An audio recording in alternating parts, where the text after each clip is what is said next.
So it's hello, good morning and good afternoon to everyone joining us on the Oz Cycling YouTube channel.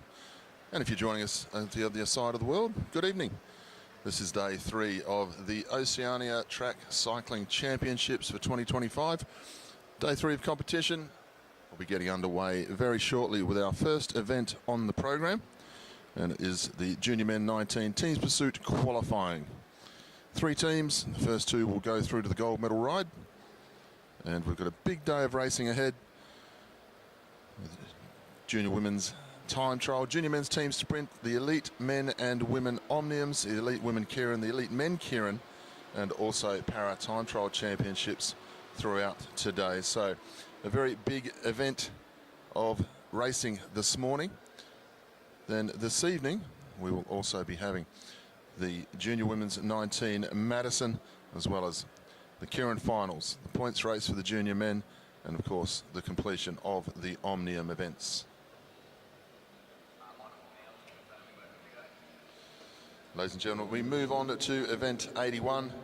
Our first event of the day here. This is the junior men Teams Pursuit qualifying. We welcome in the home straight to set their time the New Zealand B team. Rider 127 is Miles Preener, 128 is Robert Turnbull, Joshua Grieve is rider 129, 144 is Kyle Paris. The fastest 2 times will go to the gold medal final.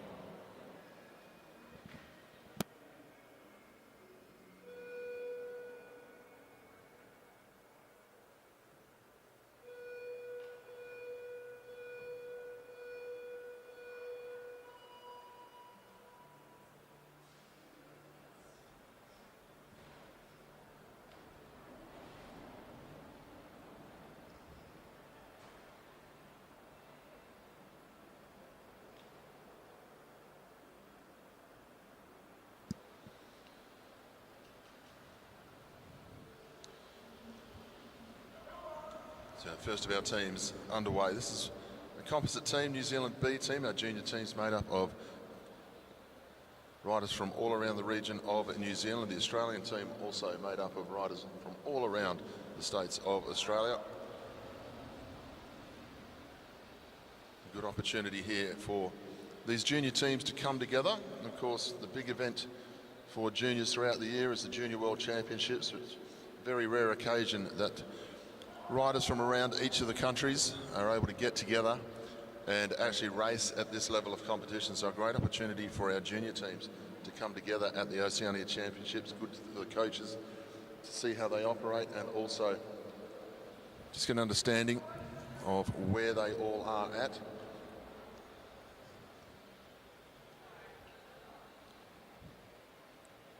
So we've lost Miles Preener there, just riding a standard bike, standard sprint bike really, or endurance bike. So his job is done. Tasked with getting the team up and away. Just 3.5 lap turn just to get them set.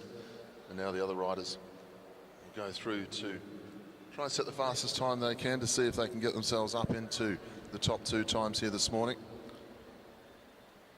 See if they can ride off for a gold medal. 3 teams entered for this category. Australia A, Australia, New Zealand A, and of course the team we have on track. So New Zealand A will go last, Australia will go second to last, and this is the New Zealand B team. So just the 3 teams. We're doing a good job of it at the moment, these 3 riders as they go through. Halfway point, 2:13. We'll give an idea of how they're competing against the other teams when the next one come out, and we can compare times. But these 3 looking quite smooth. Up above the stars line, coming back in nicely behind the wheel. So good technique being shown by these young riders as they head down the back straight. We've had some warm days of competition here. For those of you who haven't been joining us at the Anna Meares Velodrome and been enjoying the coverage on our Oz Cycling YouTube channel. It's been very warm days, very humid. So these riders, this is day 3 of a 5-day competition.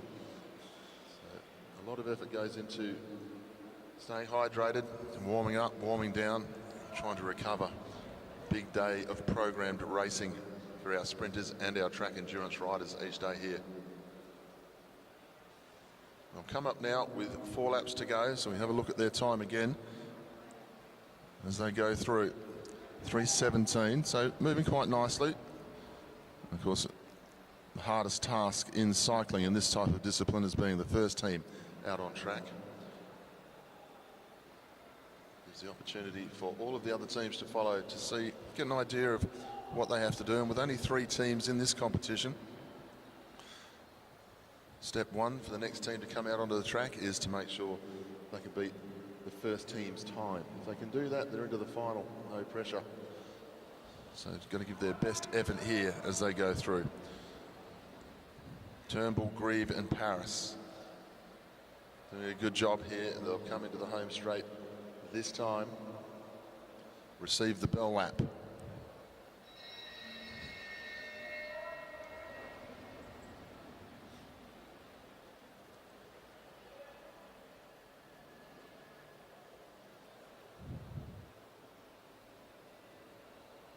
New Zealand B team now come down to stop the clock at 4:22.363.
So we now welcome our second team out onto the track. This is the Australian team, made up of Sam Washington, Jonas Shelverton, Lockie Walters 132 and 113, Zach Douglas Savage. Time they have to beat to make the final at the moment is 4:22.363.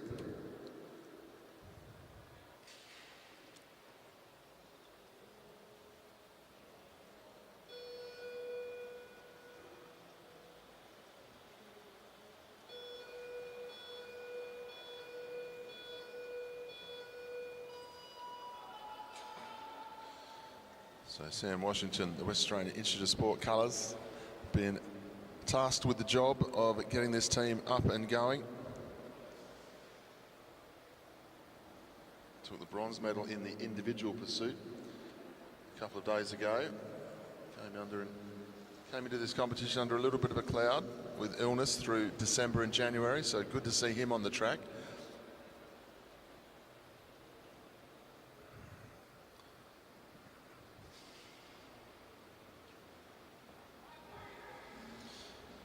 Coach on the inside of the track there, Rowan White, 2017 World Teams Pursuit Champion and West Australian Institute of Sport coach.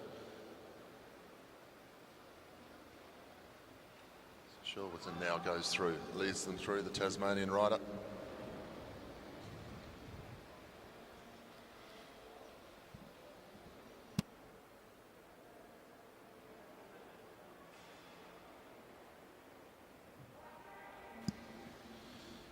Zach Diaz leads through in the orange helmet, stands out nicely, setting a nice tempo down the back straight for this team. They're looking very smooth in this first part of the journey.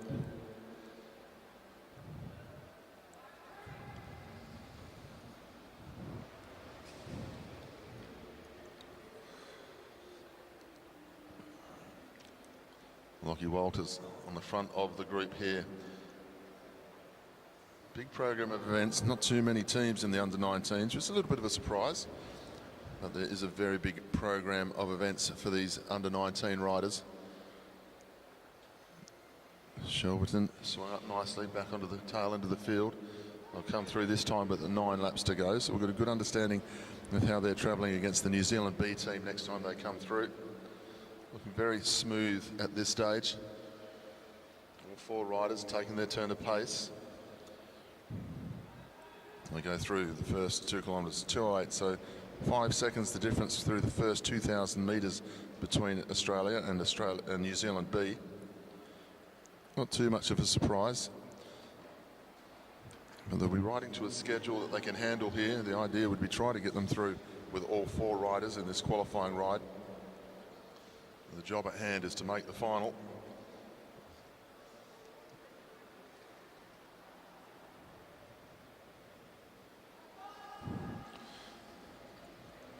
Lockie Walters leads through, looking very smooth on the front end of this team now. He's had a good couple of days of racing already, very successful.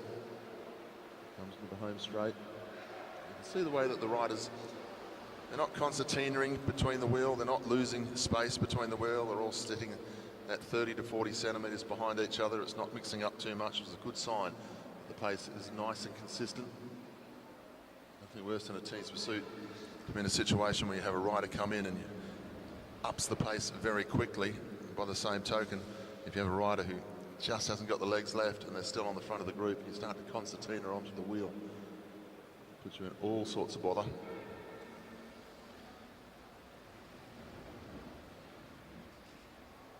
Nice execution of the turn there from Sam Washington, up above the stayers line, the blue line on the track, by about a metre and a half. Then they can use the banking just to glide back down onto the wheel. The only time you get any sort of respite in the team's pursuit is just as you're about to get back on the tail end of the field. You take the pressure off the pedals ever so slightly if you've done it correctly. And just give yourself that tiny little break. Zach Diaz leads down the back straight. They're going to finish with 4 here. Nice ride here from the Australian team.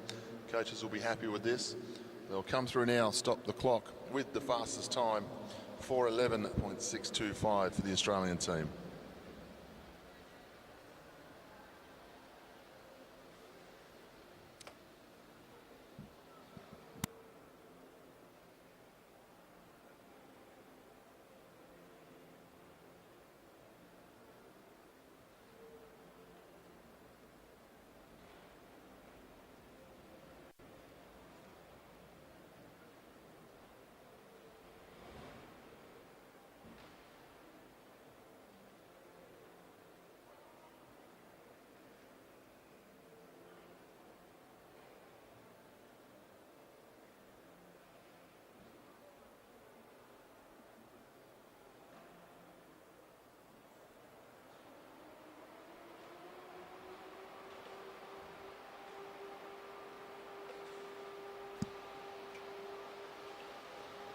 Move on now to our 3rd and final team for qualifying here, the junior men's 19 teens pursuit. Well, this is the New Zealand A team, made up of rider 114, Sterling Jarnell, 121, Oliver Clark, 122, Ben Crawford, and 125, Hunter Dalton. Top time at the moment by the Australian team, 4:11.625.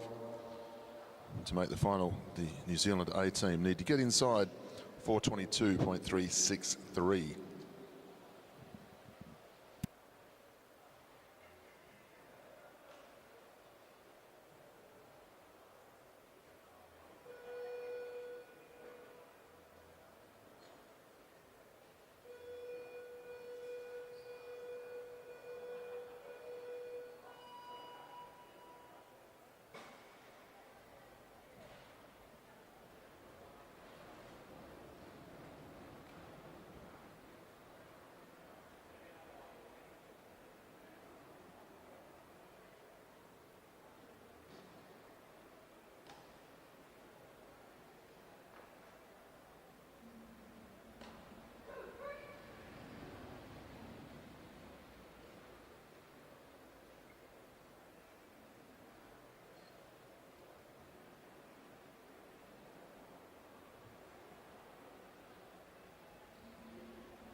New Zealand A junior team moving nicely here around the track.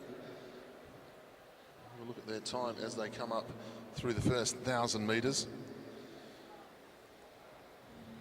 1:11.229 for New Zealand. So through the first 2,000 metres, the New Zealand B team rode 2:13.416. Mainly rode with 3 riders for the majority of that because the tactic was to use Miles Preener to get them underway. So they had a nice fast start. They ended up with a 4:22. The Australian team went through in 2:08 at 2,000 metres, ended up with a 4:11. So we'll see how New Zealand A go through this second kilometre, see how close they are and how much work they'll have to do over the second part of the journey. But they're moving nicely now down the back straight.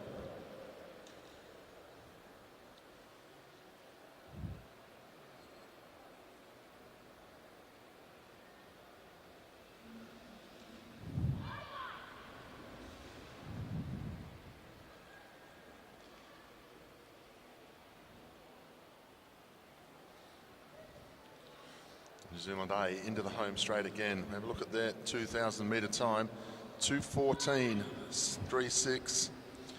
So just trailing ever so slightly behind the New Zealand B team at the moment, but 2,000 metres still to go. 4 riders. Remember, the New Zealand B team went through the last 2,000 metres just with 3 riders. So good controlled ride at the moment. Now they go down to 3 riders down the back straight. So 2:14 is against 2:13 between the 2 New Zealand teams through the first 2,000. They got 6 to go when they come through this time. New Zealand B went through the 3,000 metre part with a 3:17. So we'll see where New Zealand A are. See if they can pull back that second over this next few laps. They'll have 4 to go next time when they come through the home straight. Just very high up on the track. It's a little bit different when you're only coming back down onto 2 riders. Just going to keep that arc a little bit tighter. We'll see where the time is now. 3:17 here. 3:17.980. New Zealand B through 3,000 metres with 3:17.939. We're watching New Zealand A. They've gone 3:17.980. So nothing between the two. However, New Zealand A, they're in a little bit of trouble now. The third rider just losing contact here. So the pressure on the New Zealand A setup. Boys in the New Zealand B team will be holding their breath just for a couple more laps to see if they can qualify here. It's a good fight back to get back on to the tail end of this team. Just didn't quite get the arc up the top of the track and back down quite perfectly. They'll get bell lap now with 1 lap to go. The damage might have been done there. We'll see how they go. It's there and thereabouts. A big finish here. It was between 17.93 and 17.98 at 3,000 metres. They need to get inside 22.385, and they do indeed. 21.603 for New Zealand A. They really finished nicely over that last 750 metres. They go through 421.603. Great ride, great coaching from the infield. No panic whatsoever for those guys. And they will ride off for the gold medal later today.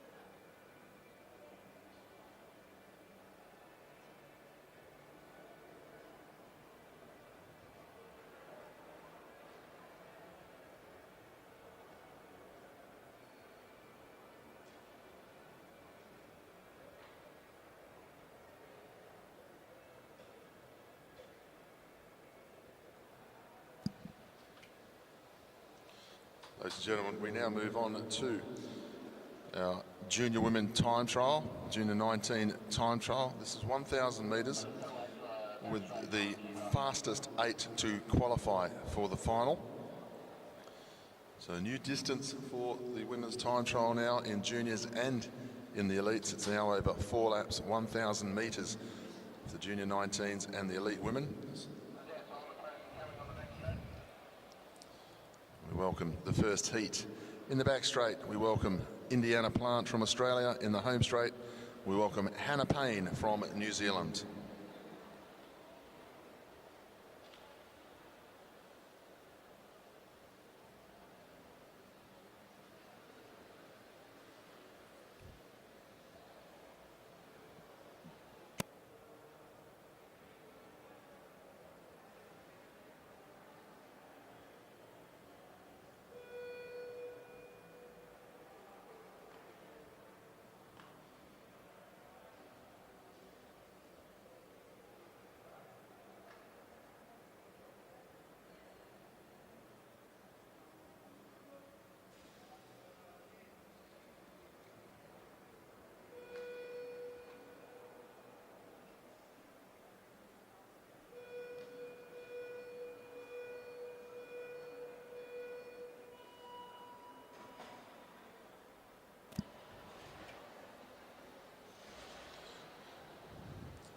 Nice and clean start for both riders.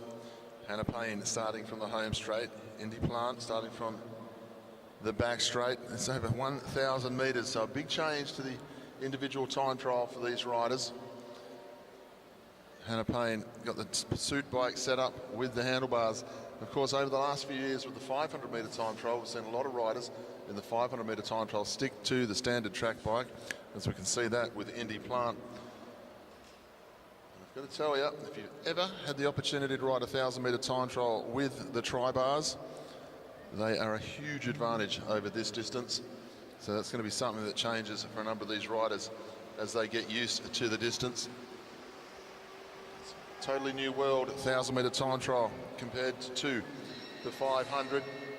And Hannah Payne comes through with one to go. Indy Plant now gets the bell. 500 metre time trial. Almost feels like you haven't got enough distance to get the speed out. Well, it's not like that in the kilo. That last lap of a 1,000 metre time trial, you find out everything about yourself. Hannah Payne goes across the line with a 1:18.756 for the first time of the day. Indy Plant goes through 1:21.989.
Welcome in the back straight now, Paige Squire from Australia, and in the home straight, Louise Scharwitz from New Caledonia.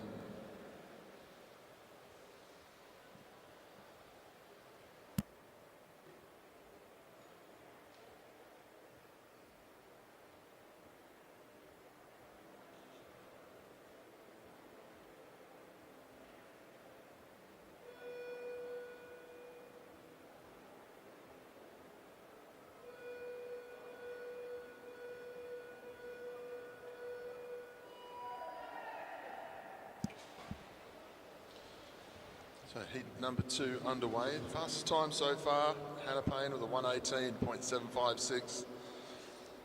Got some fast times still to come. National record at the moment is Ebony Robinson with a 1:11.4. And the Queensland record with Ella Liang with a 1:11.7. So got some fast times still to come. Paige Squire moving very nicely out of the blocks with a 21.7 first lap. We'll come through their 500 metre points now. Paige Squire leads the way, goes through 38.4. Scharwitz goes through 39.87. through the 500 and this sort of ride, the body feels good. As you start to head towards 750 metres, it starts to change. And this is where you find out all about the 1,000-metre time trial. This last lap, you've really got to hang on to the pace. Everything says don't, but you have to just hang on to the pain through this last lap of a 1,000-metre time trial. Good ride by both these riders as Paige Squire will go down and stop the clock. 1:14.650. Louise Sharvitz 1:15.752. So Paige Squire goes to the top of the leaderboard. Remembering, these riders are trying to make the top 8 to ride the final later in the day.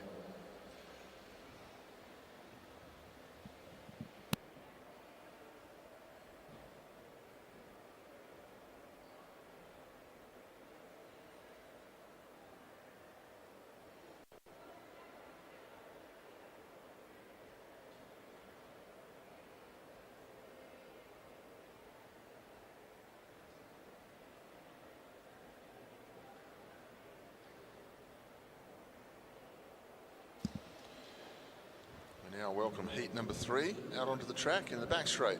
We welcome Madison Smith from Australia, and in the home straight from New Zealand we welcome Shayla Sayers.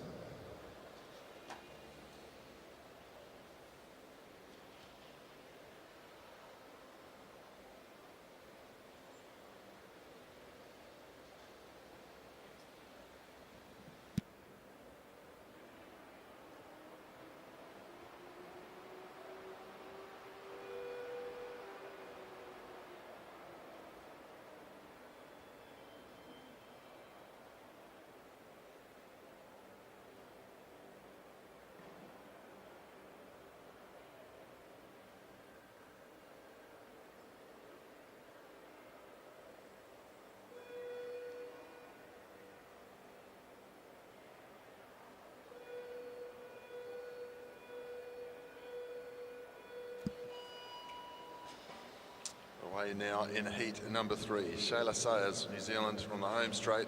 Maddie Smith, Australia from the back straight. Fastest time so far, 1:14.650 by Paige Squire. 14 riders in the qualifying ride here this morning, looking for the top 8 to go to the final. 21.7 for Maddie Smith, there and thereabouts at the fastest time so far this morning.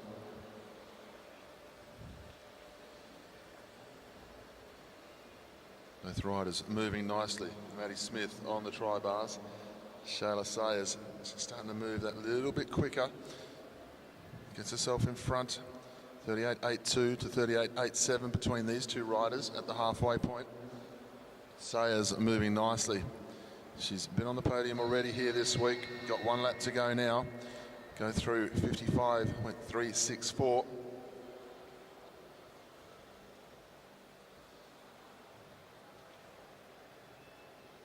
Maddie Smith, half a lap to go. Shayla Sayers comes into the home straight. We'll see where she can stop the clock. 1:12.756 for Shayla Sayers. Nice ride.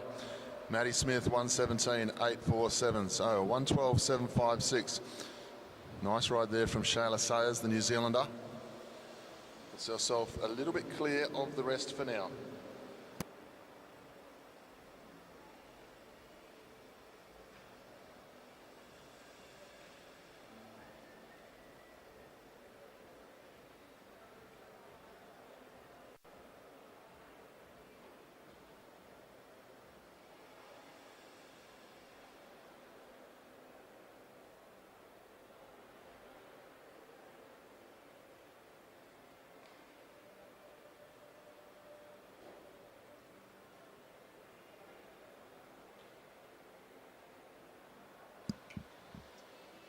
Welcome in the back straight from Australia, Alana Lake, and in the home straight this is Piper Newton of New Zealand.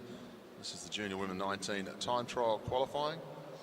If you're joining us on the Paracycling YouTube channel, 14 riders, Junior Women's time trial qualifying this morning, looking for the top 8 to go to the final later today.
first lap now for both riders, just sitting and hovering in the 23s. Alana Lake just with the normal sprint handlebars. Piper Newton in the pursuit bike setup. Over the first 500 metres, touch and go whether or not the bars really help you. It's very much rider personal preference. Of course, we had the great Anna Meares use both throughout her career. However, the bars definitely make a difference over the last lap and a half of the journey. Once you're used to them, much better aero position. You're able to hold your position together just that little bit more. Into the home straight this time for Piper Newton. She's going to cross the line. 1:16.854. Alana Lake 1:19.342. 6 riders still to come. So that means Shayla Sayers and Paige Squire, they'll get themselves up into qualifying. They've qualified for the 8 this evening. Top 8 will go through. Shayla Sayers, Paige Squire, they'll be safe. We've still got 6 riders to go.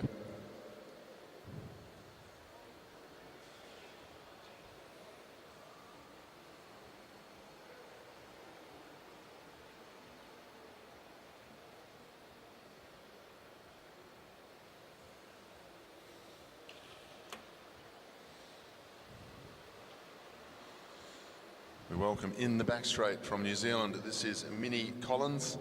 In the home straight from Australia, this is Ebony Robinson, holder of the national record at the moment, 1:11.4 for Ebony Robinson.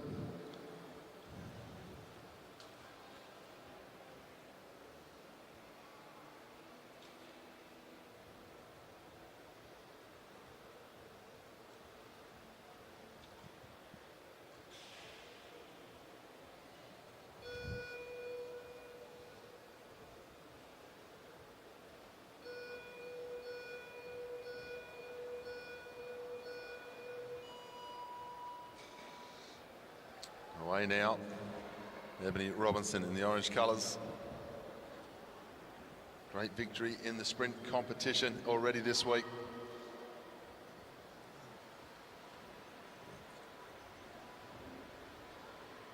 Robinson into the home straight. Very comfortable, looking very comfortable on that setup on her bike. She's gone through 20.75.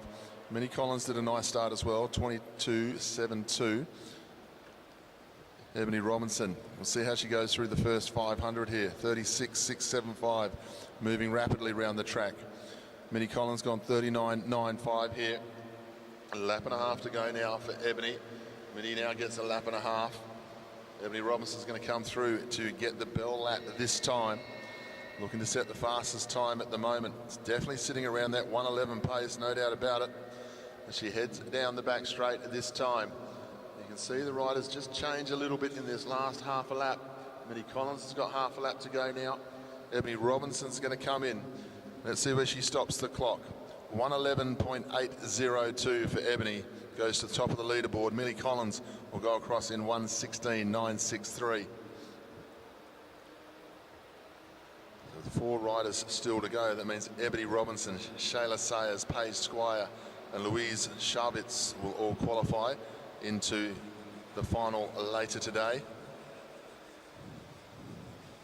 1:11.802. Nice ride there from Ebony.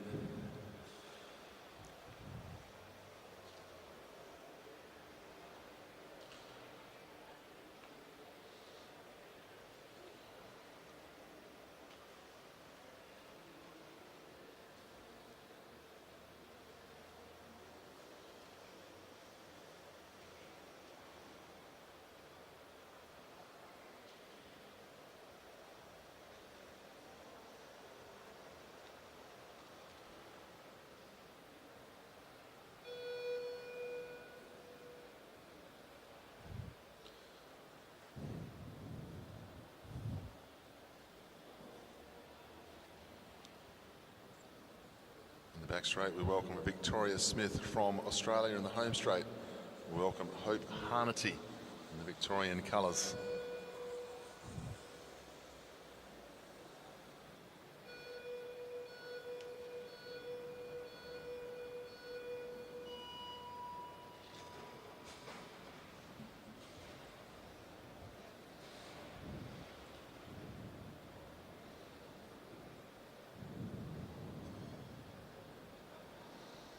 Good start from both riders. Once again, the difference in the combination of bikes here. Hope Harnety into the home straight, onto the tri-bars. Victoria Smith, fast start, just on the standard track bike setup with the handlebars. She's moving nicely through this first lap and a half though. Look at the upper body on Victoria, not moving too much at all.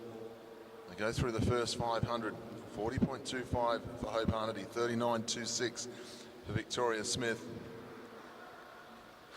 They're trying to get themselves up into the top 6 places here if they can, with 2 riders still to go. So they've got to get inside 1:16.9 to be able to get themselves through to the qualifying if they can. Hope Harnety into her last lap down the back straight. Here comes Victoria Smith with half a lap to go.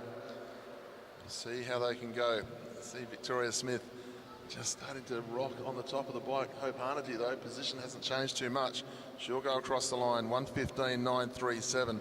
That'll be enough for Hope to go through into tonight's final. 1:17.558 for Victoria. She sits in 8th place at the moment. So Minnie Collins and Victoria Smith, 7th and 8th at the moment, with 1 round still to go. Looking for the top 8 before we go into the final tonight. We welcome out onto the track in the back straight from Queensland. We welcome Ella Liang. In the home straight, we welcome Natasha Sitsky, also from Australia.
Away in the final heat of the junior women qualifying 1,000-metre time trial.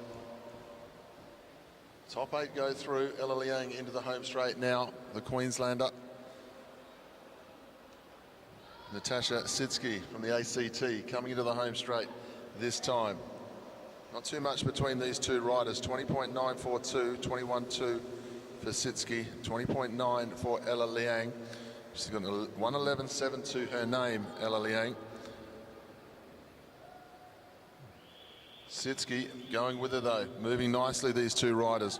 Liang goes through 36.59, 37.1 for Sitsky, so a good contest here. Liang just got the edge as she heads round to the back straight where she'll receive the bell lap. Natasha Sitsky will now hear the bell in the home straight. 53.274 for Ella Liang, moving nicely. Travelling about a second behind her is Sitsky. Ella Liang not moving around too much in the shoulders or the head there. She's hanging on to this final lap nicely. She goes into the back straight. She'll stop the clock. 1:11.357. That is inside the national record. Put your hands together for Ella Liang. 1:11.357 here in qualifying. Natasha Sitsky, 1:13.023.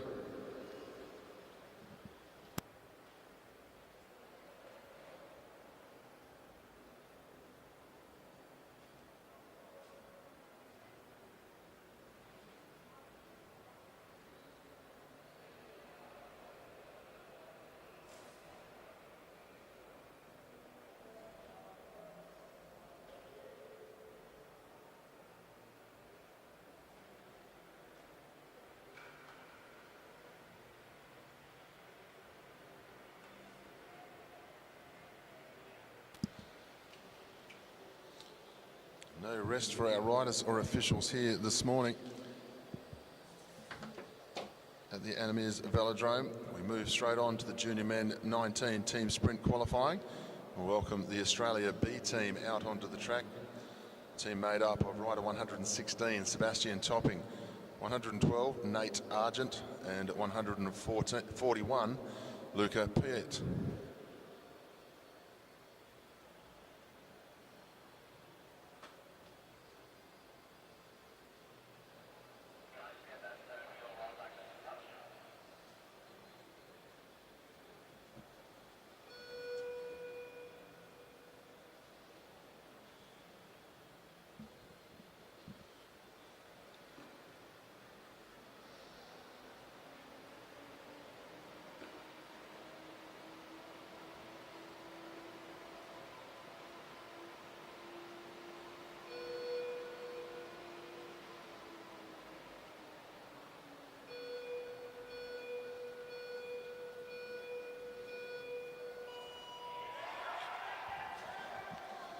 So our Australia B team underway.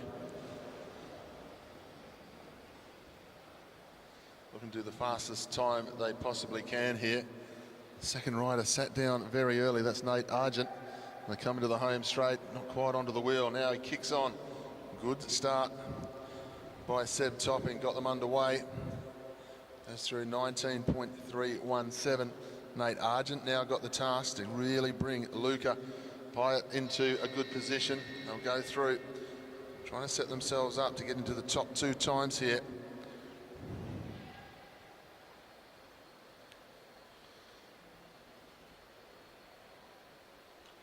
They'll come through and they'll stop the clock at 48.918 for the first time to be set.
Welcome the Australia A team out onto the track now.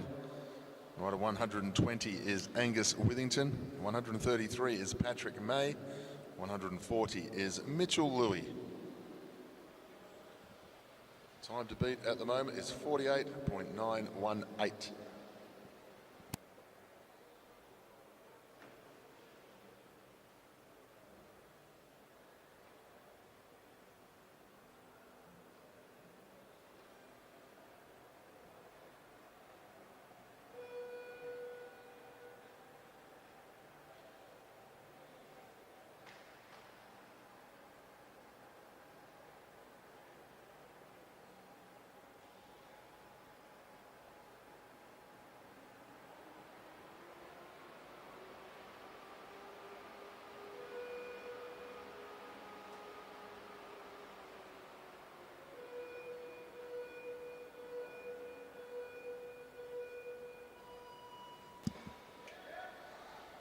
Angus Withington getting the Australians away to a good start here. These riders wouldn't have ridden together before today, so it's a good way to find out, see who the riders are that the Australian coaches will be looking at for Junior World Championships and so forth. Withington gets up out the way, hands over to Patrick May as they head down the back straight. Mitchell Louis just gets himself up onto the wheel now. Good timing. Patrick May swings up, Mitchell Louis will go through. Moving nicely, this team. The task now at hand for Louis as he goes down the back straight to try and set the fastest time in qualifying here this morning. Louis will come into the home straight. Stop the clock at 46.881. We'll go fastest time for now with one team to come.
Ladies and gentlemen, we welcome our third team onto the start line now. It's a New Zealand team made up by all three members from the Te Awamutu Sports Cycling Club. This is Benjamin Murphy, Alex Schuler and Flynn Underwood.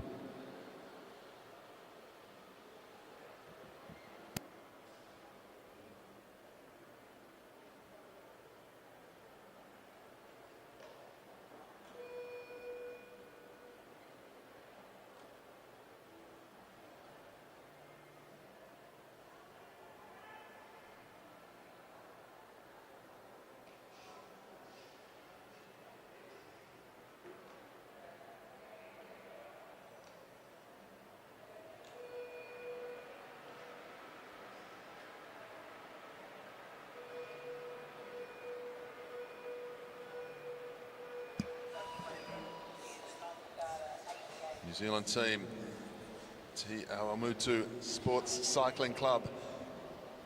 Two of these riders, Schuler and Underwood, were in the final of the sprint competition, won by Schuler, and Murphy was in the final quarterfinals. So expect to see big things from these three riders. Nice start there, looking very slick as they head down the back straight. Really moving nicely, these guys. We'll come up with one lap to go, ahead of the game for now.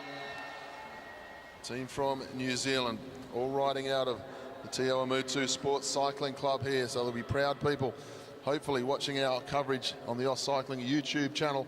They'll come down to stop the clock. Top time 46.637 inside the time of Australia A. 46.637 as opposed to 46.881. So it's going to be a great final between these two sides.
Ladies and gentlemen, we move on to our next event now. This is event 87 as part of our week-long program here.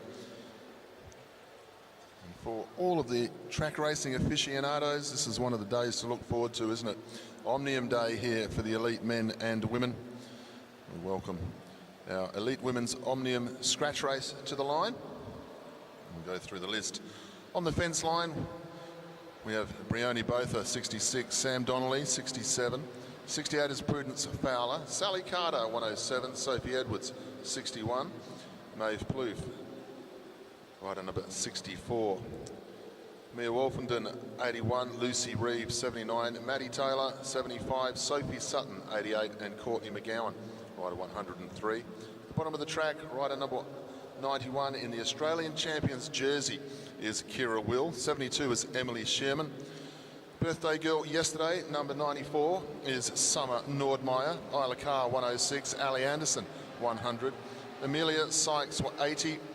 77, our scratch race winner, Mackenzie Milne. Riley McMullen, 71. Tegan Faringa, number 83. And number 92 is Rosie Jackson. This is the 10-kilometre scratch race first event of the Women's Elite Omnium.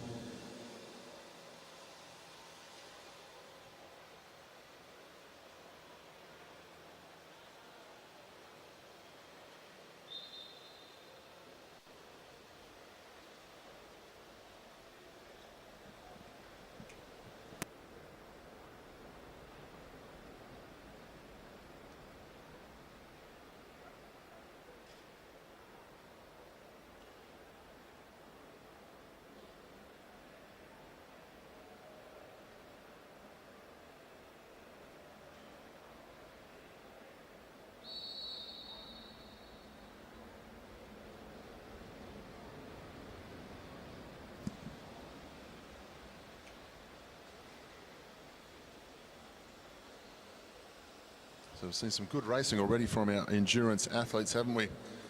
World records going in the individual pursuit for Brioni Botha yesterday. Set 4:31 in the afternoon, came back and rode 4:30 in the evening session to take the gold medal over Emily Sherman. Scratch races and teams pursuits as well, so pile of work for our endurance riders to be doing here this week, as well our sprinters. 5 strong days of competition. Now the Omnium, so important. You don't have to win every single race, although some of the best in the world do. You really want to make sure you're up in those top 5 placings in every race. You don't want to have a bad race in the Omnium. You don't want to suddenly run 16th or 15th before you get to the final points race. The final points race, you want to try and be within 8 to 10 points, no more, of the win, because the points in the final race of the Omnium, well, they go towards your aggregate score.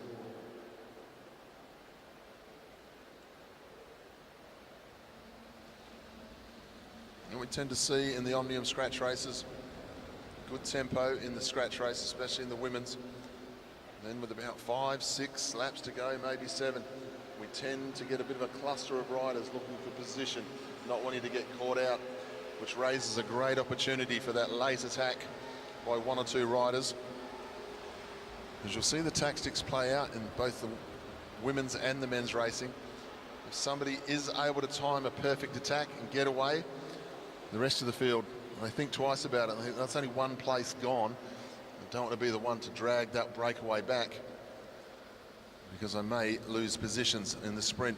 So many tactics to think about in the Omnium racing. It's not just a straightforward scratch race as we're used to seeing. Just a consistent tempo, as you see, not like the scratch race final where it's a little bit more lined out. But once again, the riders swinging up and out the way, short, sharp turns, always the order of the day at this level. Everyone thinking about conserving the legs, making sure in the right position. They don't want to get caught out down the back and suddenly see an attack go, and then gaps opening up between wheels.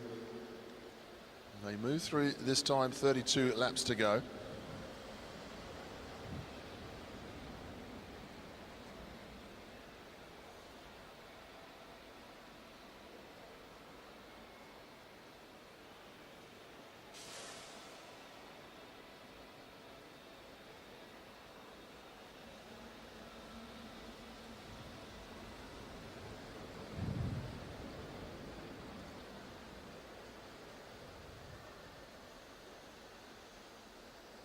See a number of our New Zealand competitors in there today in their club kit, not in the national team kit. We saw in the scratch race the other night, I counted it up, we had 5 riders in the New Zealand colours.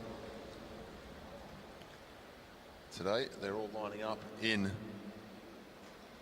their club colours, which is good.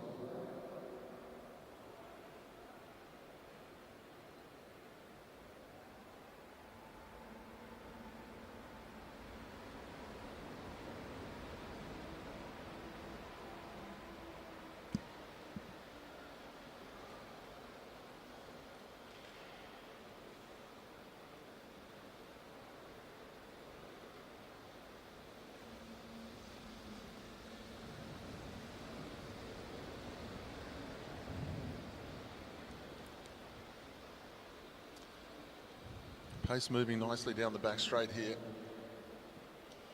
We'll come through this time with 27 laps to go. Because there'll be a number of riders in there just trying to get the legs going again, because, as I've said, we've had 2 solid days of racing so far.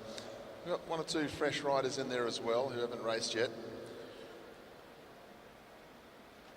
So they'll just be working out who's going nicely. I've been 1 or 2 riders who might not have raced, have been reading the results, seeing who's on form. It's a pretty easy form guide to follow from what we've seen so far. If it says New Zealand next to their name, they seem to be going very well here this week in the elite women's endurance category. Sally Carter swings up, Maeve Palouf follows her through, then Ali Anderson, some of the leading Australians.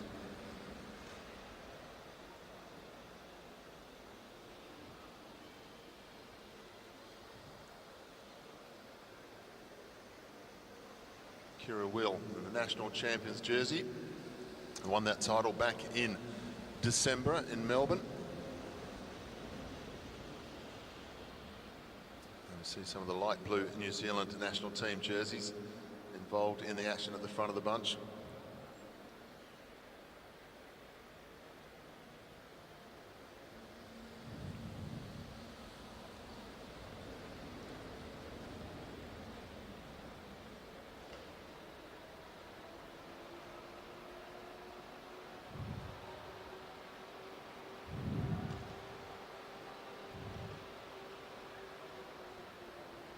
Ali Anderson leads through. Got Isla Carr on her wheel. And then we have Brioni Botha.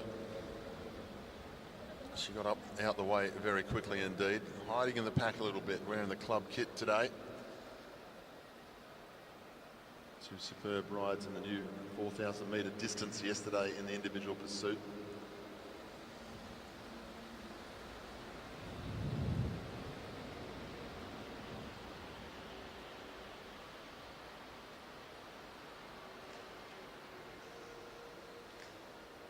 Come through this time to the halfway point, 20 laps down.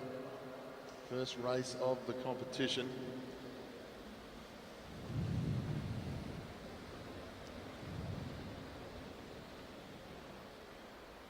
As you can see, not 1 rider swinging up. Sometimes we've got 2, 3 riders all swinging up at the same time. And they'd be prepared to just turn the screw on the pace at the moment. Also, we saw 2 standout rides in the women's scratch race the other night. First standout ride was Lucy Reeve, put in a bit of an attack with about 8 laps to go. Never really had more than the home straight length, with the bunch massed like a swarm of bees at the top of the straight all the time. Never had more than about the length of the home straight or the length of the back straight. Then all of a sudden, the bunch let her go, and she had a half a lap with about 4 laps to go, and they thought it was all over. And the bunch was really cat and mousing back in the field, and then it was Mackenzie Milne stepped out with about 2.5 laps to go, and quite literally she's in second wheel now behind Maeve Palouf. Milne stepped out like she was riding a flying 500 metre time trial, and she just put her head down, and she was able to get Lucy Reeve just on the final bend to take the title. Lucy Reeve luckily hanging on for the silver medal, and then the sprint for third was a mass sprint from the rest of the field. So fortune favours the brave towards some of the end of these bike races. Good consistent pace here, but nothing out of the ordinary. Nobody willing to find out yet who's really willing to race. No late attack. We tend to see as we get towards around 6 to 8 laps to go, the short, sharp turns will get even shorter and you'll have a number of riders massed around the pack. That is when you have to watch out for the late attack. That one rider who finds the gap, able to get through, use the banking to dive down the track, get 50, 100 metres, and then everyone else starts to look at themselves or look at each other, because they don't want to be the one to close the gap and put themselves in problems, out of position as they move forward. You want to try and get yourselves up into the top 5. Anyone thinking of winning this today, they'll be thinking top 3 every time they get onto the track. But you certainly want to be making sure you're in that top 5 at the end of each event if you're really serious about getting into those top 2 or 3 positions here today. Bunching up just a little bit more this time. Maddie Taylor swings up, both up. Then Sally Carter. Emily Sherman in the light blue swings to the top of the track. Next time round they're going to have 11 laps to go. Sophie Edwards, then Isla Carr, then the national champion Kira Will from Australia and Ali Anderson as they head into the home straight this time.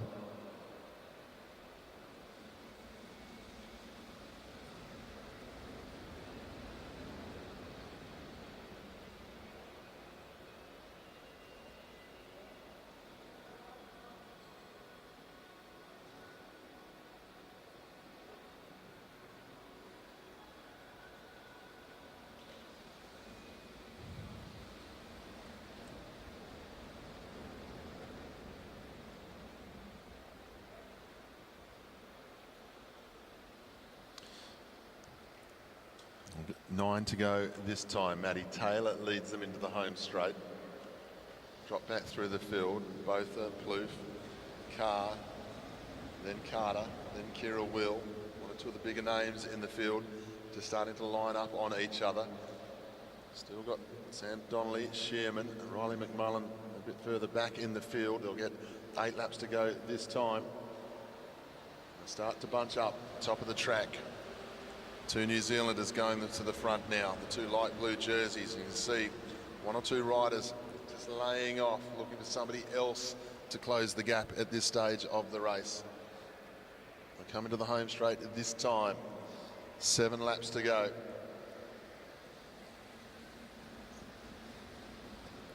Rider number 79, Lucy Reeve, keeping herself to the head of affairs the same way she did in the scratch race the other night. Come through this time. Everyone's starting to swing up. No one really willing to have a go. 6 laps to go this time. Both the leads through. She's got a clubmate with her in Sam Donnelly, I think it is. Prudence Flower, in fact. Maddie Taylor moving. They go into the bend. Just threading the needle there. I think it might be Maddie Taylor off the front. I think this might be Riley McMullen. Just launching herself off the front here. In fact, it is Riley McMullen. She's been chased by Sally Carter, Isla Carr, then Sally Carter, as they come up now with 4 laps to go. That's the sort of attack I was talking about. Carr, Carter, then both up as they go through the home straight this time. Prudence Fowler there as well. Kira Will has moved herself to the front, as has Maeve Plouffe. Just have a look back through the field. Don't want to get out of position now. 3 to go, all at the top of the track. Lucy Reeve down the bottom of the track, having a look over the shoulder. Even she knows they're not going to let her do it twice this week. Maddie Taylor comes to the bottom of the track. Kira Will is there. They start to move into the home straight this time. Kira Will, she's got both are up round the outside of her. Riley McMullen as well. They're 3 wide. 10 deep down the back straight. McMullen, Edwards. They come into the home straight with 1 lap to go. Edwards leads the way, has a look over the shoulder. Up around her outside, we've got the New Zealand riders starting to make a move where they can. Edwards, New Zealand, it's all packed together as they come into the home straight this time, looking to get those top placings. They hit the line. Nice piece of riding. Sam Donnelly takes that one out, the first race of the day. The New Zealander, they were tightly packed at the front. Both who was there as well, as was Kira Will, Sophie Edwards, Ali Anderson, Maeve Pluth.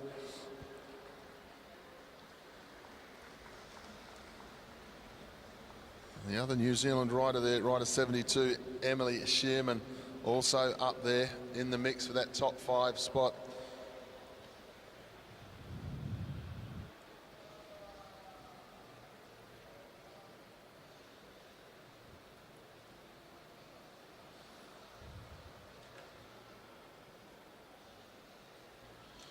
So a great start to the Women's Elite Omnium Series. If you're looking for results during the day, you can go on to results.oscycling.org.au. That's results.oscycling.org.au. And you'll be able to see all the results of the day and keep track on where your rider is, where your favourite riders are in the program.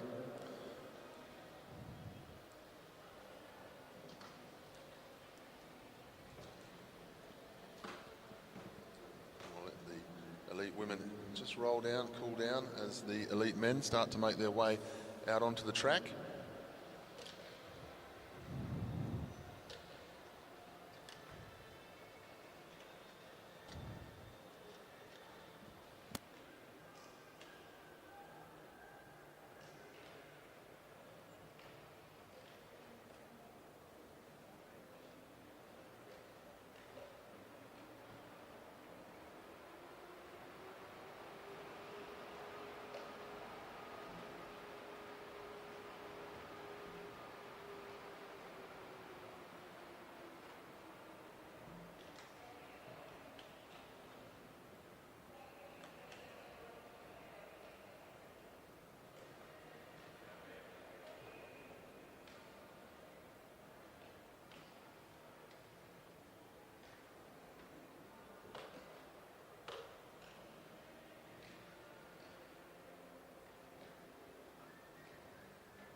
So ladies and gentlemen, we welcome our elite men's Omnium field onto the fence line.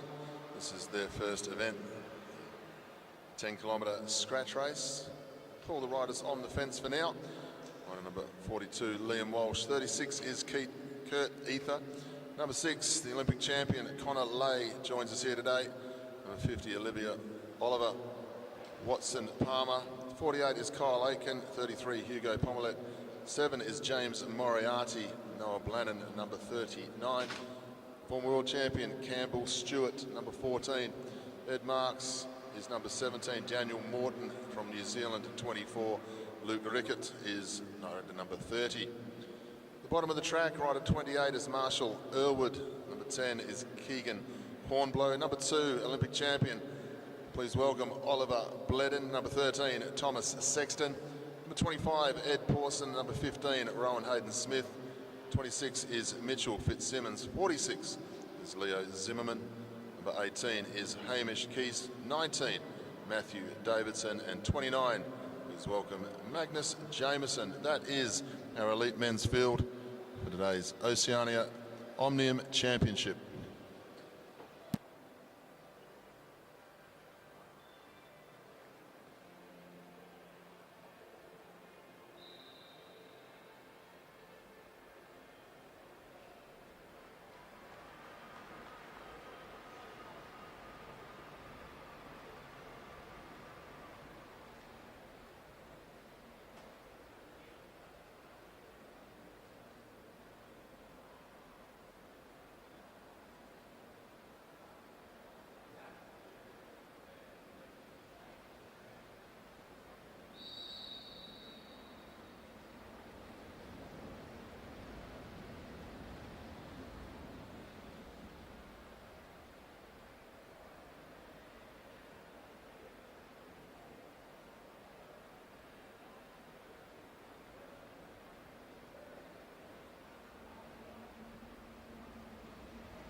So all settled in, moving nicely, the men's field. Quite a high pace at the moment, which we've come to expect with the way the Scratch Race Championships have gone. Marshall Irwood in the National Champions jersey swings up. It's good to see one or two new faces in there on day 3 of competition. Connor Lay and Oliver Bledden, members of the world record-holding Australian teams pursuit team. Connor Lay leads down the back straight now. Gold medal in Paris for those two riders, of course, Cal O'Brien and Sam Welsford. The other two riders as part of that group, of course, they are on the pro circuit for Bora Hansgrohe and also Jaco Alula. Also, we've got James Moriarty in this field. We saw in the pursuit last night, of course, James Moriarty was the reserve rider for the Paris Olympic team. Went through all the process of being in Paris for the Olympics, training on the track, and ready to go if one of the other riders fell ill. Unfortunately for James, that didn't happen. Fortunately for Australia, it didn't happen either, because they won the gold medal and took the world record in doing so as well. It just goes to show the quality of riders we've got ready to go, with James Moriarty stepping himself up into that top 4 over the next couple of years. You think Connor Lay, Liam Walsh as well, the Omnium champion of Australia in this race.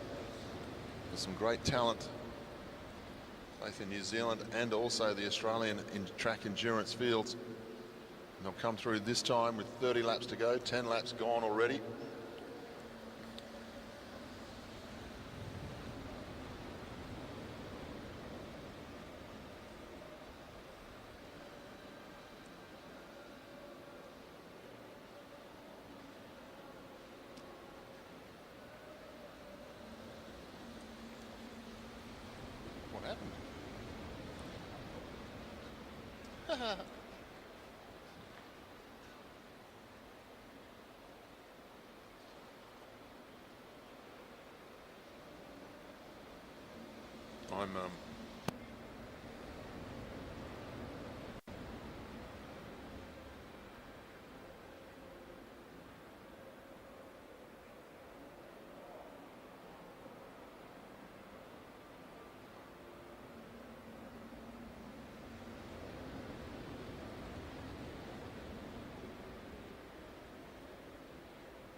Come through next time with 24 laps to go. See how they're just bunching up a little bit as they come into the home straight. That just means that they're not totally lined out, and as soon as that happens, you can set your watch to it. Connor Lay, the Olympic champion, Oceania pursuit champion many times, points race champion, Madison as well. As soon as the pace goes off, Connor Lay lets everybody know that's not good enough. We're here to race, and we are going to race. And look at the damage that Connor Lay is putting into this field right now. You're going to know you've been in a bike race if Connor Lay is on the track. There's no two ways about it. Thomas Sexton knew the danger, and he went with him straight away. Now one or two riders taking advantage of the fact the pace has gone up. Everyone's prepared to put their head down. Bledden, short, sharp turn, Lay back to the front as they go through.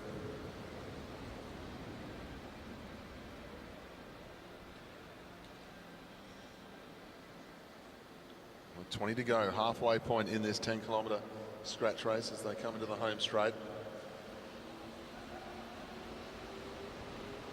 Ryan Hayden Smith in the Balmoral colours, he's just swung up. Now one or two riders not prepared to follow the pace. Good move coming off the front of the group now.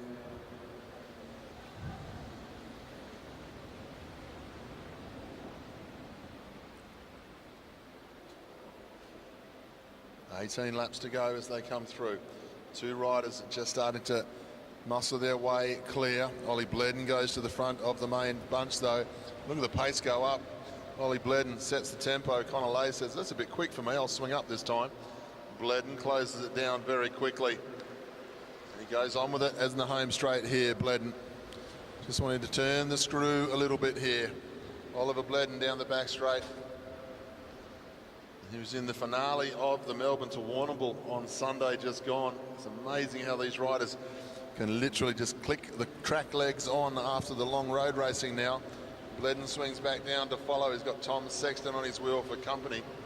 One or two riders just getting caught out for the pace. Look at the damage at the back of the race this time. 1, 2, 3, 5, 6, 7 riders all losing contact. Ed Marks just getting himself back onto the tail end of the field, but they go from the front again, and that is Connor Lay. Sexton sees the danger, so does Bledden. New Zealand champion Marshall Irwood goes across. That's a good little group of 4, but they swing to the top of the track. Liam Walsh not wanting to do the chase across. Irwood now down the back straight. This is only the first race in this Omnium Series, 10-kilometre scratch race. It's starting to look like a points race that's done 200 laps. Irwood swings up. Bledden, Sexton, Lay. Liam Walsh has a look over under the shoulder and see there's no one there to help.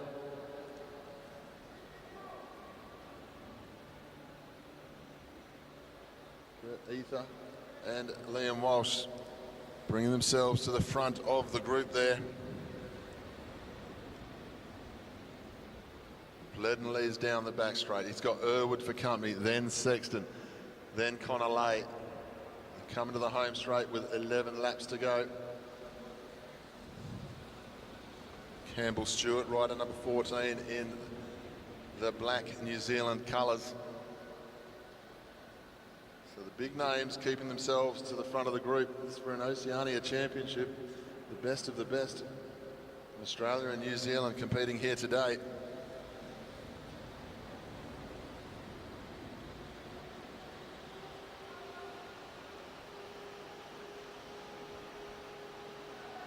Nine laps to go for the front of the bunch as they come through.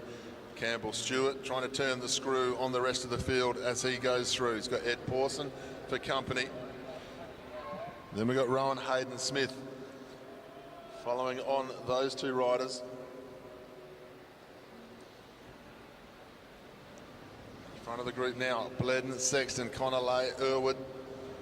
These three just starting to sneak away here. The pace is going to have to go up from the main field. They're not going to want the likes of Campbell Stewart to be getting off the front like this. Rowan Hayden-Smith happy to be there, working beautifully with the former world champion as they head down the back straight. Pawson wasn't able to go the pace. The bunch will see that, they'll be quite happy. That's one extra place they don't have to worry about too much because it'll come back together at the front of the field, except for those front two. Placing's all important, not necessarily the win, but when you've got Campbell Stewart riding like this, the win is all important. 5 laps to go this time. Stewart leads through from Rowan Hayden-Smith. This is a great breakaway from these two. The rest of the field aren't worried about it. They've seen it go. They're now going to start worrying about who's going to win the sprint for third place. Great piece of riding here from Campbell Stewart. Rowan Hayden-Smith on his wheel. It looks like Liam Walsh trying to launch himself off the front of the group. Then we've got Tom Sexton following him. Keegan Hornblow in a different coloured skin suit here today, number 10 going across. There's a few people missing these moves off the front as the lap has gone in this scratch race. They'll get 2 laps to go as they come through. Walsh, Sexton, then Hornblow. Then we go back to Ollie Bledden on the front of the group, trying to bring the rest of them back. The points are going to go the way of Stewart and Rowan Hayden-Smith. Stewart's going to get the major points. Rowan Hayden-Smith will get the second points. Sexton steps out down the back straight. He's going to put himself up into third. Liam Walsh trying to hold off Hornblow, not going to be able to do it, or is he as they come into the home straight? You'll have to go to results at oscycling.org.au for the minor placings. That's Stewart, Rowan Hayden-Smith, Hornblow, Sexton, Liam Walsh. They were the riders up in the top 5. Then we go back to the next group of riders, and it was Irwood, Connor Lay, Ollie Bledden, The big names all up in that top 8. With a great piece of riding, a great show of strength by Campbell Stewart and also Rowan Hayden-Smith.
Just a quick hello to all of our Oz Cycling YouTube channel viewers. Next event that will come out onto the track will be event 89A on our program. You'll be able to follow all this on results.ozcycling.org.au. That's results.ozcycling.org.au.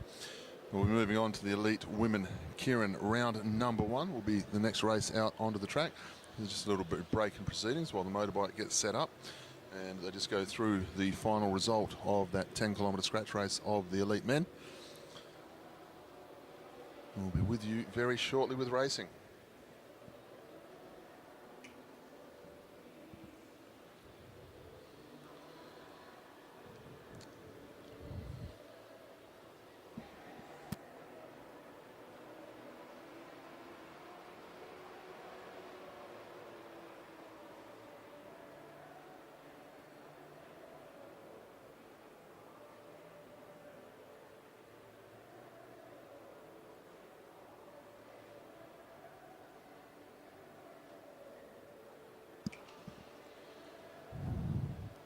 So ladies and gentlemen, we move on to event 89A in our program. Don't forget, you'll be able to follow these program lists on results.ozcycling.org.au for all of our start lists. This is round 1 of the Elite Women's Keirin. Number 65, we welcome Elise Andrews. Number 82, Maya Dillon. Number 90, Lilia Tataranoff. Number 97, Kalinda Robinson. Number 102 will be Sophie De Vries. First 2 riders go through to round number 2, and the remainder go through to the repechage. The motorbike is on its way.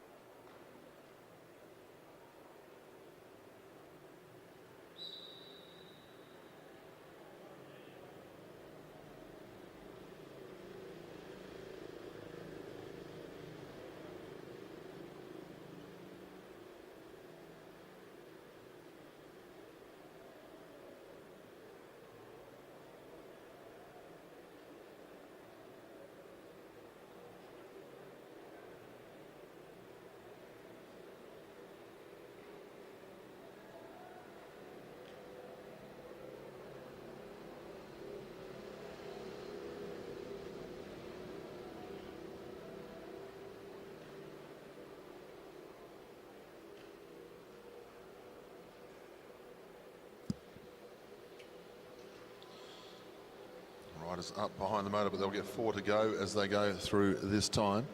The Olympic champion, Elise Andrews, on the bike. She's being followed by Maya Dillon. And we go back to Kalinda Robinson, Sophie De Vries, and Lily Tatarinov, the rider on the tail end of the field. First 2 riders will go through. They'll be paying tickets for the wheel at the front. Just as I say that, Lily Tatarinov makes a liar of me. She's not worried about tickets. She wants to get in front of the Olympic champion. From in front of her, she has to come past me. It's a good tactic. Kalinda Robinson now looking for a way round, and she finds it. 2 laps to go this time. Pace goes up. Robinson goes to the front. Then Tatarinov, Andrews, Dillon and De Vries as they head down the back straight. Robinson setting the tempo. Everyone looking for a way round. Andrews starting to find it. Tatarinov, Robinson and Dillon all fighting for that back wheel now as they go to the 200. The first 2 will go through to round number 2. Everyone else will go to the repechage. Second place race is between Tatarinov and Dillon as they come into the home straight. Because Andrews is comfortable, Tatarinov will go number 2. Then Dillon, Robinson and De Vries will find themselves in the repechage.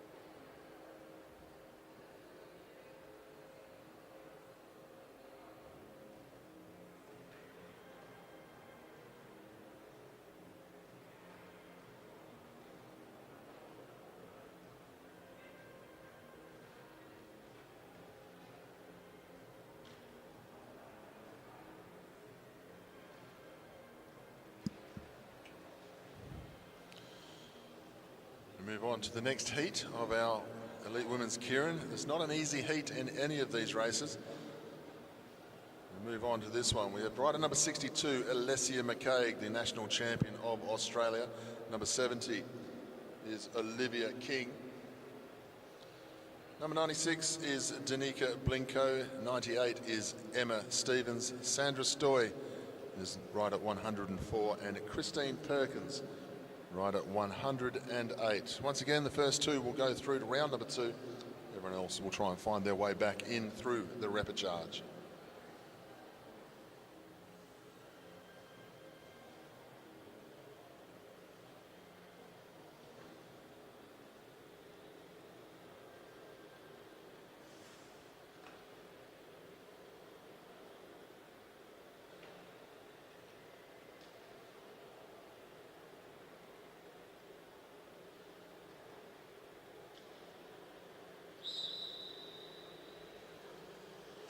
Christine Perkins has drawn the front spot. She'll be the rider to go up behind the motorbike.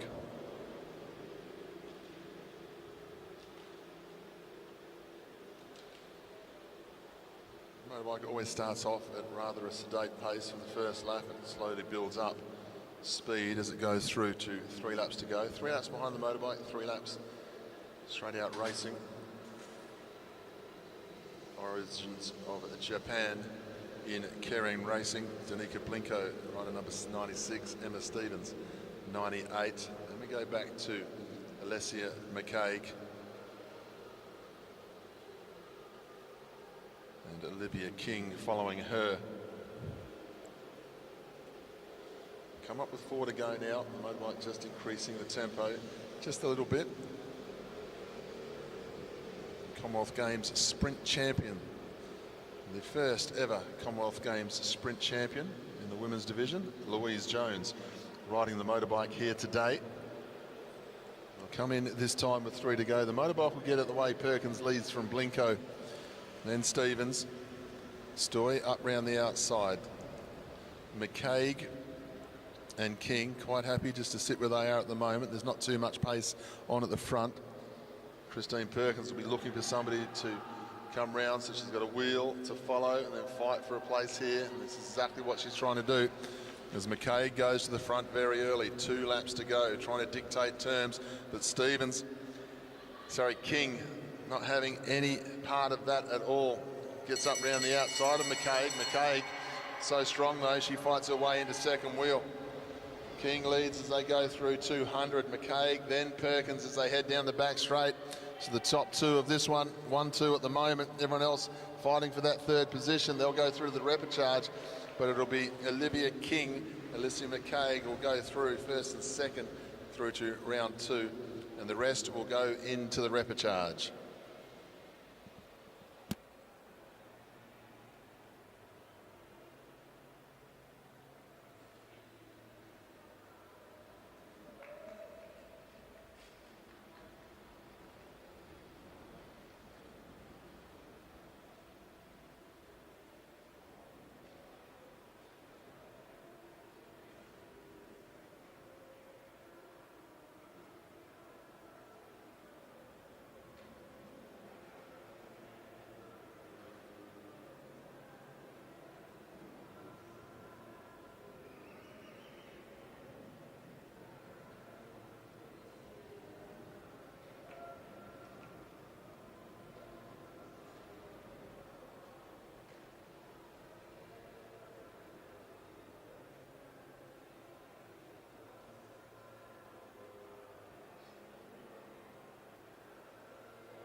Move on now to heat number 3, the elite women's keirin round number 1. Rider number 63, we welcome Molly McGill. 69 is Sian Fulton. 85 is Erin Green. 87 is Caitlin Kelly. 99 is Sophie Watts. 101 is Lauren Perry.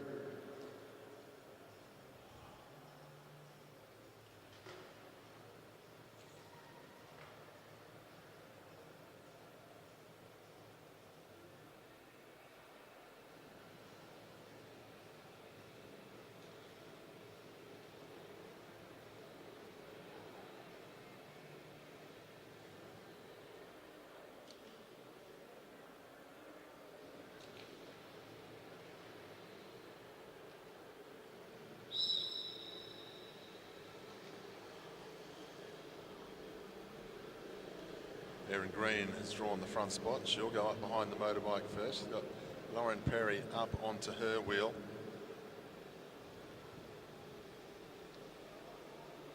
Sian Fulton in the New Zealand colours in third wheel there as they start to come round into the home straight. Then Caitlin Kelly, Sophie Watts. And we've got Molly McGill on the tail end of the field.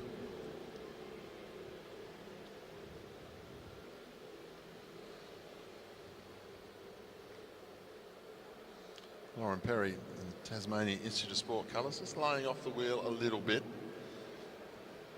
You can't do that too far these days in keirin racing. Bike length, a little bit more, that's okay, but you can't be well off the wheel, so that's something the commissaires will start having a look at. It's UCI level competition. They'll come to the home straight this time, 3 laps to go, and the motorbike will get out the way. Erin Green leads the way. She'll have a look over the shoulder and see nothing but daylight at the moment because they're laying right off her. Lauren Perry started over the track endurance background, superb in wheel race and scratch racing, and now trying a hand at the sprint element of the sport, so she'll be trying to get her way through to the final here this evening. 2 laps to go as they go through. Green still looking over the shoulder and can't work out where everyone is. Now she gets out of the saddle and decides to get on with it. Lauren Perry has a look. She knows she's got Sian Fulton up on the wheel. They step out with 1 to go. Fulton and Perry shoulder to shoulder as they go through. Not a lot of room being left there by Fulton to Perry as they go through the 200. Fulton leads, and then we've got Sophie Watts up onto her wheel, Perry into third. Molly McGill swings up out of the way, but Fulton will go across the line in first. Then we've got Sophie Watts and Lauren Perry. The rest will come back through the repechage.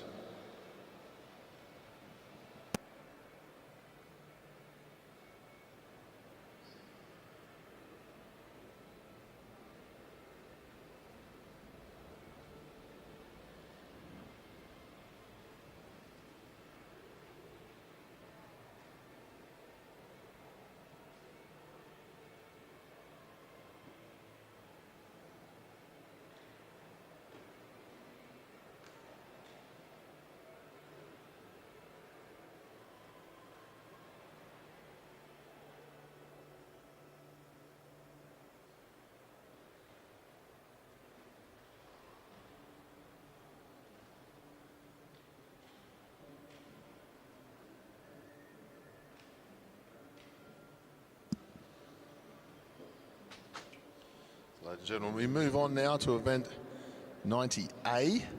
This is the elite men keirin round one. We've got 5 heats in the men's keirin.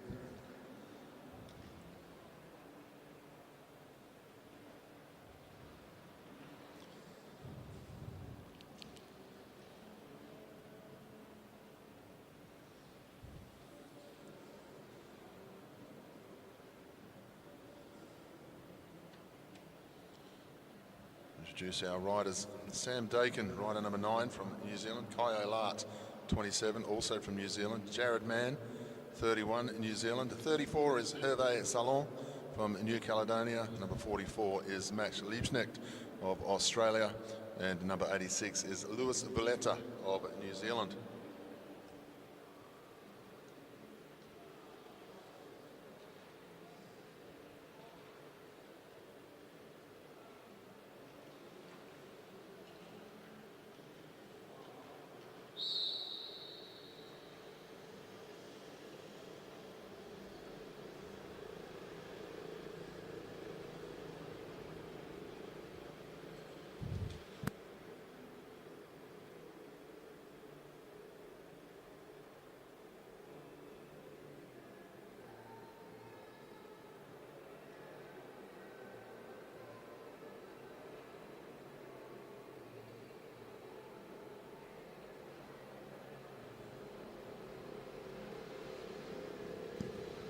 So once again, we look for the first 2 in each heat of the men's keirin.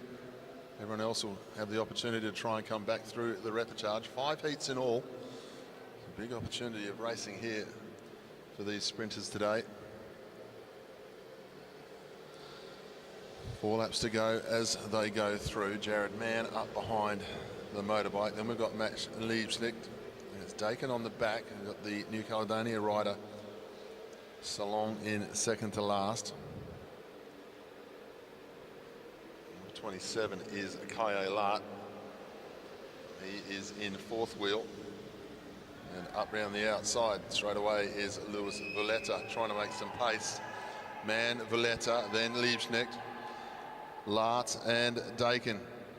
Salon got some work to do, but he's on a good wheel in Dakin. He's got to be able to go with it though at 2 laps to go. Lart comes through this time. Liebknecht, Dakin up round the outside, moving nicely. Salon coming as well. This is impressive speed here. Dakin just backs into the field, has a look up into the home straight. A few shoulders, a few elbows as they go through between it was Lart and Dakin and Liebknecht. They go down the back straight this time. Dakin having a big look over the shoulder. He looked very comfortable here this morning, but Sam Dakin is going to take out this one. We've got Kai Olart up into second. Then Max Liebknecht. They came together, coming up to 1 to go. So 1-2 to the 2 New Zealanders, Dakin and Lart. The rest will go to the repechage.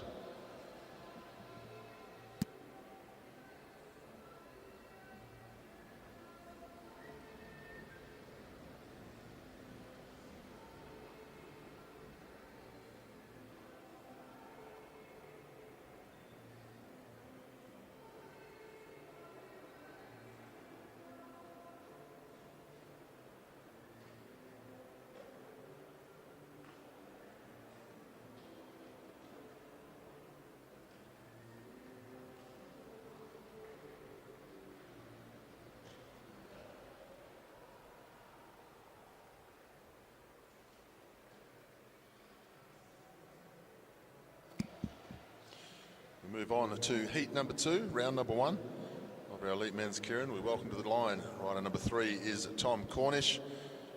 Rider number 5, Lee Hoffman. 21 is Ben Carpenter. Tate Ryan, rider number 45. 52 is Joshua Nixon, and 55 is Ruben Smith.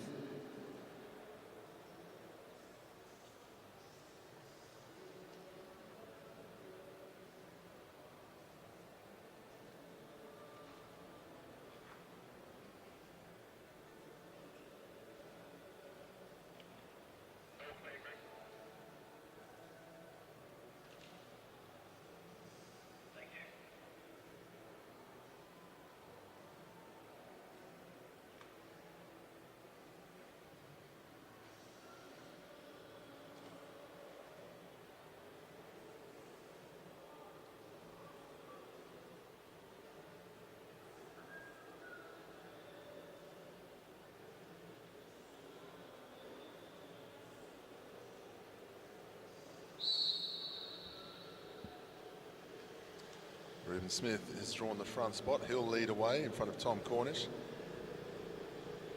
And Finn Carpenter up into third. Number 5, Lee Hoffman. Took the Oceania Sprint Championship last night.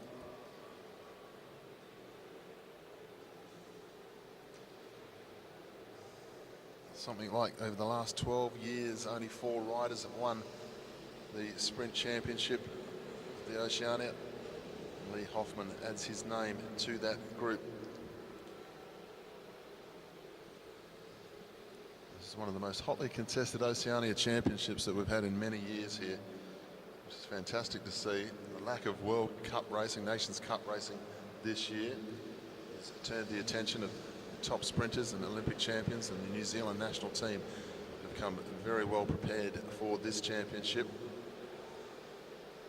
Motorbike speeds up down the back straight. Ruben Smith, Tom Cornish, Finn Carpenter, Lee Hoffman, then Nixon and Tate Ryan as they come into the home straight.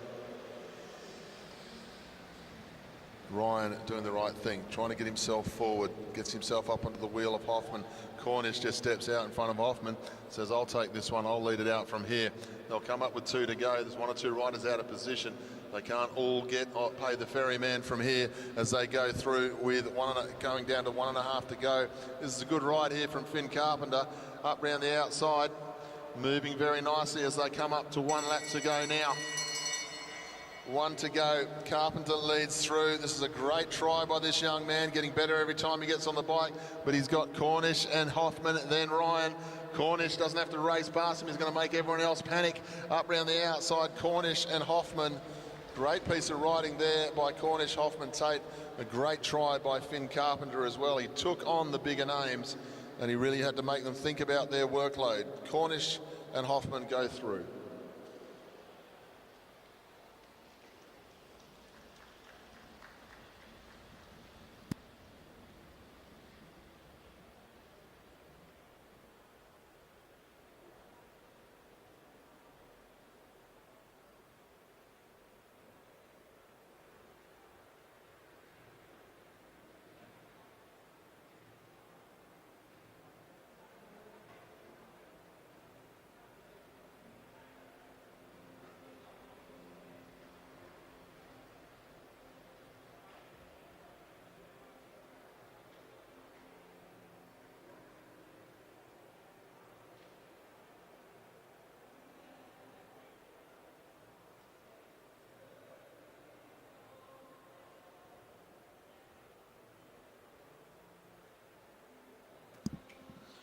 Move on to Heat 3, round number 1 for the elite men's at Keirin. Well, welcome to the track. Rider number 4 is Ryan Elliott from Australia. Number 20 is Dylan Day from New Zealand. 23 is Luke Blackwood, New Zealand. 35 is Xavier Bland from Australia. 40 is the crowd favourite here in Queensland, Byron Davies. And 43 is James Brister.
Away now. James Brister has drawn the front position in the South Australian Sports Institute colours. Had a great sprint competition, ended up 4th place behind Hoffman, Barber and Tom Cornish, but he improved on his qualifying ride throughout the day. It's great to see him back at the top absolute top of the game here at this Oceania Championships. Up under his wheel is Day, then Blackwood. And we go back to Ryan Elliott, Xavier Bland, and on the back of the group, Byron Davies.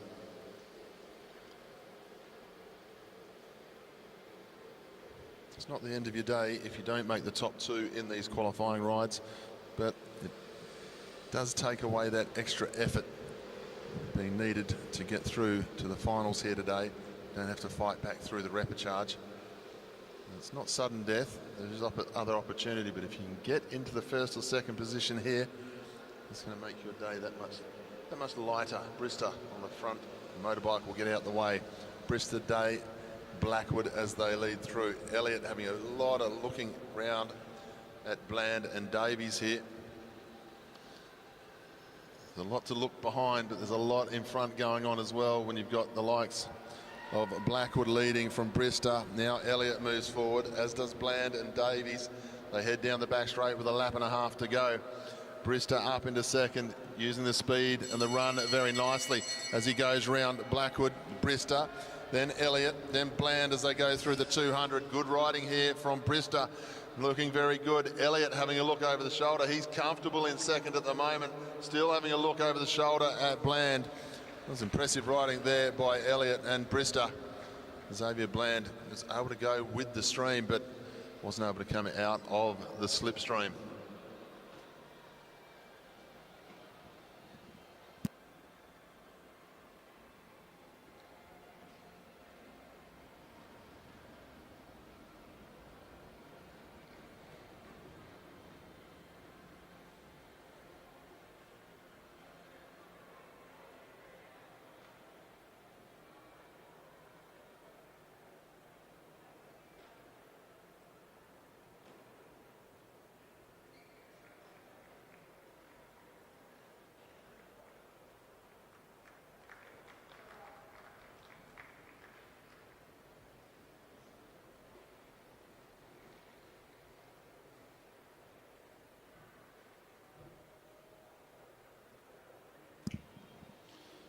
Move on to our next ride in the Elite Men's Keirin round number one.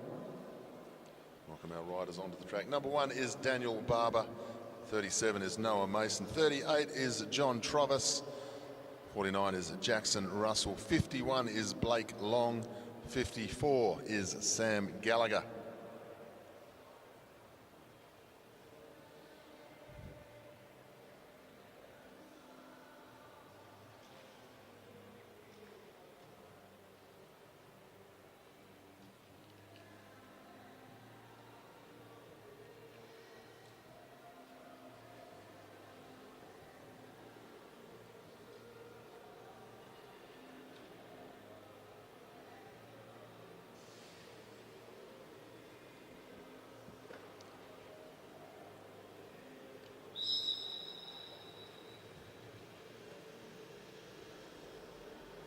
So Noah Mason has drawn front spot. He's got Dan Barbara on the wheel, then Blake Long from WA, Sam Gallagher. He's very unlucky to miss out on the quarterfinals yesterday, Sam Gallagher. Looking forward to seeing how he goes in the Keirin today. Then Johnny Travis and Jackson Russell from New Zealand. Really impressive, the depth of talent we have in the Australian sprinting scene right now. Big opportunity. A couple of retirements, a couple of riders moving on in the Australian cycling team. There's a few doors open.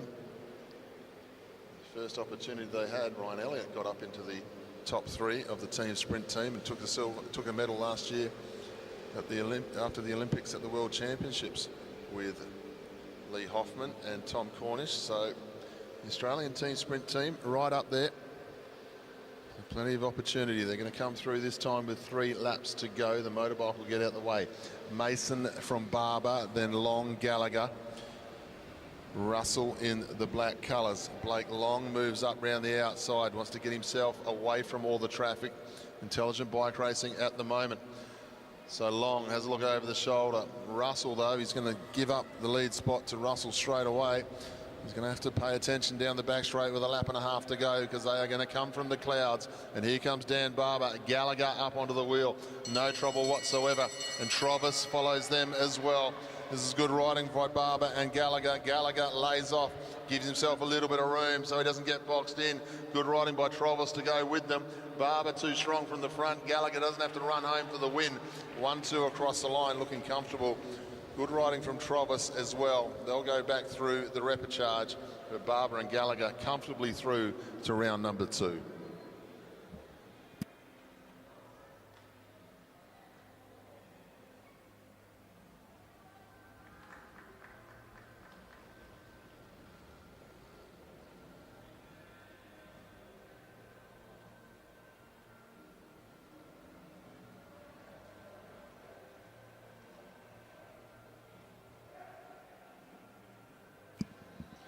So, ladies and gentlemen, in the grandstand and joining us on the Oz Cycling YouTube channel, we now have a 30-minute break.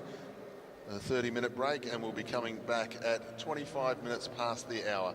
So if you're in Queensland at the track, we'll be coming back at 25 minutes past 12. If you're anywhere else other than Queensland, we're coming back at 25 minutes past the hour.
welcome back our Oz Cycling YouTube channel viewers to the next part of our day session here. We move on to event number 91, which is the Junior Men's Teams Pursuit Final.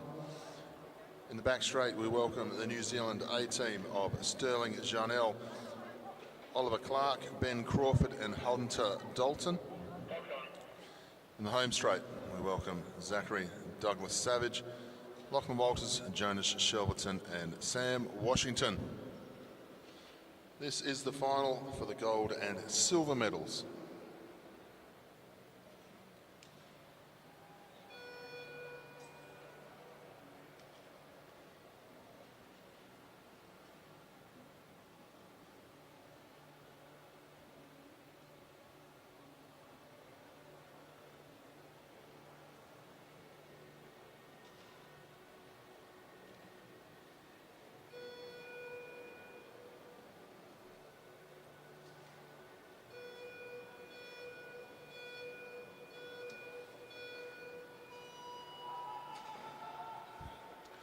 Clean start for both teams here in the final.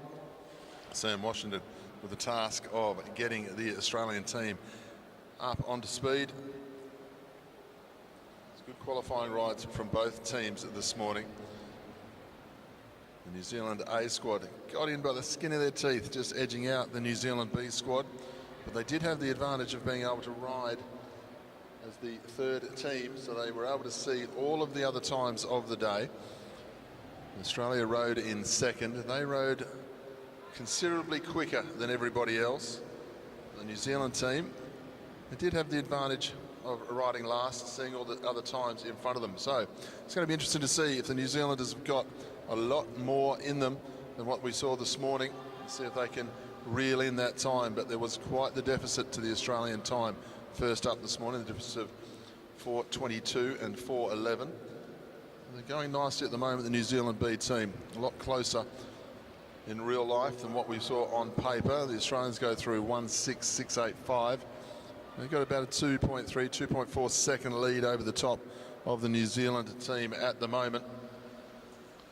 This is what was expected from the qualifying. We're hoping the New Zealand B team can improve on their time from this morning. Australian team, 10.5 laps to go as they head down the back straight. Lachie Walters it is, leads the way for the Australians. They look very comfortable at the moment. Big turn being done here by Lachie Walters, Sam Washington on his wheel.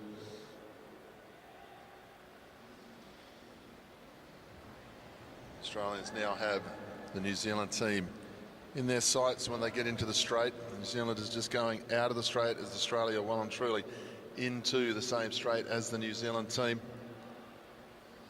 All about executing a perfect ride at the moment. Now the Australians go through 2:06 as opposed to 2:10, just outside 2:10. So the New Zealand team definitely going quicker in this second ride. So they've gotten used to each other, a little bit more confidence. They're definitely moving a lot quicker than they were this morning.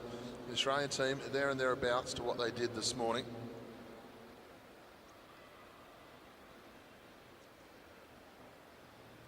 Jonas Shelverton on the front for the Australians as they come through the home straight now. 6 laps to go for them. Shouting from the teams in the back straight. New Zealand team screaming at their lead rider to swing up out the way. They're starting to hurt a little bit for one or two. Walters leads. Commissaire will show the red flag to the New Zealand team, which means they're not to swing it up. The whistle will sound. The whistle sounds, and that is the gold medal to Australia in the final. They've done the catch, and they catch New Zealand A just as they come up with 4 laps to go. So a round of applause for our Australian team taking the gold medal. Round of applause for our New Zealand B team. As you can see, these are composite teams made up from all the states and regions of Australia and New Zealand. A great breeding ground for our elite teams. And of course, these riders trying to make their way into national teams that may ride in the Junior Championships. Matt, check your phone. I've just sent you a picture of the event 93A.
on now to event 93A, the Elite Women Keirin Repechage.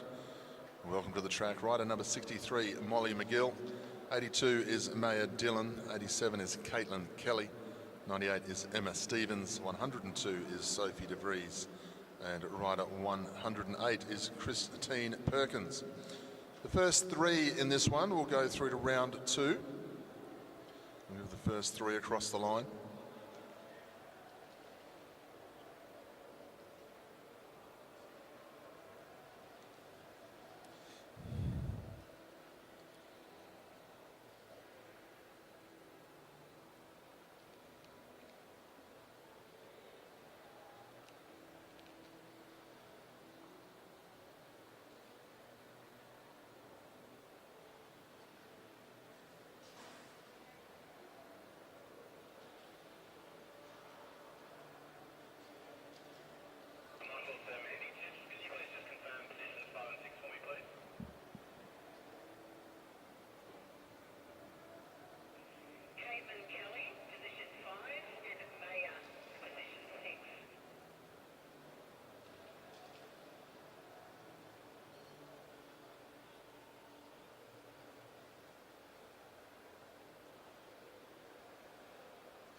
Final instructions from our starter, and the motorbike's on its way.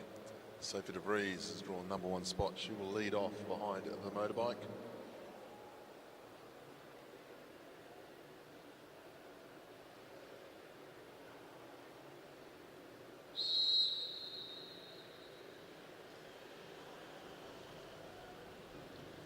So De Vries goes up behind the motorbike. She's got Christine Perkins to follow her.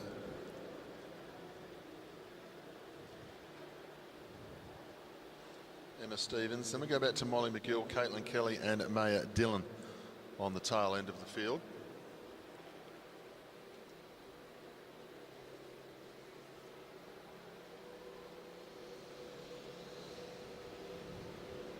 So this is the repechage. All of these riders missed out on the front two placings in round number one. So this is their last opportunity to get themselves through.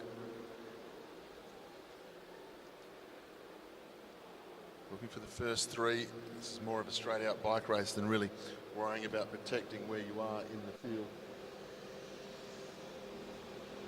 De Vries up behind the motorbike, then Perkins, then we go back to Stevens, McGill, Kelly and Dillon. 3.5 laps to go. The motorbike will come out of the way this time through in the home straight. De Vries leads. Perkins lays off so she doesn't get boxed in. Maya Dillon's up round the outside, nice and smooth, very quickly. She's now caught in that touch and go zone with 2 laps to go. She's a little bit too far forward from where she really wants to be. She's going to probably ride a little bit harder than she wanted to hold that position. They'll head down the back straight. Perkins lays off. McGill up round the outside nicely, going 2 to everyone else's 1 as they come up now with 1 lap to go. Perkins steps out over the top of Dillon. De Vries trying to get round, as is Stevens. Dillon, though, doing a great fight down the bottom of the track. De Vries now getting up over the outside of her. We go back to the front, and it's McGill and Perkins looking for the 1-2. And Perkins is going to go around the outside and take the win. Then McGill, I think possibly De Vries hung on for 3rd place on a really good lunge to the line by Caitlin Kelly. We'll wait for the official decision from the judges. That's heat number 1 of the repechage. First 3 go through.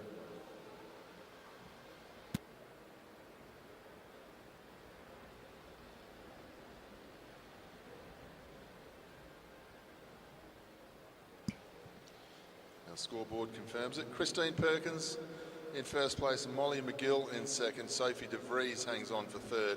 They'll move through to round number 2.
Motorbike on its way. We welcome rider number 85, Erin Green, Danica Blinko, Kalinda Robinson, Lauren Perry and Sandra Stoy to the line.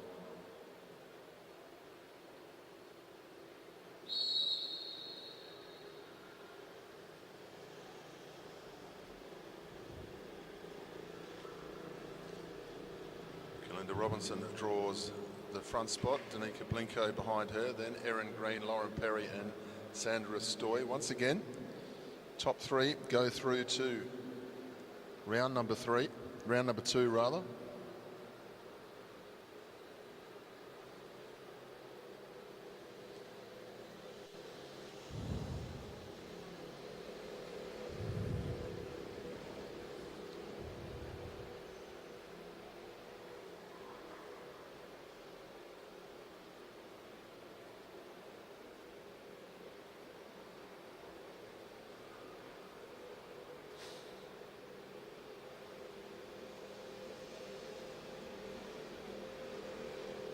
See the motorbike just picking up pace now. Danica Blinko just laying off a little so slightly. Sandra Stoy looking for a way round before they come up to 3 laps to go. 3 laps to go this time. The motorbike will get out the way. Robinson, Blinko, Stoy up and around the outside. And we've got Green just down the back looking for a little bit more opportunity to get past. Lauren Perry, the Tasmanian. Second wheel, too wide down the back. They come through now with 2 laps to go. Sandra Stoy taking them on from the front, the University of Queensland colours. 2 QAS riders heading down the back straight. Robinson, good piece of riding there from Blinko. She found a way through. Lauren Perry trying to get her handlebars in front here as they come up to 2 to go. It looks like she's going to do it as well. Good riding here by Perry, up round the outside now. Puts herself in a commanding position down the back straight. Half a lap to go. Pressure between the 2 Queensland riders here, looking for some space, but Perry's okay, so is Green, and in the end it will be Blinko who gets across the line in 3rd place. It was touch and go for a little while, just trying to find some space, but that'll be your 1, 2, 3, Perry, Green and Blinko.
Move on to event 94, the elite men keirin repechage. 4 heats in all, and only the winner will go through to the next round.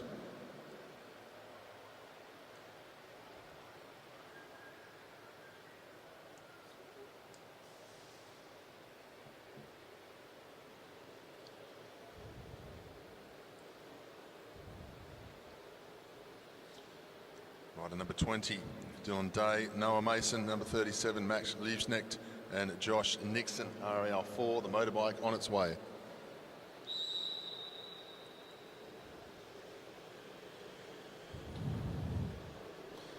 So Liebknecht has drawn the number 1 position. He'll go up behind the bike, but Noah Mason to follow on from here, then Nixon and Day. As I've said, just the winner will get through to the next round.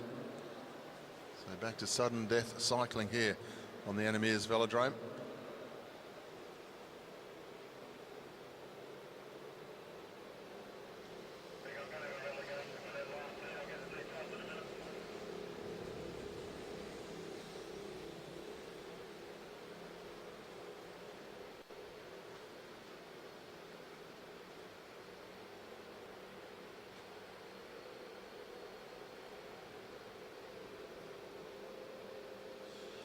Come through now with 4 laps to go. The motorbike picking up some pace. Front 2 riders, Liebknecht and Mason, heads on a swivel at the moment. Just make sure they don't get caught out from an early attack here as it comes up to 3 to go. Motorbike will leave the track now. Liebknecht, Mason, Nixon, and then Day. They'll head down the back straight. Liebknecht's got to pay attention to the dive bomb behind. They'll come from the clouds if he's not going quick enough. 2 laps to go now. Mason and Nixon trying to get up around the outside. Nixon can't get there. So Noah Mason leads down the back straight with a lot of pace at the moment. Really getting on top of that big gear. It's going to be a long sprint from here. Max Liebknecht happy for the lead. Day in the slipstream as they hit the 200 now. They'll head down the back straight. There's nothing between these guys pace-wise. Can Liebknecht get up round the hip? He hasn't been able to do it so far. This is a strong ride for Mason, and he will go through to the next round. Big, strong, powerful ride there from Noah Mason.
We move on to the next heat.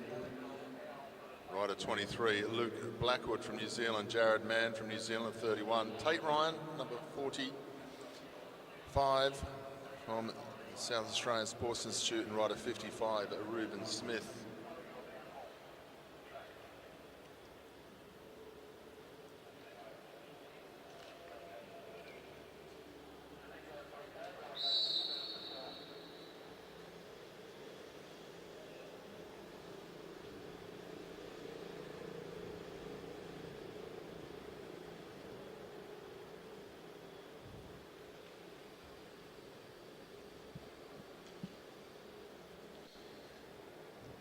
So Jared Mann is the rider up behind the motorbike now. Reuben Smith follows him. Then Tate Ryan and Luke Blackwood. Tate Ryan, junior world champion.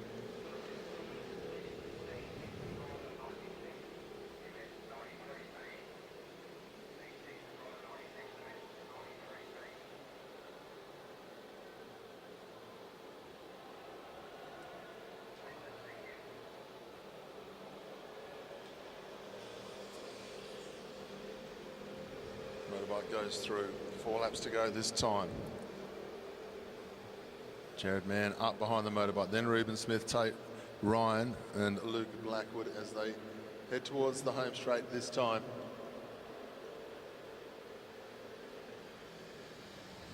Motorbike comes out of the way.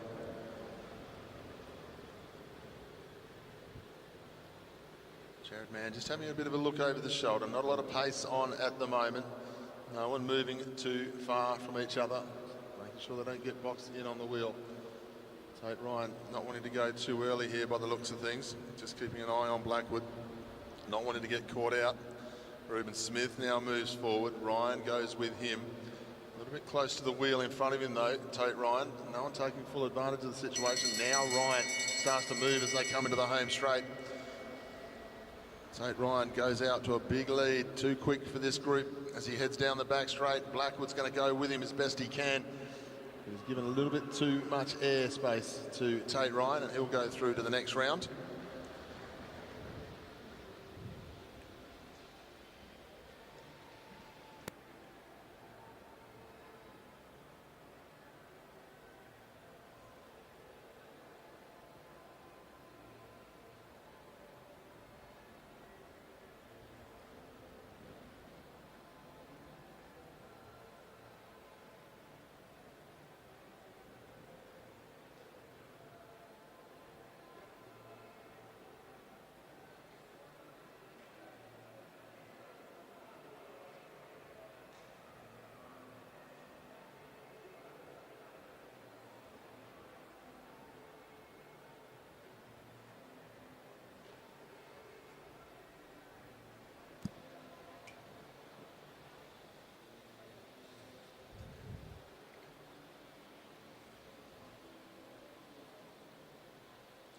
Move on to the next round of our elite men's keirin repechage. Welcome to the track. Rider number 21, Finn Carpenter. 35 is Xavier Bland. 49 is Jackson Russell. And 86 is Lewis Valletta.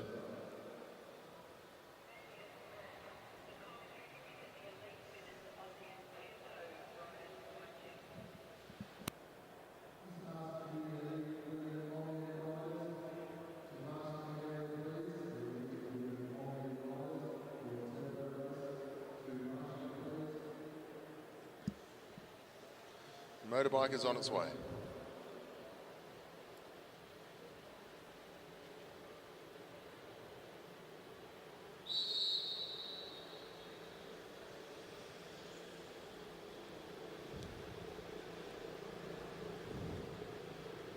So Jackson Russell is the rider who's drawn the front spot.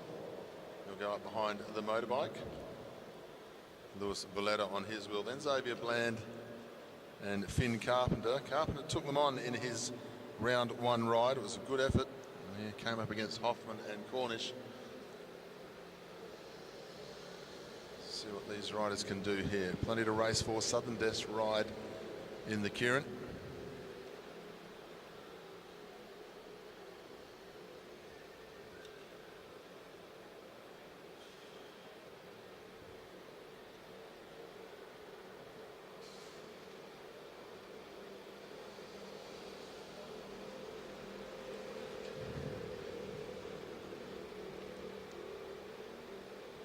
3.5 laps to go. So this is when the riders really need to start having a look over their shoulder.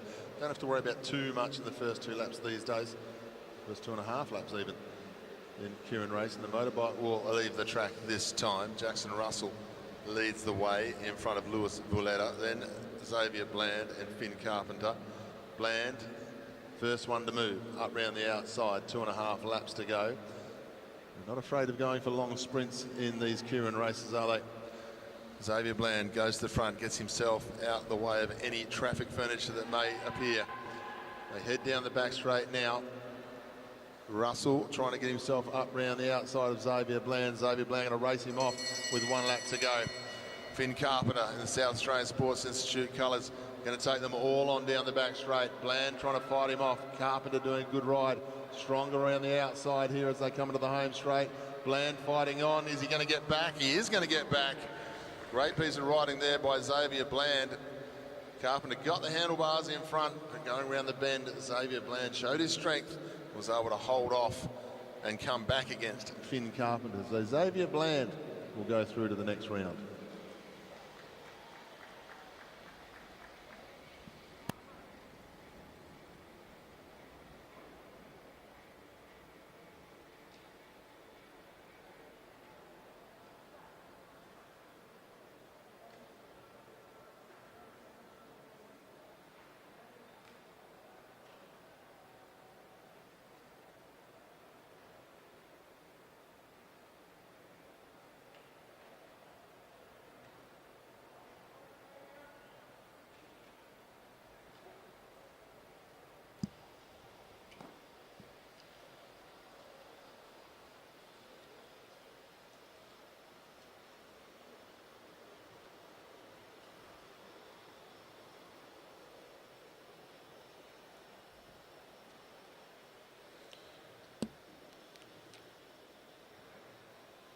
Move on to the fourth and final heat of our elite men keirin repechage. Welcome onto the track, rider number 34 is Hervé Salon of New Caledonia. John Travis, rider number 38 in the blue colours. Byron Davies, rider 40 in the Queensland Academy of Sport colours, and Blake Long in the black jersey. Motorbike leads through. So John Travis has drawn the front spot. He'll go up behind the motorbike. He's got Davies to follow him, then Blake Long and Hervé Salon.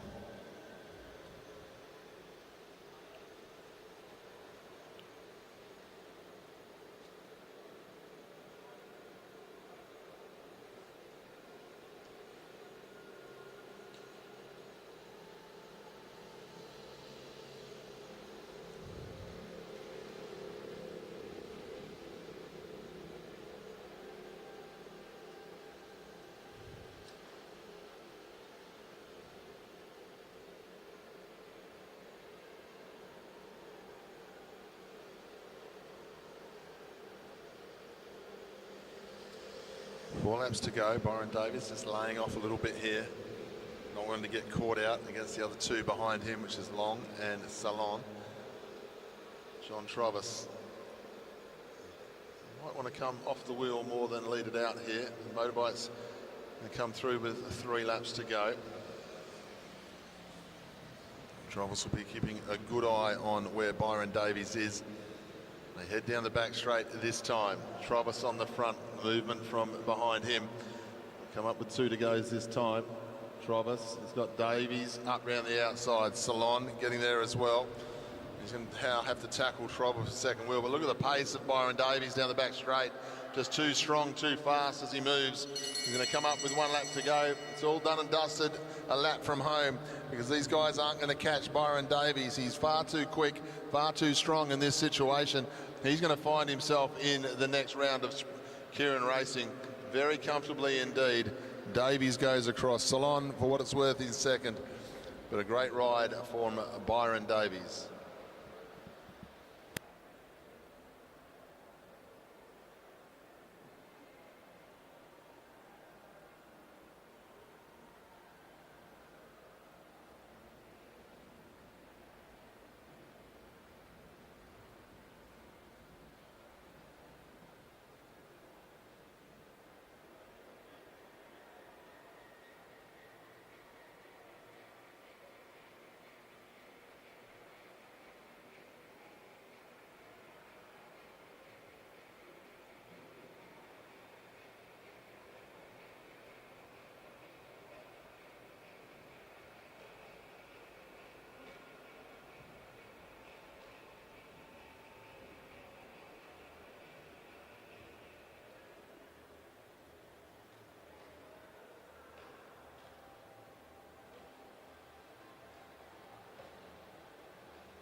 So we move on now to the second of our women's elite Omnium races. This is the tempo race, just go through the list so far. Samantha Donnelly leads on 40 points after winning the first scratch race. Then we have Emily Shearman, Brioni Botha, Maeve Plouffe, Sophie Edwards, Ali Anderson, Sally Carter, Prudence Fowler, Kira Will, Isla Carr round out the top 10. And we have Mackenzie Milne in 11th, Riley McMullen, Sanna Nordmeyer, Amelia Sykes, Lucy Reeve, Maya Wolfenden, Tegan Faringa, Madison Taylor, Rosie Jackson, Courtney McGowan and Sophie Sutton. That is the order of finishing. So Sam Donnelly leads on 40, then 38 to Emily Shearman, 36, 34, and you can currently all the way down to 2 points down to Courtney McGowan.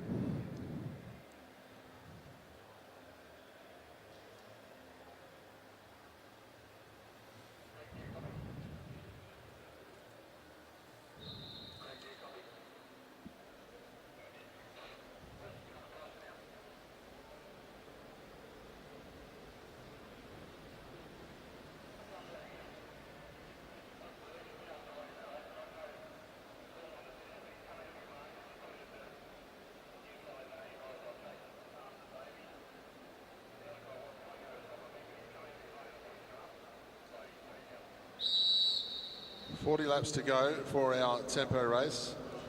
If you've not seen the tempo race before, the first 4 laps, there's no points on the line.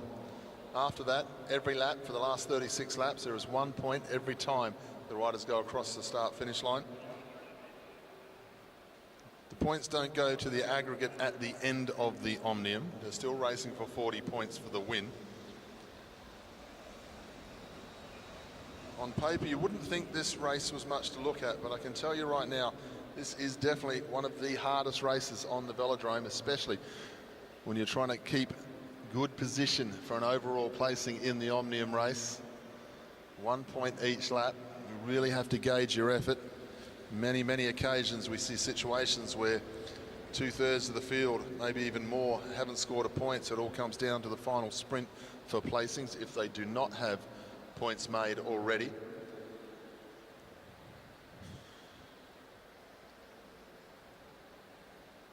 Come through now, 37 laps to go. Maddie Taylor on the front, being followed by Lucy Reeve.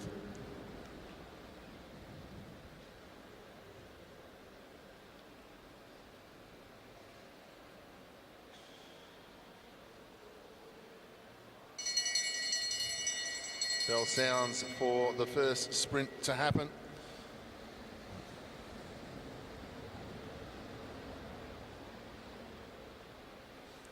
Courtney McGowan taking on the New Zealand riders as they come into the home straight this time. It's a good sprint for 1 point, isn't it? They'll come through this time and settling in nicely to the sprinting. Maya Wolfenden finds herself off the front of the group now. Takes the first sprint, takes the second sprint. So she'll go on to 2 points straight away. Have a look at what the bunch is doing. Now, if the rider takes a lap, they'll get 20 points as well. So what you tend to see in the tempo race is one of two things. The bunch will either turn off the gas, let the lap go. Because if the lap goes, the points are fine. That means that rider's going to be in the number 1 position. Then it allows the rest of the field to start sprinting for points again. 2 tactics. Riders who are quite happy to leave this to a sprint finish for a scratch race and position, or riders who want to put a lot of pressure on early on. Judging by the pace being set at the moment, the bunch quite happy to let Maya Wolfenden to sit out front and take points away. That means no one else is going to get points for now. And for the moment, the rest of the field, we've still got 31 laps to go. At the moment, the rest of the field quite happy to ride towards the scratch race, because Maya Wolfenden, she's got the opportunity now to look across the track, see what the bunch is doing, and if they're not really chasing, she can actually take the pressure off. Because I can guarantee you, as long as she stays on the lap of the lead bunch, she's going to finish herself up into 1 or 2 spots at the moment. So she's quite comfortable down the back straight. 6 points already. She'll come to the home straight this time. She'll pick up another point. Pace going up a little bit in the back straight, or being manipulated somewhat. Two riders thinking about going out after Maya Wolfenden. They tend to be wearing similar clothing. Interesting tactics here in the Oceania Championships. 29 laps to go. When Wolfenden gets to us, it'll be 28.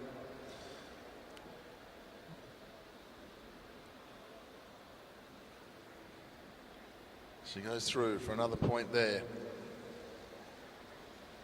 So Wolfenden, she's on to 8 points now.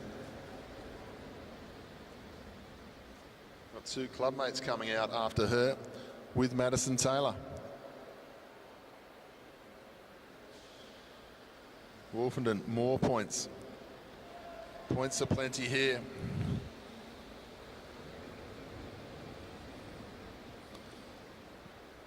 Lucy Reeve, and I think it was Amelia Sykes going out after Wolfenden. So we've got three riders from the same club now in the break.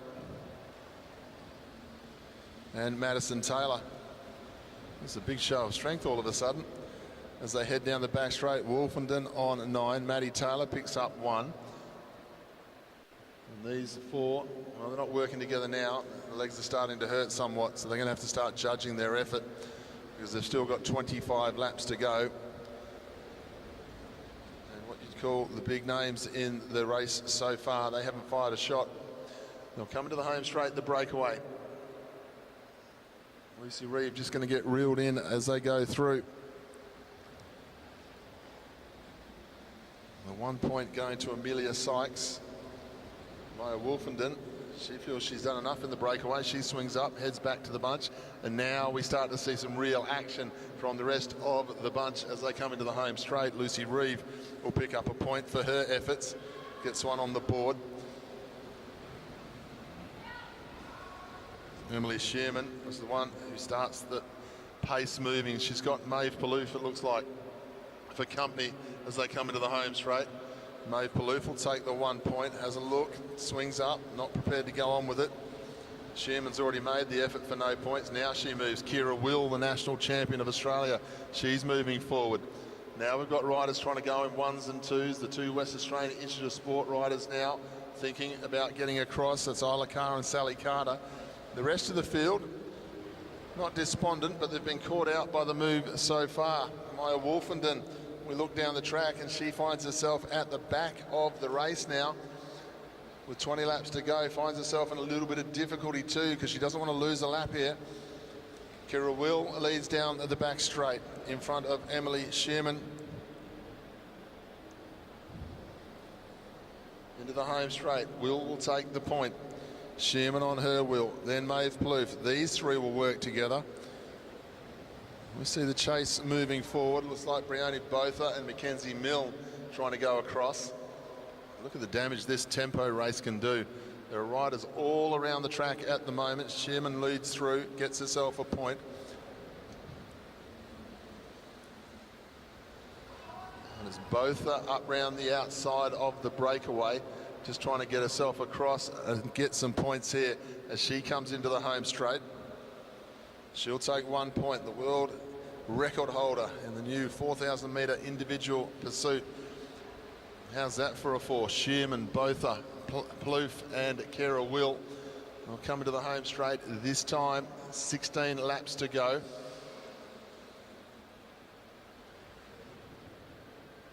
Kira Will takes the point.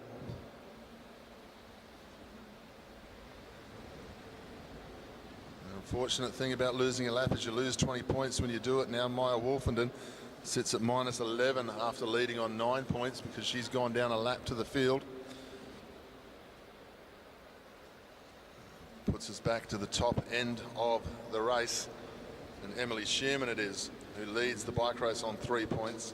Then Amelia Sykes, Maeve Palouf, Kira Will, Madison Taylor still doing nicely with the 1 point. She finds herself adrift of the main group and she's got to go down a lap to the breakaway, but not the main peloton. 14 laps to go for them as they go through. And here comes the dropped riders and breakaway as they come through. Brioni Botha, Kira Will, Emily Shearman, Maeve Palouf. It's a superb four to be in the breakaway here. They're going to go around and judging by what the bunch is doing, they're going to find themselves a lap up, 20 points further clear. And the rest of the field, is going to be back in for the sprinting, but they lay off ever so slightly. They won't lay off too long, I don't think. The days are almost gone now. Ali Anderson up round the outside, decides to launch herself off the front. Brioni Botha makes the decision. It's better for us to go up and take the lap, and they do. So Botha will get the 1 point that time round. Now we go back to the front of the group. I think it's Riley McMullen who leads them as they come into the home straight at this time. He's got Ali Anderson on the wheel as they go through. And then we go back through the field. Sam Donnelly finally gets herself to the front of this race. Won the first one, and now she comes around the outside quite comfortably. Donnelly will take a point. Head down the back straight, the breakaway, a new breakaway, leaving itself off the front. Emily Shearman leading the bike race from Maeve Plouffe on 3 points. These points are going to start to move around because Prudence Fowler has just taken a point. She's off the front with Riley McMullen, and I think it is Sophie Edwards trying to get herself up around the outside, and she does so. So important as we go towards the end of the bike race here. 7 laps to go as the bunch comes through. Breakaway in the back straight. Fowler, Edwards and McMullen. You've got Ali Anderson and Sam Donnelly trying to go across to them. Another point for Fowler. Donnelly and Ali Anderson not quite across yet. This has been a hard race, the tempo race. Without doubt, one of the hardest races, if not the hardest race, to control in the Omnium Championship. By the time they get to the points race, well, the middle of the field, they're pretty resigned to where they are. It's only the top sort of 10 riders that really, or the top 5 or 6 riders that are really under pressure by the time we get to race number 4. But in race number 2, everyone's still ready to go and ready to race. Riley McMullen leads through, just launching herself off what is the remnants of the breakaway, trying to get herself a lap ahead. Emily Shearman leads on 23, Plouffe on 23, Kira Will on 23, Brioni Botha on 23. That is why Riley McMullen's trying to get across, because if she can keep tapping away at the points and get a lap, she might get herself a win here. McMullen's now on 4 points. That's why she wants to bridge across. If she can bridge across, she'll get 20 and she'll go to 24. And the points, they'll start to go back to the breakaway. The breakaway don't have 20 points, so McMullen, she gets herself onto the back now. Picks up another point, now goes to 25 and leader of the bike race. So the riders now leading the race to sprint, come into the home straight now. This is Fowler, Ali Anderson, and also Sam Donnelly. So Anderson will pick up a point. Donnelly, who won the first race, she'll be looking for the point here just to make sure she gets a bit further up the standings if she can. Everyone else will be sprinting for placings. If they haven't scored points, it's going to be so important to where they finish. Anderson holds off Donnelly, great ride. Remember, got a number of riders on the same amount of points in this one, so it's come down to a scratch race finish for the majority of the top end of this field. Great race, the tempo race here for the women's field.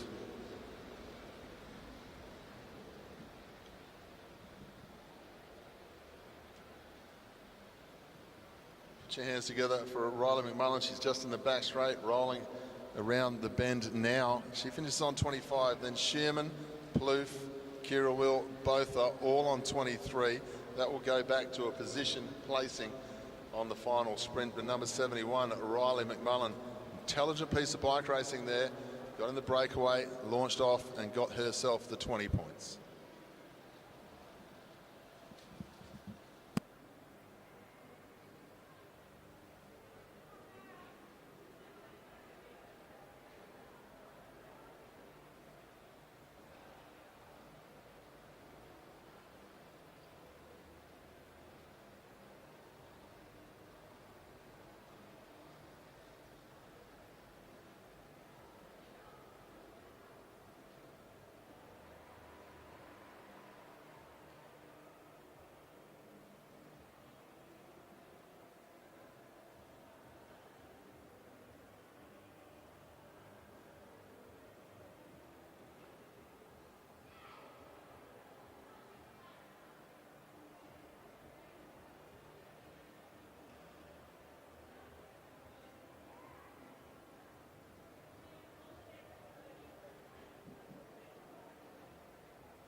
we now move on to the elite men's Omnium Tempo race. Go through the result of race number 1. Campbell Stewart was the winner. Ron Hayden-Smith was second. Then Tom Sexton, Keegan Hornblow. Liam Walsh was 5th. Ollie Bledden was 6th. Oliver Watson-Palmer 7th. Connor Lay 8th. Magnus Jameson in 9th. And Marshall Irwood was 10th. 11th was Mitchell Fitzsimmons. Then Kurt Ether, Hamish Keast, James Moriarty, Dan Morton, Ed Pawson, Hugo Pomelet, Noah Blannon, Ed Marks, Matthew Davidson, Luke Rickett, Leo Zimmerman, Kyle Aitken were the results of race number 1. So Campbell Stewart leads on 40 points before we get underway with the men's tempo race. And we saw what happened in the women's race. These are a great bike race to watch. Very hard race to control. Looking forward to this.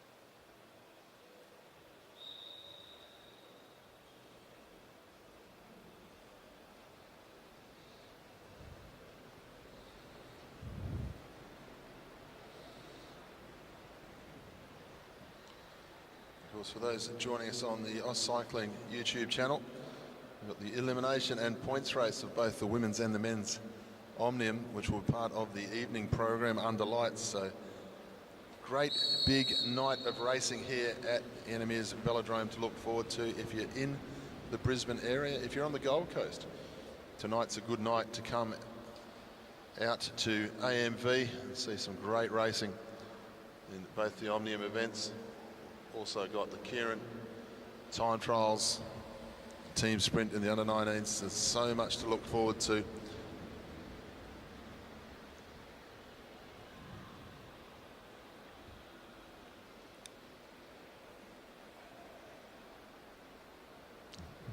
The junior women 19 Madison and the junior men's points race tonight as well. So a great session of racing to look forward to.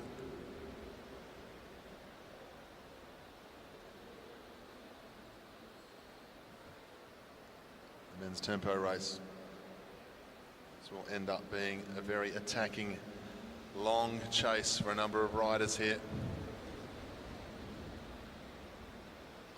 They head down the back straight, they'll come in to the home straight this time and see 36 laps to go.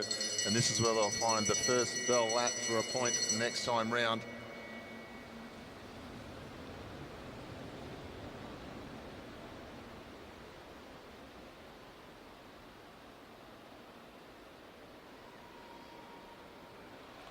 Hayden-Smith up round the outside takes the points.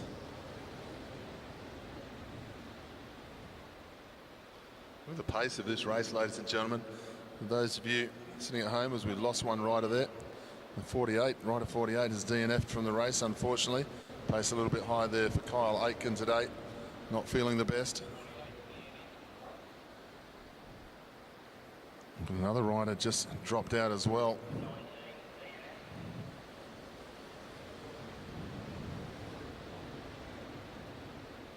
Matthew Davidson also DNF now as he drops off the track. Pace is up at the front as Liam Walsh comes through this time.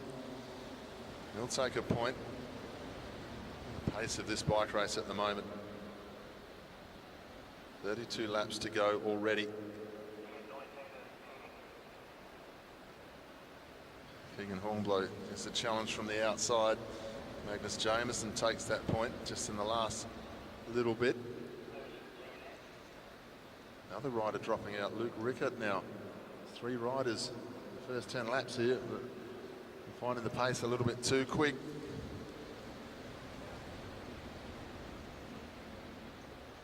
This is the slowest we've seen the race in 10 laps, and they're not going slow at all. We'll come back into the home straight again. Looks like up around the outside, Campbell Stewart, he takes a point. Leader of the Omnium so far. He goes to the lead of the tempo race as well, and he keeps going on with the pace. He'll take another point by the looks of things. Connor Lay up round the outside. Oh, we'll leave that one to the judges. Connor Lay came very late. He might have got the point there. In fact, he does. So Connolly left it absolutely timed to perfection there, and he leads through this time. He's going to take another point to put himself on the same points as Campbell Stewart. Now Oliver Bledden leads into the back straight. Pace goes up once again. You can see the gaps opening. Ollie Bledden, Olympic champion, world record holder in the team's pursuit. He leads through there. They're forcing Tom Sexton to go out after him.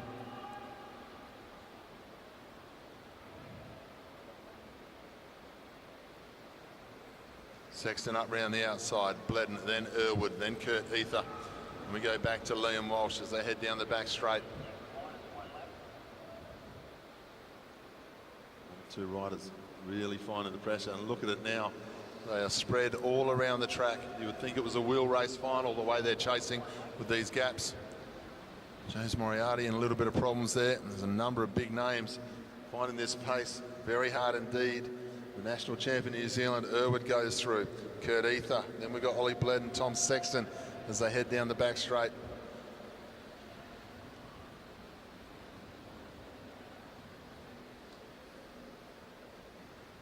.22 to go as they go through this time.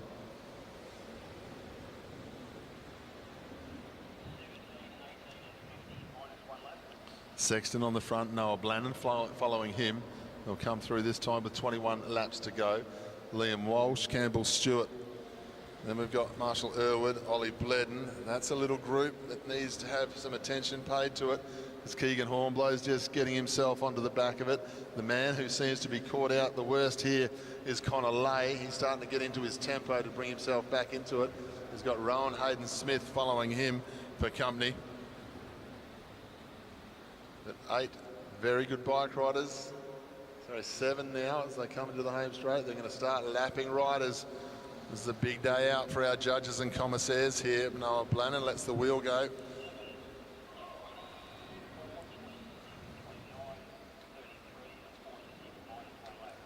.18 laps to go as they come through.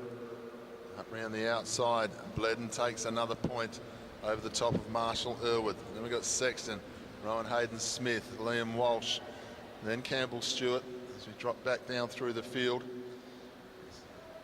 Connolly, Rowan Hayden-Smith still looking for a way to get back on. The last thing they can worry about is losing a lap here. Sexton takes the point. They've got 17 laps to go when they went through that time. Sexton on the front, Hornblow on his wheel. Then Liam Walsh, Ollie Bledden, Campbell Stewart, Marshall Irwood as we go through. Magnus Jameson.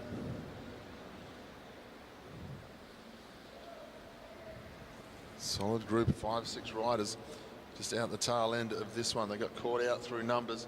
Liam Walsh up round the outside of Keegan Hornblow. A little bit of a rubbing of the elbows. Now Bledden goes to the front.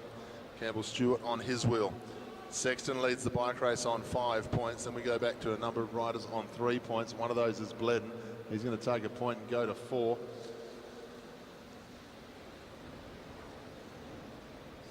So Stewart now gets on with it down the back straight. Has a look over the shoulder and see 1 or 2 riders not really wanting to follow. So Campbell Stewart will take the point. Bledden swings up, asking somebody else to do some turns. Look at the pace of this bike race, the damage that's being done, and the damage that's being done to some superb world-class bike riders in the second group. The leaders come through. Stewart, he showed some great form in the first race. It's continuing on in race number 2. Irwood now coming out after him, as is Liam Walsh. Then we go back to Tom Sexton, Bledden, Hornblow. To Campbell Stewart, he's in his stride. He comes through with 11 laps to go this time.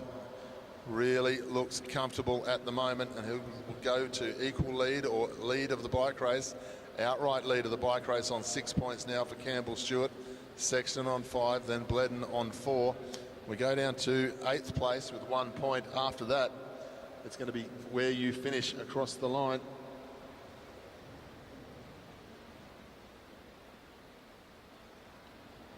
Campbell Stewart comes into the home straight. He will see the tail end of what is left of the main bunch. There's 5 riders chasing him behind.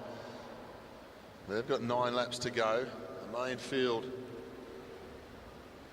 just trying to keep themselves off the front of all that mess. Conolay threads the needle. He's got Rowan Hayden-Smith on his wheel as they go down the back straight. Everyone just breathes in a little bit as they catch one or two lapped riders. Campbell Stewart nearly half a lap up in front of the breakaway, 2/3 of a lap in front of the rest of the peloton. He's going to come in and see 7 laps to go this time.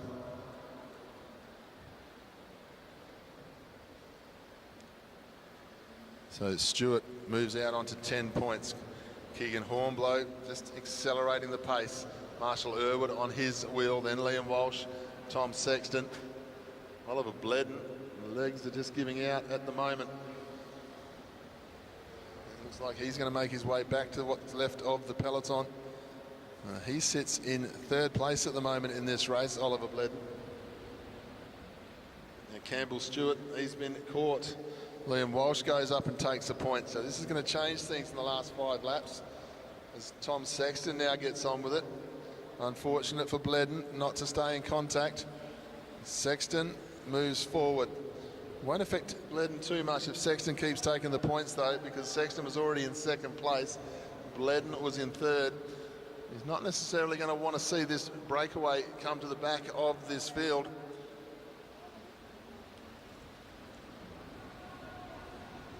Sexton is going to go across to the back of this bunch by the looks of it. We've got 3.5 laps to go. No, just under 3 laps to go now. Sexton's going to take the lap, and he takes the lap. That's going to put him in the lead of the bike race outright. Hasn't quite got there. Yes, he has. Sexton's on. So now the sprint for the next place is Keegan Hornblow. He steps out. Keegan Hornblow coming to the tail of the field here. The bell will sound. Hornblow receives the point, and he's going to try and get himself on for the points here down the back straight. Hornblow takes the lap, which means Liam Walsh is in the lead for the point in the Australian jersey. So Sexton, Hornblow, across the line for the first sprint here is Liam Walsh. Now everyone's going to start sprinting for the placings. So Ollie Bledden, by not being able to keep up with the breakaway, I think he's given up his 3rd spot to 4th spot. As Keegan Hornblow will move forward, and he does. So Thomas Sexton will win the bike race on 28, then Hornblow 21. Campbell Stewart, after all that hard work, finishes with 3rd on 11, and then Oliver Bledden loses 1 place, but saves the legs that little bit for the rest of the day's racing. Great racing from our men's tempo race. Put your hands together if you're in the stadium, because that was some great racing here just for race number 2 in the men's Omnium.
Ladies and gentlemen, just be a little short break in the program while our officials just finalise the previous event result.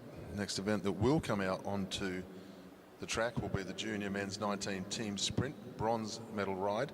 We only had three teams in this event, but the third qualifiers will get the opportunity to ride for a time again as all part of pathways and categorisation for our under 19 riders. There'll be just a couple of moments while the previous two races are finalised for the positions. As you can imagine, as you would have seen, quite a bit going on in the tempo race. Once that's done, we'll be underway with our team sprint.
Ladies and gentlemen, we'll be welcoming event 97A out onto the track.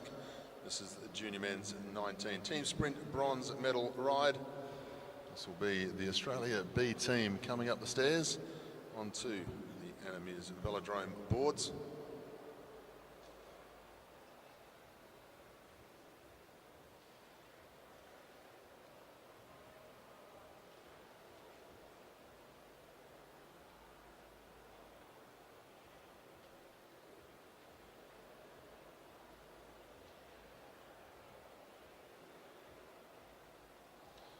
Will be the team of Luca Pyatt, rider 141, Chris Mullins 115, and Sebastian Topping, rider 116.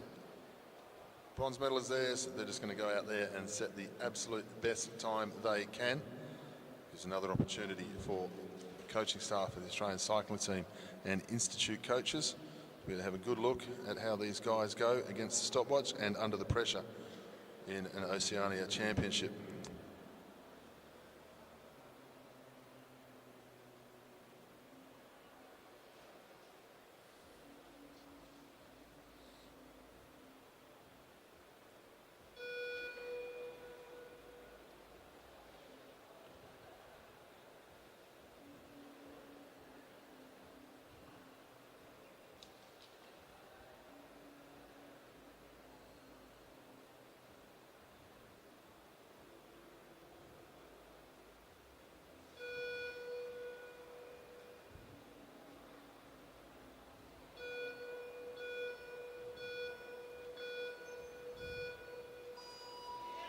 Luca Pyatt leads them away. Nice start out of the blocks there from Luca. Up onto his wheel is Chris Mullins, just struggling a little bit there, Chris, to get up on top of the gear. Hasn't quite got into that 2 to 3 bike length space to get the slipstream from the effort here. So Mullins predominantly doing a 500 metre time trial here to try and set Sebastian Topping up into a good position. They head down the back straight. Going nicely now, the two Queenslanders together, representing Australia B, and Seb Topping will step underneath. Just trying to set the fastest time they possibly can. They're going to get to stand on the podium a little bit later today, and not too long a space of time either. But into the home straight, Sebastian Topping from Queensland will finish off and stop the clock.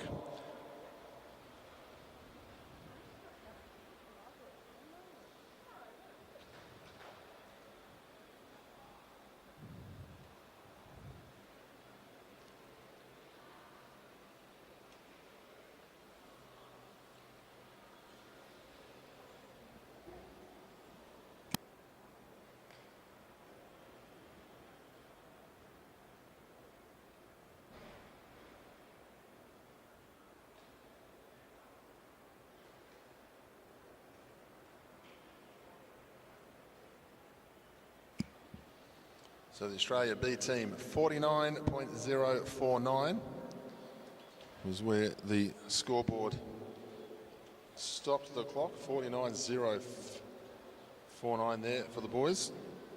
We move on now to our gold medal final in the back straight. We welcome the team of Australia A. The team of rider 133, Patrick May. Rider 140 will be Mitchell Louis. And rider 146 is Flynn Underwood. In the home straight, we have the team from New Zealand. More importantly, the team from Te Amamutsu Sports Cycling Club. All three riders, Benjamin Murphy, Alex Schuler and Flynn Underwood.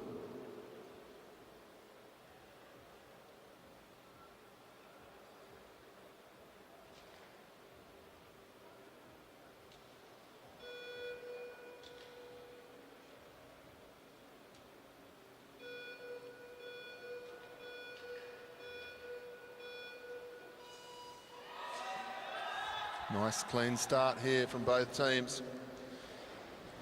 There was not very much between these two teams this morning. The New Zealanders just had the edge. Thought they might have been a little bit further forward. But two of their riders in the final of the Sprint Championship last night. They've got the edge though over the Australian team here. New Zealand versus Australia. They head to the back straight this time. New Zealand lead and lead comfortably, 0.6 of a second. Angus Withington finishing off for the Australians. Underwood finishing off for the New Zealanders, and they're going to do it comfortably in the final as well. They'll go across the line. 45.841 for the New Zealand team, 46.627 for the Australians. Well done to the Te Awatu Sports Cycling Club of Ben Murphy, Alex Schuler and Flynn Underwood, gold medalists in the Oceania Championships.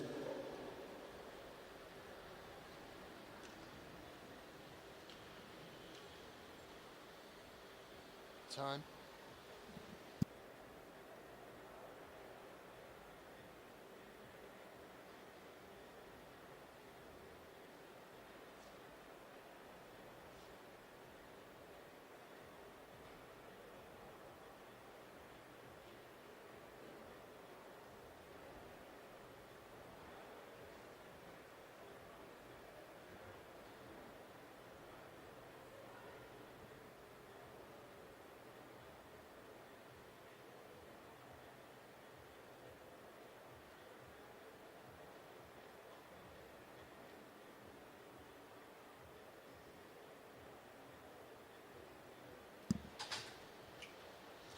Ladies and gentlemen, we move straight into event 98. This is the Junior Women 19 time trial final. The top 8 qualifiers. They've already ridden a 1,000-metre time trial this morning. And here they are. They're going to do it all again. Please welcome Piper Newton from New Zealand.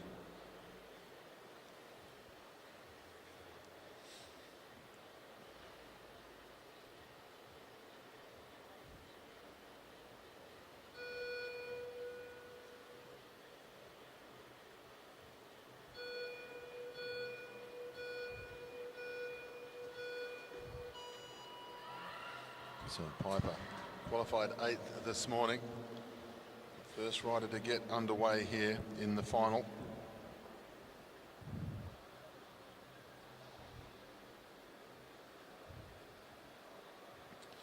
She rode a 1:16.854 this morning. For those of you who are joining us for the first time, joining us on Paracycling YouTube's channel, big differences in the distances this year.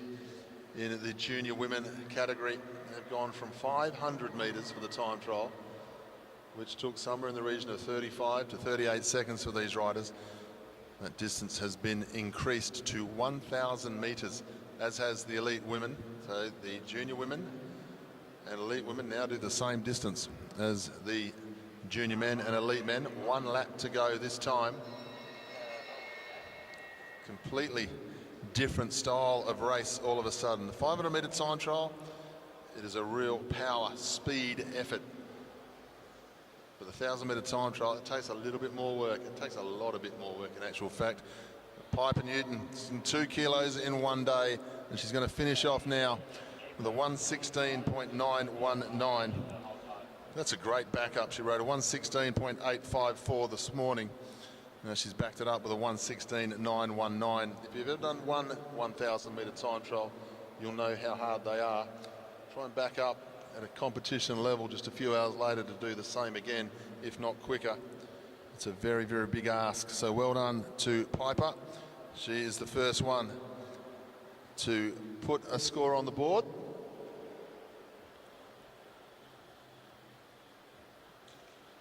Just having a little bit of a pause in the home straight with the starting gate.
Knock them out.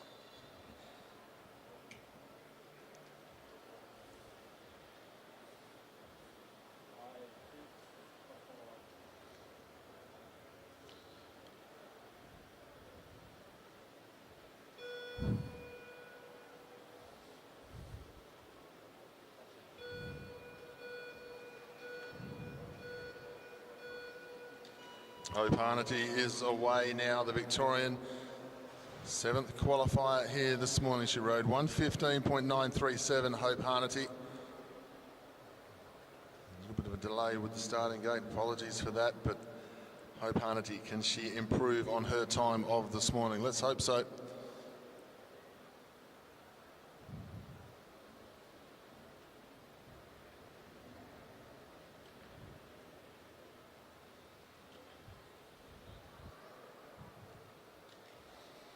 Coming to the home straight at this time, Hope. See how she's travelling. She's got the faster time at the moment than Piper Newton. Wasn't too much between them this morning, 1:15.9 to 1:16.8. Hope Harnetty's got a lap and a half to go now. Rode well in the sprint competition. She comes into the home straight to find the bell lap this time.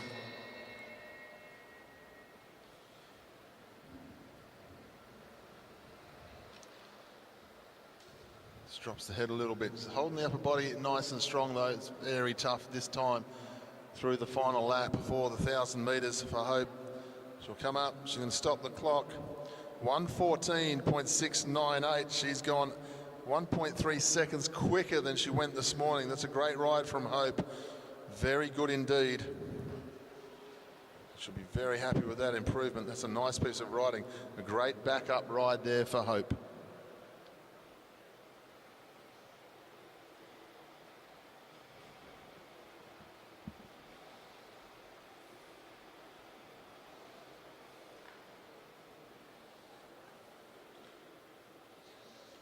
The next rider that's going to join us on the track now is from New Caledonia. This is Louise Schavitz, and she rode 1:15.752 this morning to be the 6th qualifier.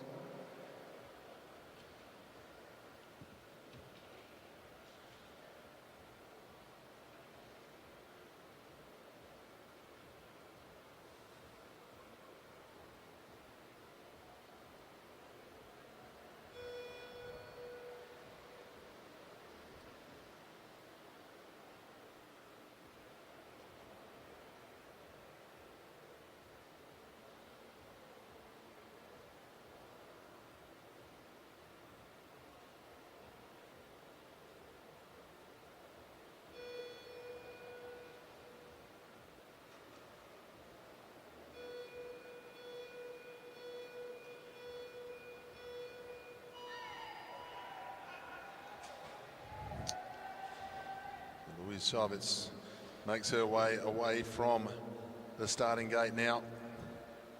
Fastest time so far is 1:14.698. Hope Harnetty from Victoria. A faster time than what Louise did this morning here. Let's see if she can improve the same way Hope Harnetty has. A different style of race now, the 1,000 metre time trial. Gone are the days of just the all-out effort, one ride. Got changed, for better or for worse. It's been changed now to qualify first and race again. 40.123 for Louise. First 500, legs a little bit tight from this morning's ride by the looks of things. She'll come through the bend at this time. She'll lock up and see one lap to go. This is where you try and accelerate with everything that you got, and your body tends to disagree with you in a 1,000 metre time trial. Into the back straight with Louise. She's fighting on nicely. She'll fight through the bend here and come up. See where she stops the clock. 1:16.731 for Louise Schavitz. Puts her up into second place, just outside the time she set this morning. It is a big day of racing when you have to ride two of these in the one day.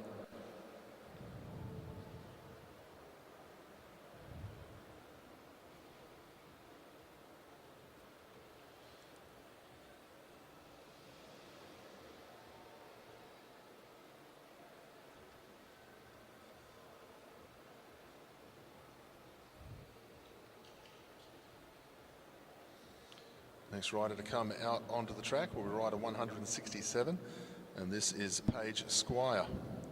She rode a 1:14.650 this morning.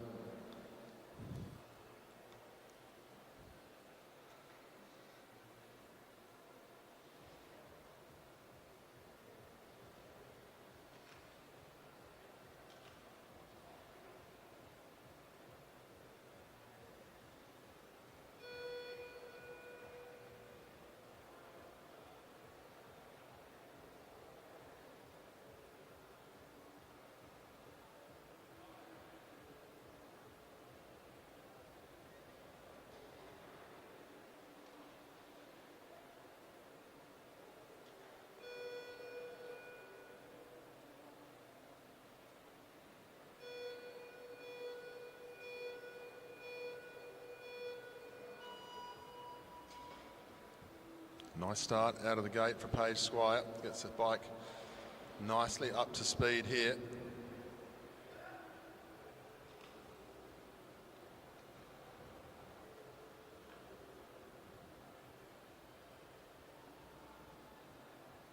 See how she's tracking as she goes through the first lap. Fastest first lap, 21.650. It's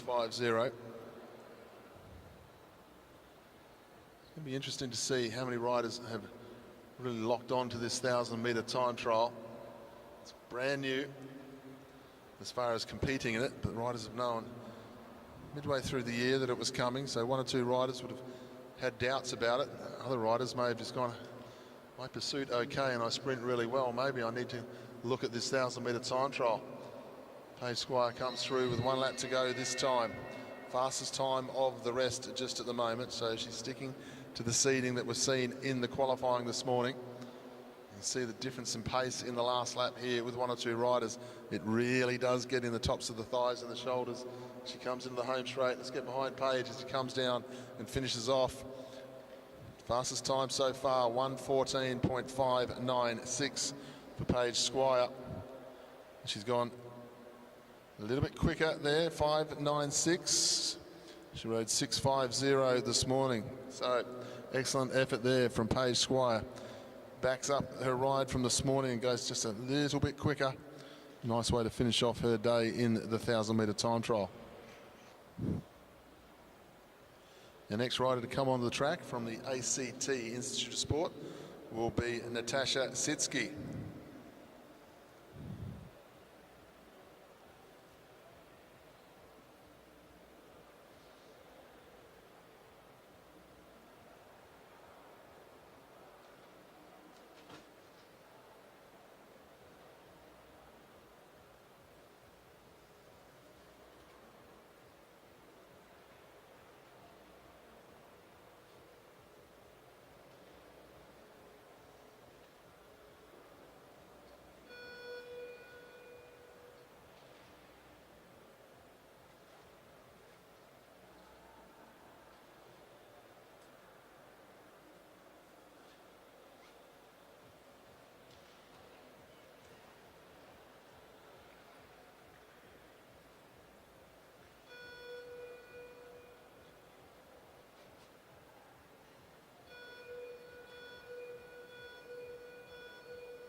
Natasha Sitsky, nice start out of the blocks here. She rode well this morning, qualified fourth, a 1:13.023. She wasn't too far away from the third spot. The third spot was Shayla Sayers. She rode a 1:12.756. So big opportunity here for Natasha to go quicker and try and push herself up into the medal rounds. Well, not the rounds, but into the medal podium. Sitsky going to come into the home straight at this time through the first 500. She's going a little bit quicker than everyone else so far, 37.404. 37.4 from a standing start. She's moving nicely. Let's see how she comes up and goes through with 1 lap to go. Big opportunity here to get herself that little bit quicker. 54.583 for Natasha Sitsky. You can see she's starting to wrestle the bike down the back straight. I know she was in pieces when she finished the one this morning. She was lying on the concrete after her ride, but she's moving nicely here and she's definitely improved her time. She'll go across the line, 1:13.579. Just fell off the pace ever so slightly towards the end there, 1:13.579. She puts herself to the top of the leaderboard, which is fantastic. Ended up being just slightly outside her time this morning of 1:13.023. That's a great backup from Natasha.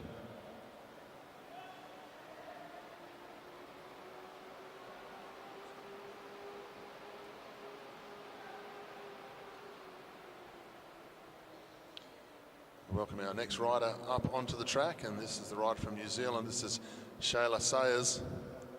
She rode 1:12.756 this morning. She was the third fastest qualifier. So medals on the line now for our next three riders, judged on where we saw them this morning.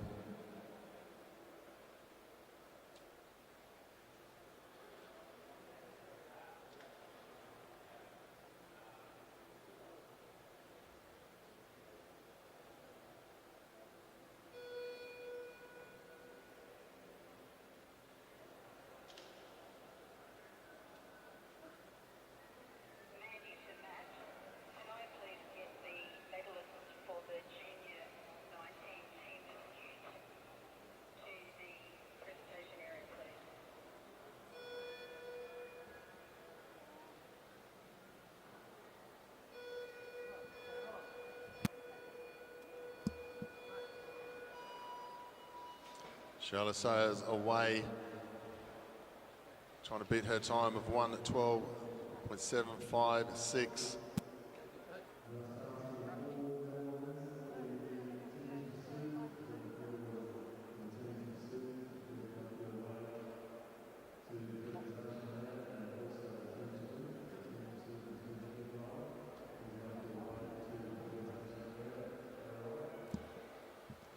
Shayla Sayers is a little bit off the pace in the first 500, first lap and a bit there. She comes through the 500.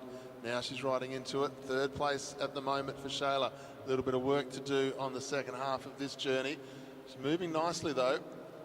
See how she goes as she comes up to get one to go. She was in third place, looking to move up the rankings here. She wants to leave the track in number 1 spot. Third place still at the moment for Shayla, but she's not slowing down anywhere near as much as we saw with other riders here. She's really fighting on. This might be a very nicely controlled ride here from Shayla. 1:12.756 this morning. She comes up the home straight, she stops the clock, goes to number 1, 1:13.388. That was a nicely controlled ride. She's a little bit outside her time from this morning, but she puts herself on the podium here at the Oceania Championships. She just has to go back down, recover, and wait to see what colour medal she's going to receive.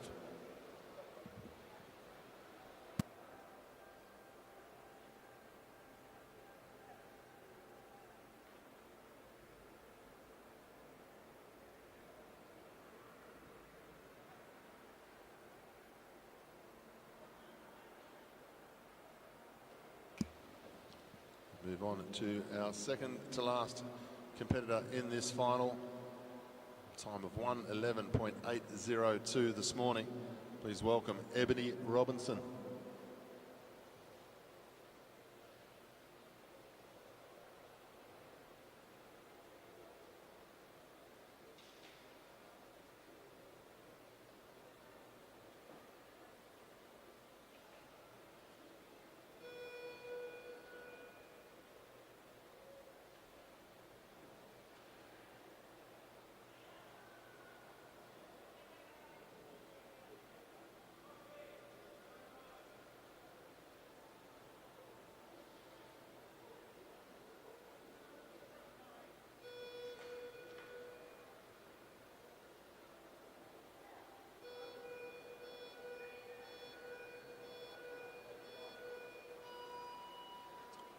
Ebony Robinson away, nice strong start here from Ebony. She's got a 1:11.3 as the fastest time against her name. She's ridden 1:11.8 here this morning to qualify in second. So it's going to be interesting to see how she backs up here this afternoon. Fastest time, no surprise, through the first lap, 20.942. She won the sprint title comfortably in the first day of competition. Definitely very smooth on the bike. There's no two ways about that as she comes up for the halfway mark. Nice flat back position on that time trial bike. Head nice and low. Doesn't look cramped. We see a number of the riders look a little bit cramped in the front end when they've got the head near the forearms. Ebony's going to come up now. 1 lap to go. Moving very nicely. 53.709. So she's on target. Starting to get a bit tough out there though as she heads down the back straight, dropping the head, really fighting on. This is the secret to the 1,000-metre time trial. This last 2/3 of a lap, you've really got to try and just fight all the lactic acid. She's doing a good job of it. She fails a little, just off the pace a little bit there towards the end. 1:12.709. It's so hard to back up after doing one this morning. Just tailed off the pace just in that last little bit. So one more rider still to come. We welcome out onto the track rider 151, which is Ella Liang of Queensland. Ella Liang rode 1:11.357 this morning. Let's see what she can do to back up after this morning's ride.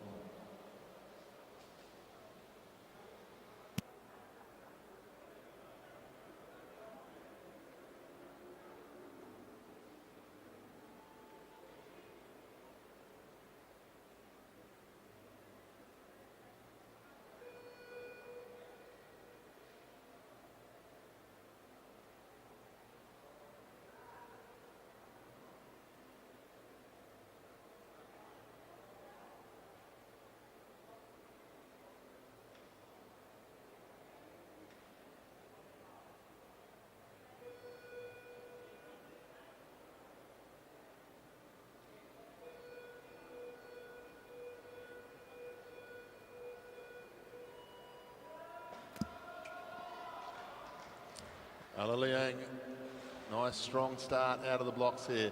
Time to beat is 1:12.709.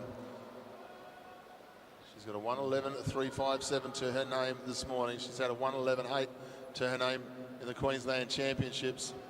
Moving nicely. A little bit slower in the start than Ebony Robinson, but it's the last lap that is going to make all the difference in this 1,000-metre time trial. Liang through the bend, still looking smooth. We'll see how she is at the halfway mark. 36.910. Still on target for a similar time as to what she did this morning. But it's the last lap that's going to make all the difference. The rider who hangs on the best is the rider who will take the medal. Liang goes through. 1 lap to go. 53.792. Really needs to fight now. Needs to lift down the back straight with everything she can. She's not slowing down visibly. Still fighting through. We'll see how she goes coming into the bend. Ella Liang, she's been in number 2 spot the whole way through, but she hasn't slowed down. 1:11.825 to take the Oceania Championship. Great controlled ride, rode that final lap beautifully. Ella Liang is the Oceania champion for 2025.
Ladies and gentlemen, we call your attention now, please, to the Junior Men 19 Teams Pursuit presentation.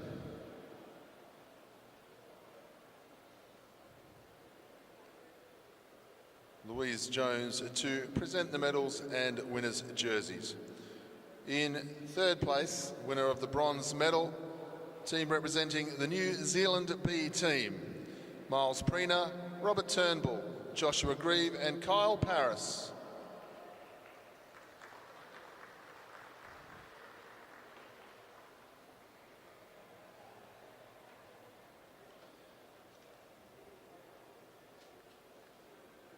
In second place, winners of the silver medal, representing New Zealand A, Sterling Jarnell, Oliver Clark, Ben Crawford and Hunter Dalton.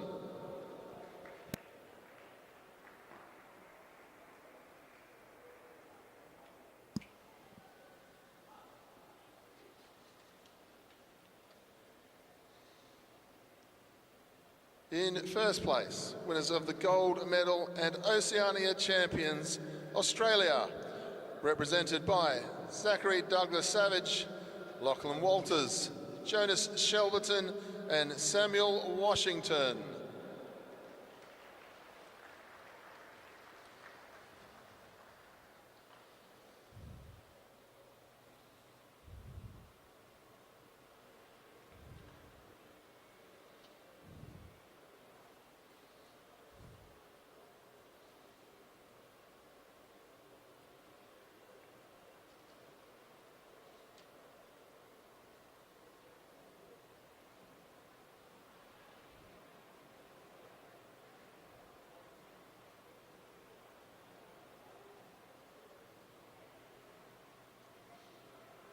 Ladies and gentlemen, please, once again, show your appreciation for our champions and medalists.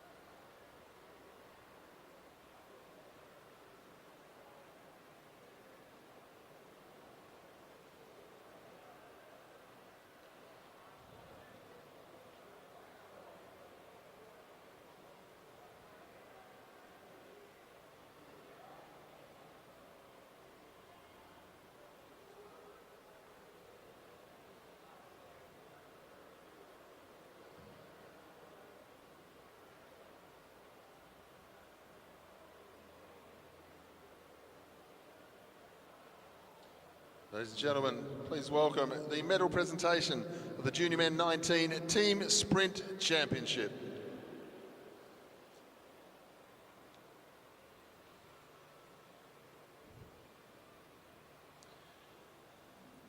In third place, and winners of the bronze medal, Australia B, represented by Nate Argent, Sebastian Topping, Christopher Mullins and Luca Payat.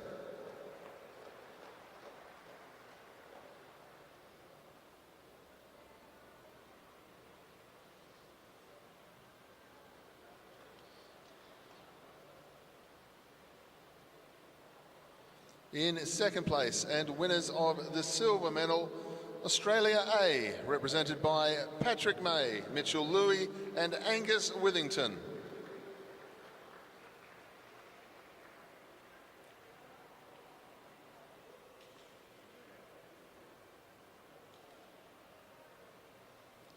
In first place, winners of the gold medal and Oceania champions, representing the Te Awamutu Sports Cycling Club and New Zealand, Ben Murphy, Alex Schuler and Flynn Underwood.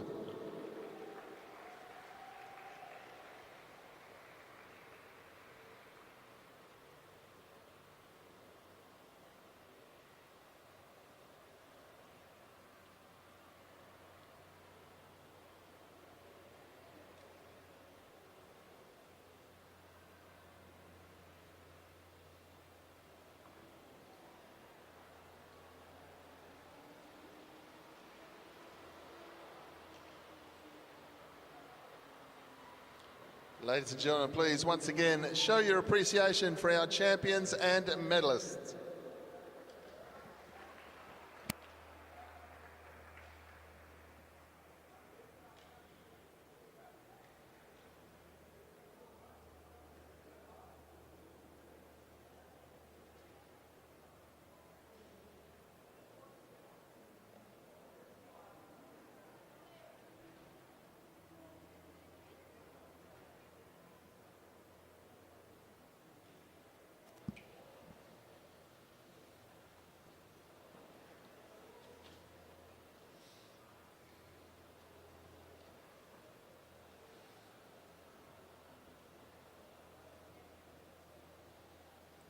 Ladies and gentlemen, please welcome the medal presentations of the Junior Women 19 Time Trial. In third place, winner of the bronze medal, Shayla Sayers. In second place, and winner of the silver medal, Ebony Robinson. In first place, winner of the gold medal and Oceania champion, Ella Liang.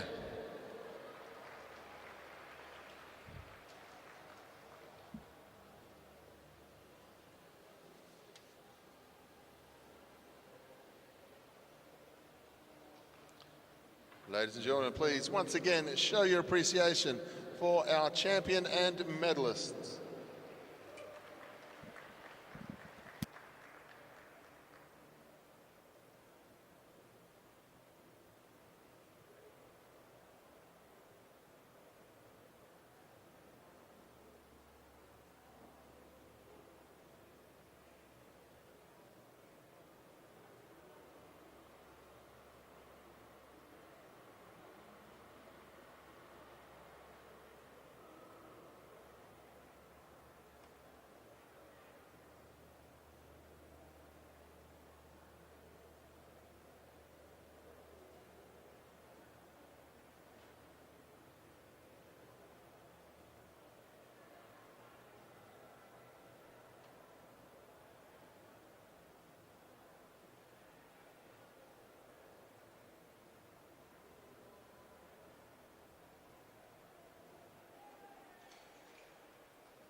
To all of our YouTube Oz Cycling viewers, just getting set up now for the next round of our elite women keirin. It'll be round 2 coming out on the track.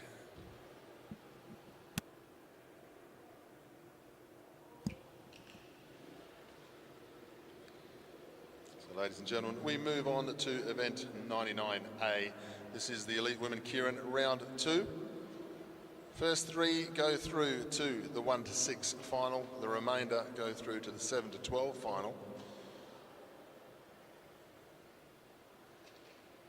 Just watching our riders strap in onto the pedals, coming up onto the track very shortly.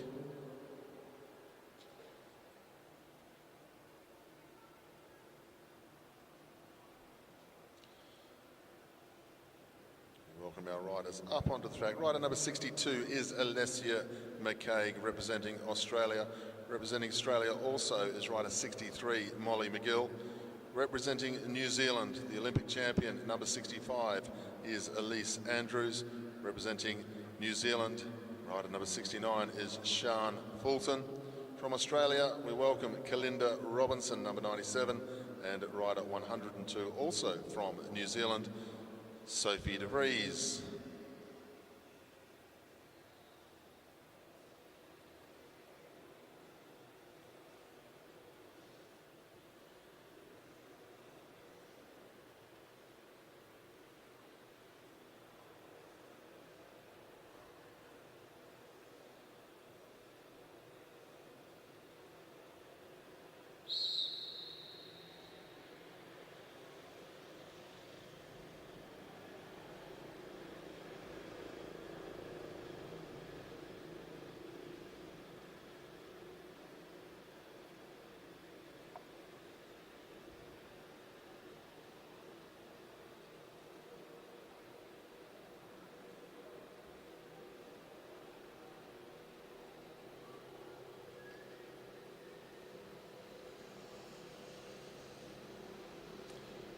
Sean Fulton is the rider that drew the #1 spot.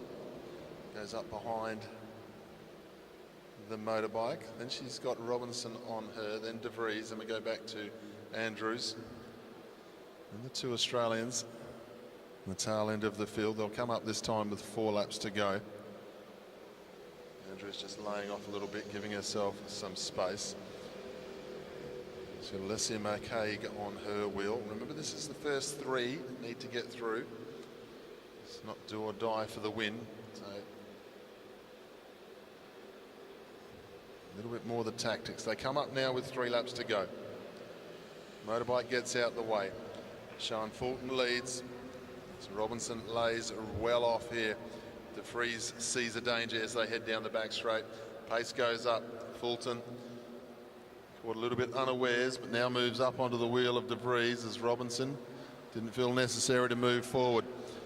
Fulton has a look over the shoulder, now tries to step out around, not able to do so before Robinson squeezes her in. Then Andrews. Fulton gets herself up into 3rd place though. Then McCaig and McGill looking for a way round. Andrews up round Robinson, Fulton up round Robinson as well as they head down the back straight. A bit of work to do for the 2 Australians as they head down the back straight. Andrews is safe, so is Fulton. It's going to be between McCaig and McGill as they go across the line. McGill's going to miss out. She'll go through to the ride for 7 to 12. But sticking to form, Andrews, Fulton and McCaig all go through to the final.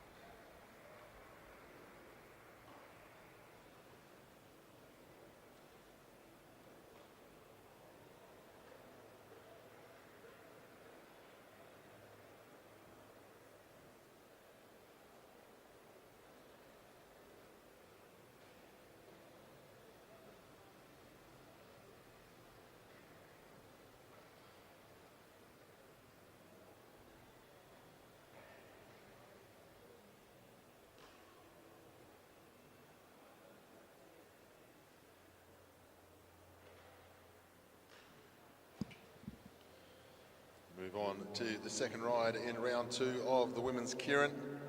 Welcome our riders onto the track. Rider number 70, Olivia King, representing New Zealand. Ride 85 is Erin Green from New Zealand. 90 is Lily Tataranoff of Australia. Sophie Watts, rider number 99. 101, Lauren Perry in the Tasmania Institute of Sport colours. And the black skin suit is rider 108, Christine Perkins. First 3 to the final. The remainder will go to the 7 to 12.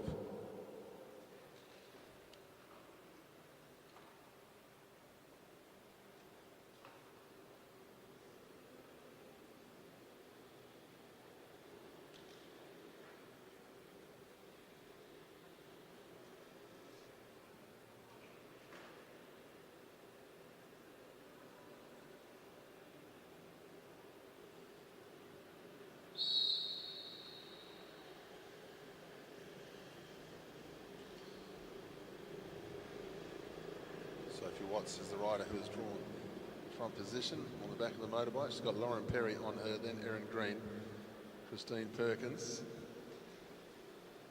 Olivia King, the New Zealander in this one, and then Lily Tataranoff on the back.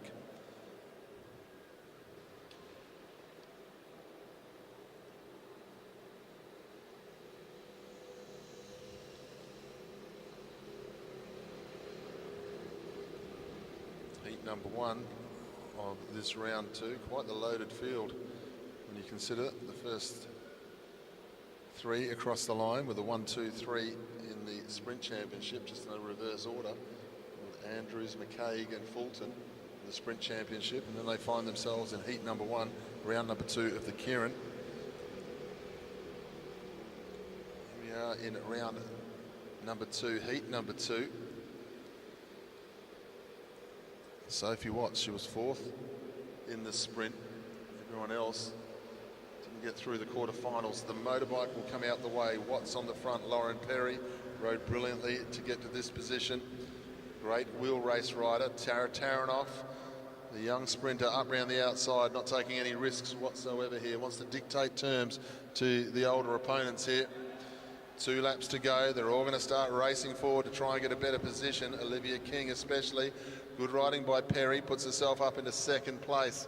An endurance rider to start with. Great wheel race rider, now riding the sprint competition. They come to the home straight. This time they go through the line. Watts and Perry. Then we've got King and Perry coming together as they go through the bend. Not a lot of love lost between these two. Perkins looking for a way round as well. King, they'll go to the line. It's going to be Watts, then it's going to be King, Perry, and then Christine Perkins. That's how they went across the line.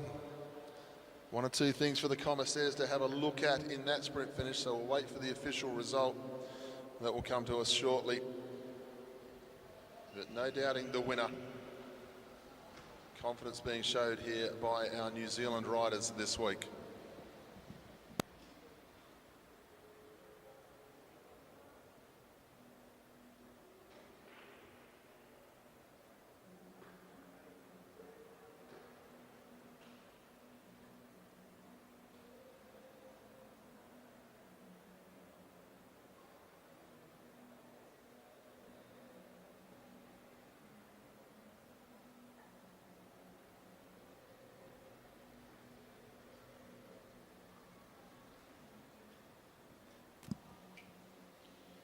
Move on to the first of our elite men's, round 2 once again. First 3 in this one will go through to the final. 7 to 12 will go through the 4, 5 and 6. So welcome to the line Daniel Barber, rider number 1. Ryan Elliott, rider number 4 in the Australian colours. Lee Hoffman, rider number 5 in the Australian colours. Sam Dakin, rider number 9 from New Zealand. Noah Mason, 37 in the New South Wales Institute of Sport colours, and Byron Davies, the Queensland Academy of Sport colours. First 3 will go through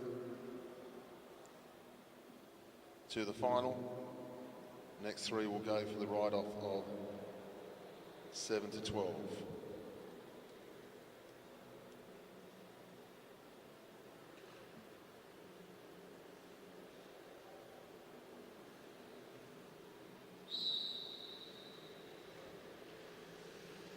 Ryan Elliott, it looks like, has drawn the front position. He'll go up behind the bike first. We've got the big man, Byron Davies, behind him. Then Lee Hoffman, then Mason, then Barber, and then Sam Dakin.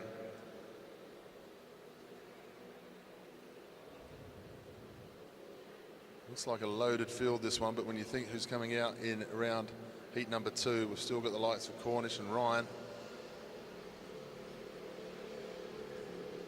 Gallagher as well. So both of these heats of round 2 of the men's keirin, very heavy.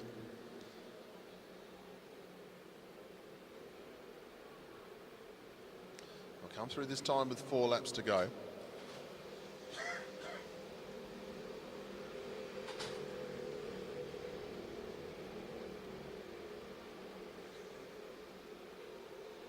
Ryan Elliott up behind the bike. Davies lays off. Dakin looking for some space. Hoffman can look for a way round here. Hoffman getting out of position here. 3 to go. All of a sudden he finds Daniel Barber's wheel. Not out of position anymore. He's on the freight train. Barber down the back straight. Then Hoffman. Dakin now out of position. Mason in good spot if he can get round Dakin, and he can at the moment. They'll go through with 2 to go, and Hoffman wants it all his own way. Barber up into second. He'll be very thankful of that. Dakin looking for a nice spot now. Ryan Elliott runs himself into a lot of trouble. They come into the home straight.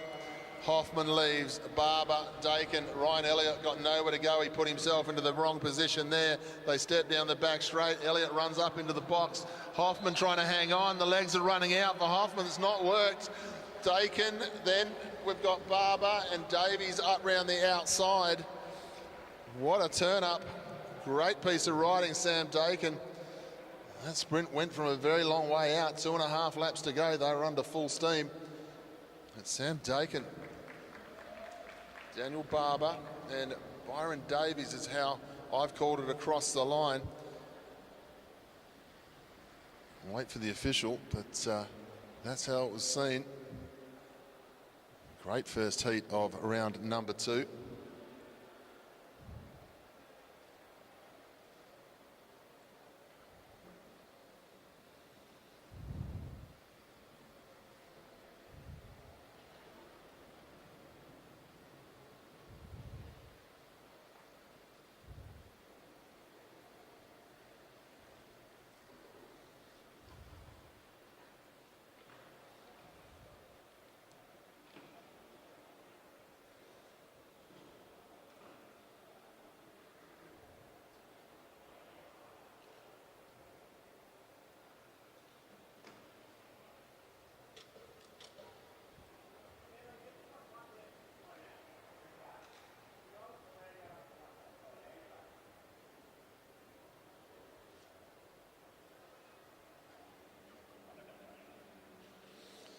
Indeed it was. Sam Dakin, Daniel Barber, Byron Davies, first 3 across the line.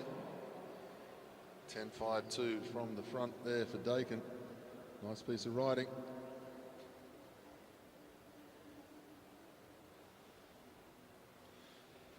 We'll move on to heat number 2 for round 2.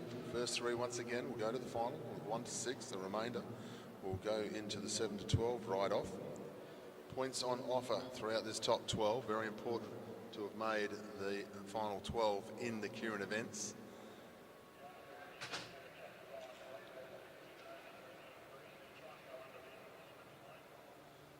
So we welcome our riders up onto the track. Rider number 3, the Australian colours, is Tom Cornish. 27 from New Zealand is Kyo Lart. 35 is Xavier Bland from New South Wales Institute of Sport. Number 43 is James Brister. 45, Tate Ryan, both from the South Australian Sports Institute. And rider number 54 in the Victorian colours is Sam Gallagher.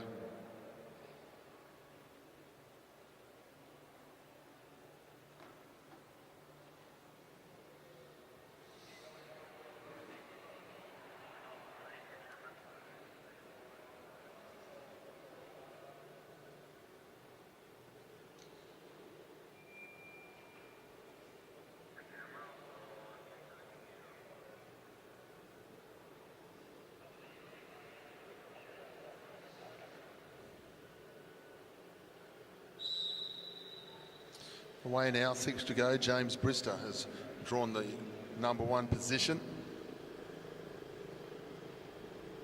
I was looking at the last heat, it looked like a stacked heat, but when you look at this one, Brister, Ryan, Bland, Cornish, Sam Gallagher, Kyo Lart, you'd be hard pressed to say who shouldn't be there. They all deserve to be there, and they're all capable of making the final here today.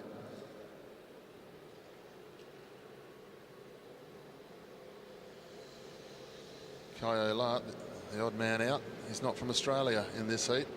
But he's already seen his countryman, Sam Dakin, comfortably go through against the best Australian on the track in Hoffman and Barber. So everything to race for in the keirins.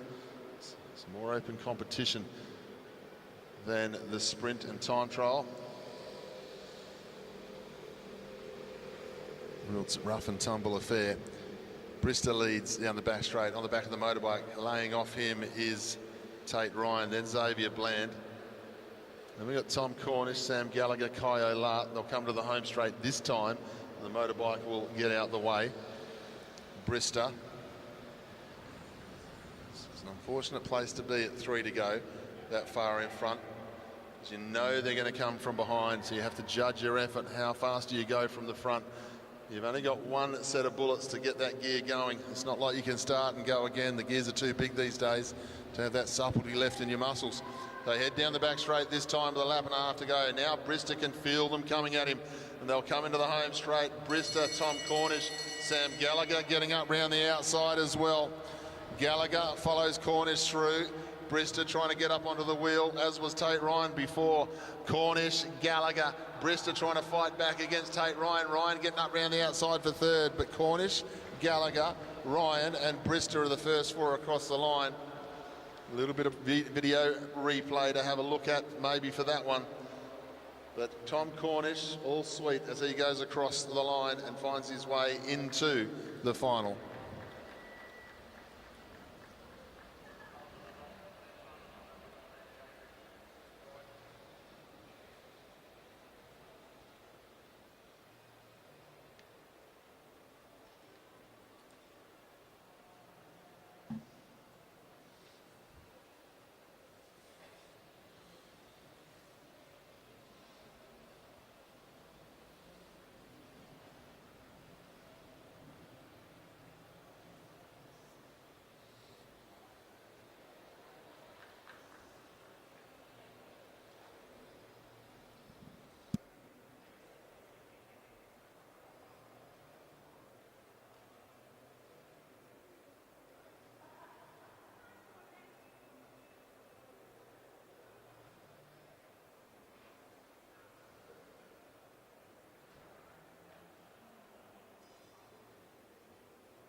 Ladies and gentlemen, we move on to the next events, event 101. This is the Para Men C1 to C5 final.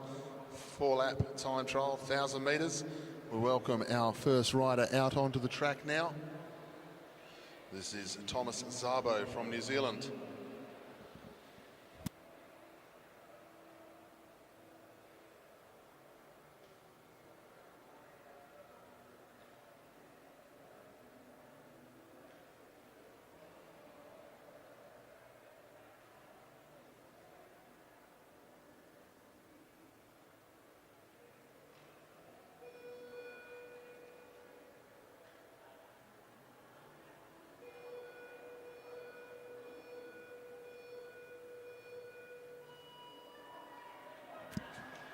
First of our time trials here, 1,000 metres of the track for Thomas Szabo.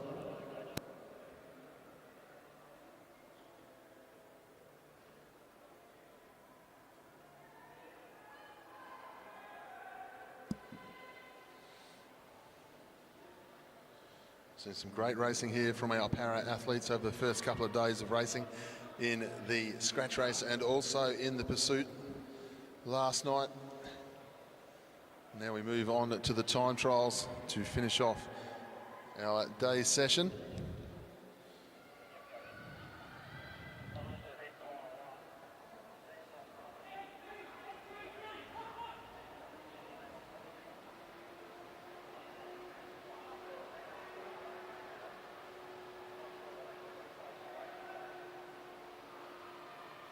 Bell about to sound now for Thomas Szabo as he goes through, moving nicely.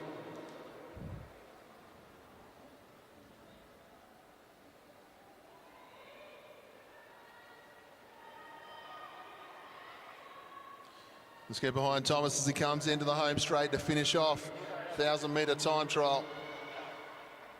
1:20.388 for Thomas Szabo. Sets the first time in the final here of the 1,000-metre time trial.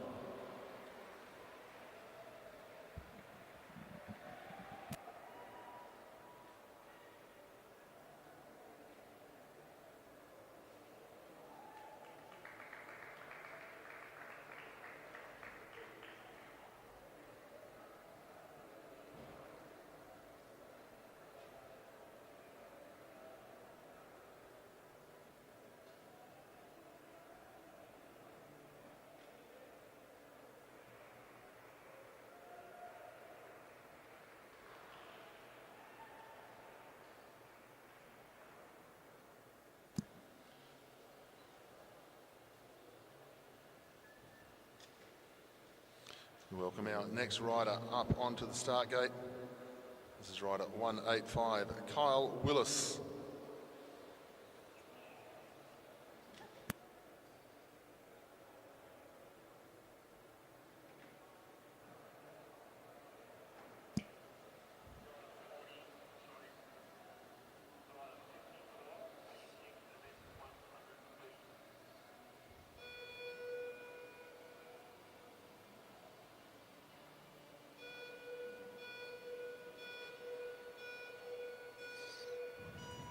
Kyle Willis away from the starting gate now. Nice control, very smooth start there from Kyle as he heads down the back straight.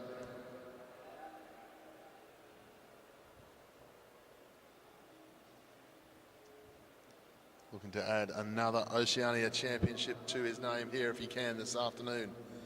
Double discs, double Campagnolo, Ghibli discs.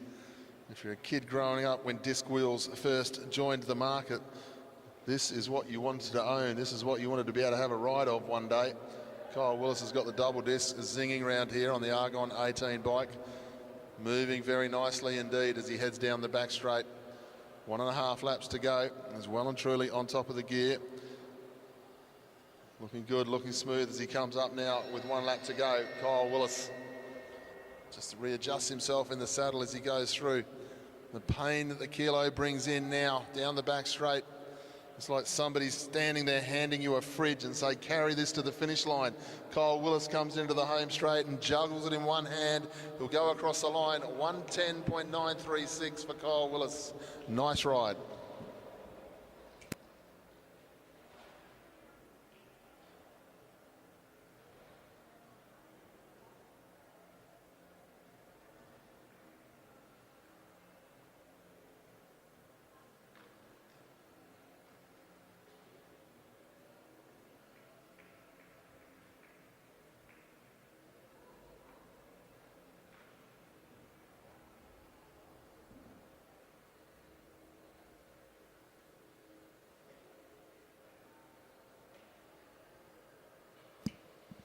Move on to our next rider to come onto the start now in the MC5 Paramen, Lewin Edwards of New Zealand.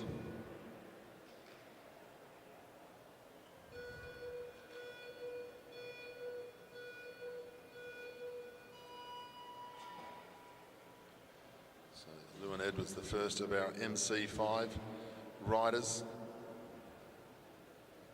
to get underway. He's got some competition here today, Max Sodholz and Matthew Gray. Kyle Willis takes out the MC3 in a 1:10.936 over the top of Thomas Szabo doing a 1:20.388. Nice start there from Lewin Edwards. So the para men, C1 to C5, they all ride at the same time, but they will be categorized into their different division. Lewin Edwards, he is in the MC5 division. He's moving nicely down the back straight. Well, truly on top of the gear, not moving the upper body at all here. There's a nice strong position on the bike. He'll come out this time to get 1 lap to go.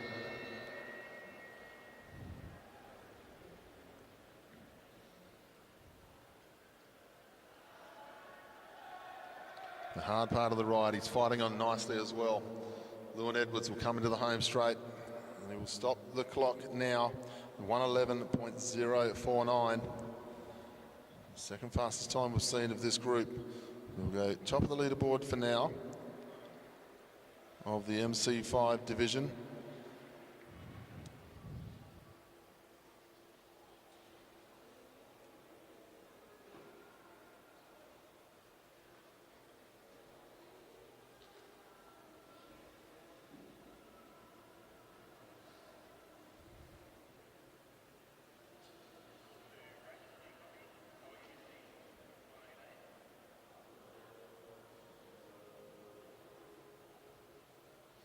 Welcome our next rider up onto the track now. Rider 189 from Western Australia. This is Matthew Gray.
Matt Gray, big, strong, powerful cyclist in the para categories. He's been at it for a very long time. Paralympian, one of the best para athletes we've had come out of Australia. He's underway up the home straight, settles into the position nicely here.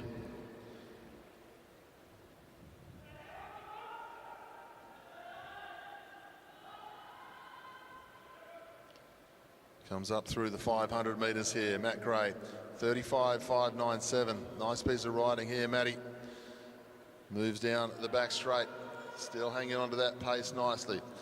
Not showing any form of slowing down just yet as he comes up to get one lap to go now.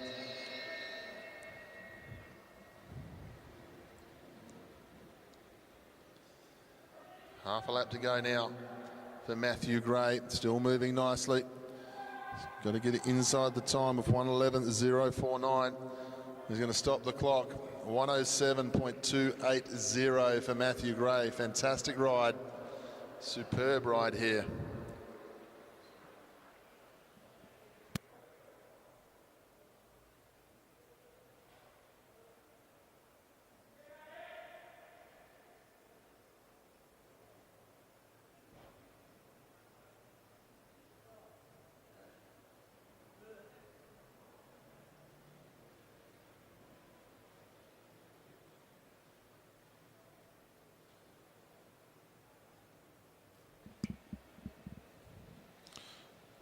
On to our final rider in the para men C1 to C5 final.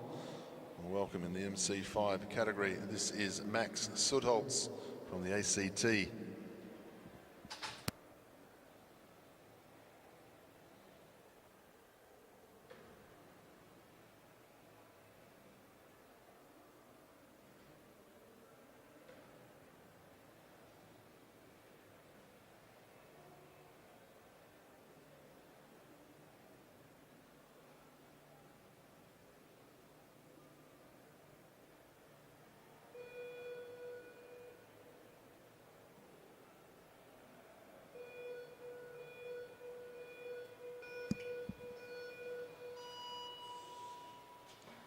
Max Sudholz away nicely here. Nice, strong, powerful start here from Max. Going to beat a 1:07.280 to go for the gold medal here against Matthew Gray. It's a great time to put down for Gray as Max comes through now. Second quickest at the moment. Moving nicely down the back straight here, Max. Well and truly on top of the gear, not moving the upper body, looking nice and strong as he comes into the home straight. Halfway point for him now. Goes through just outside the time, that of Matt Gray, so he's in the 36.4. We're going to have to make it a really big final lap here without slowing down here for Max Sudholz. Matt Gray will be feeling pretty good about his ride right now as they come up with 1 lap to go. Just outside the time of Matthew Gray, and now he's got to fight through this final half lap, and he's doing a great job of it as well, Max Sudholz. We saw Ella Liang do the same earlier today. She didn't slow down at all in her last lap.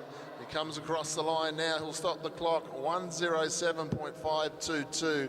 Nothing between the two top times. Matthew Gray ends with a top time 1:07.280 to take the championship. Max Sudholz 1:07.522 for the MC5, and then we had Lewin Edwards 1:11.049 for that top 3. Then we have Kyle Willis taking the gold medal in the MC3 in a 1:10.936, and Thomas Szabo the silver in 1:20.388. That was our Paramen C1 to C5 final. We move on now to the Parawomen C1 to C5 final.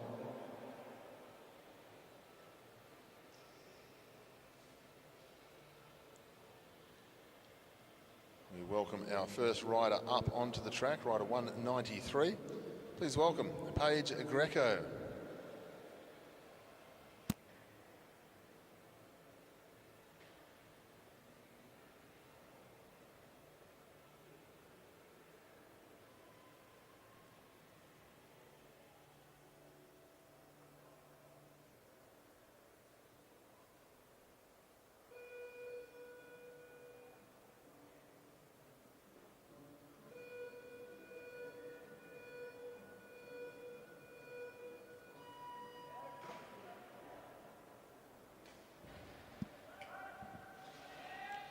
Paige Greco away now. A little bit unfortunate the way she came out of the starting gate.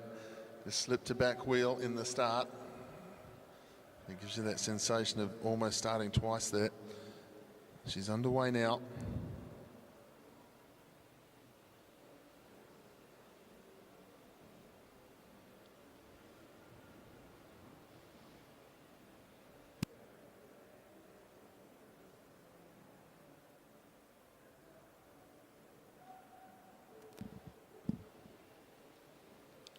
Greco comes through, 2 laps to go, moving nicely.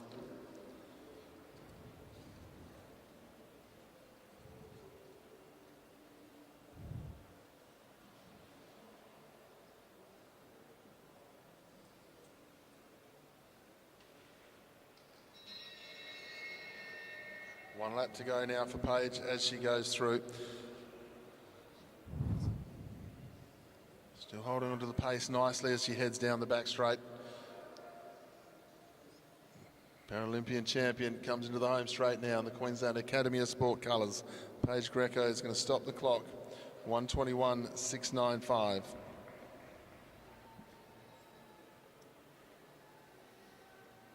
Will be another Oceania Championship for Paige Greco in the WC3 category.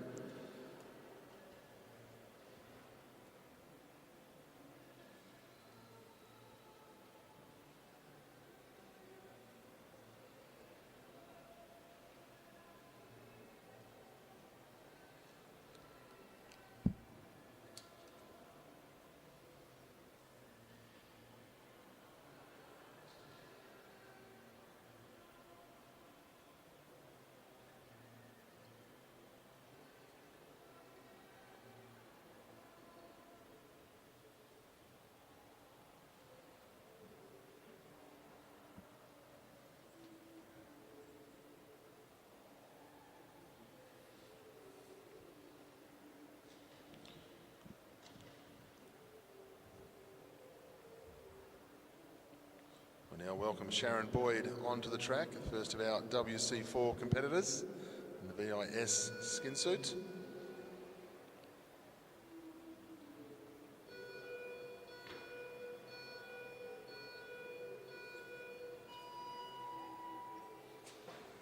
Sharon Boyd, she's had a successful couple of days here to start off the championship, now getting underway with the 1,000-metre time trial.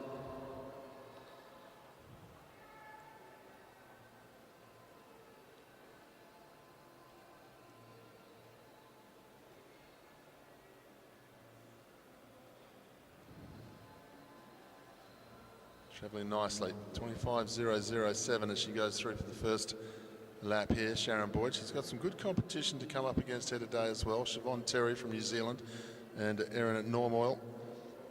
So it's not going to have it all her own way. There's been good contests in the WC4 contests so far that we've seen. Sharon Boyd heading down the back straight, looking smooth. She'll come round to receive the bell lap. Sharon Boyd, the IS, looking very smooth indeed. It's a tough part of the race now as you go through that bell lap. Just try to accelerate with everything you can. The body doesn't normally respond, just trying to hang on to the pace. Sharon Boyd, she'll come up and she'll stop the clock. 1:18.503 for Sharon Boyd. Sets a good time for the others to follow.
Normal moving nicely.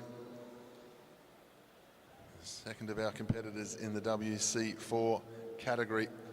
She's got the fastest time through 500 metres here. This is where the race starts to get tough. A lap and a half out. You really start to feel in a 1,000-metre time trial. Come up to with 1 lap to go. She's doing a good job of it too. Still leads. Be inside the time of Sharon Boyd, that's for sure. You see the pain though as she goes down the back straight. You see the riders, some of them visibly start to slow. She's coming to the home straight. She's on target for the fast time. She stops the clock, 1:15.385. Good ride there from Erin.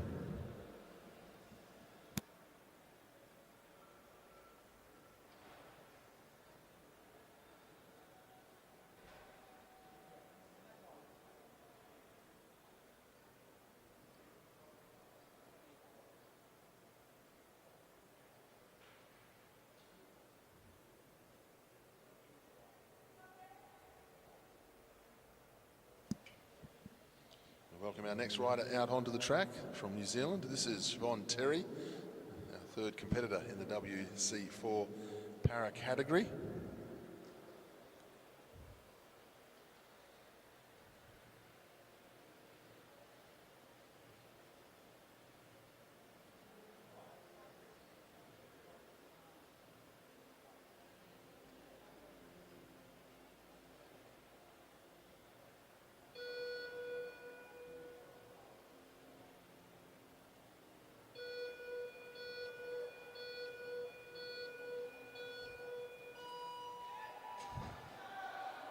Siobhan Terry, nice start out of the blocks. All the starts we've seen so far, very well drilled. Paige Greco got a bit unlucky, just slipped the back wheel, but everyone else has been very well drilled. Done a fair bit of time, these riders, doing the starting gate practice. It's very clear to see. Siobhan Terry, 3 laps to go as she goes through. Second quickest time here. Number 3 competitors in the WC4 category. So a good contest here.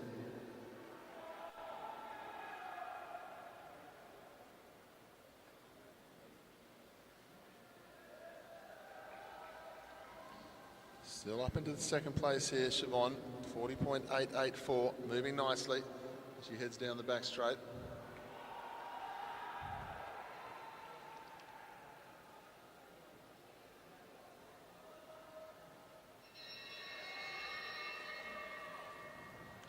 Still into the second place position at the moment for Siobhan Terry, fighting on nicely down the back straight. The lead time 1:15.3, the second time 1:18.503. Let's see where Siobhan can stop the clock here. She comes up, finishes off 1:17.918. Will give herself the silver medal in that category. Nice riding here by Siobhan Terry. One more rider to go in the Para C1, C5 women's final.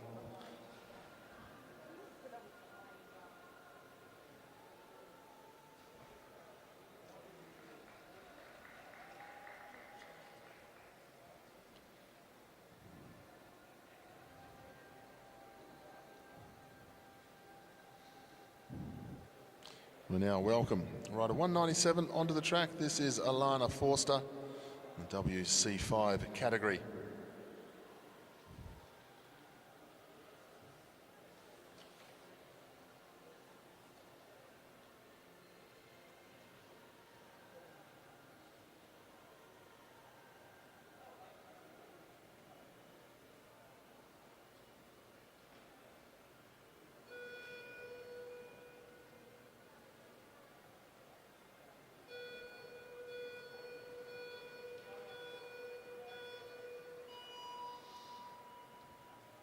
Anna Forster away from the blocks, riding a decent sized gear. Saw this sort of start from her in the individual pursuit. She really got motoring. Once she gets up onto the top of the gear, she's got a lovely fluid style.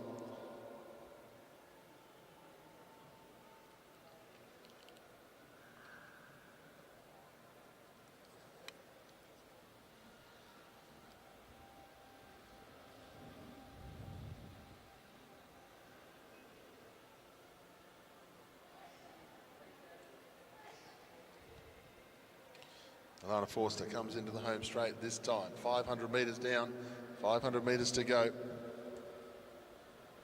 Running as part of the WC5 category here today. She's taken a couple of gold medals already in the scratch race and in the individual pursuit in her category. Took a lap in the scratch race. Goes through now. Nice fluid style. She goes down the back straight. Doesn't seem to be slowing down at all here. So a good controlled ride here from Alana today. She'll come up into the home straight and she'll set a time 1:19.564 for Alana Forster.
Event 103A is the Para B men final for the 1,000 metre time trial. 3 teams. We welcome our first team out onto the track. This is a team of 181. This is Bo Wooten, and his pilot is Cameron Jennings.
Team from the South Australian Sports Institute getting themselves underway here.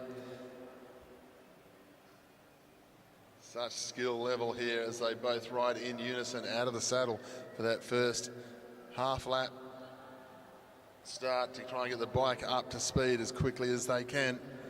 It'll be a good contest here. A couple of teams to come. They've got Luke Zachariah and Kane Paris riding last. Good contest between these teams. These two teams usually. They're moving nicely here. 35.915 through the first 500. The tandems tend to get quicker and quicker over the 1,000 metres. They'll go through with 1 to go. Just missing the timing tape ever so slightly when they went through, but they're not slowing down at all, are they? No movement of the head, no movement of the shoulders. Rock solid on top of the bike here. Bo Wooten and Cam Jennings will come through and stop the clock. 1:05.875 to set a time for the others to follow.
Heat number 2 coming out onto the track now.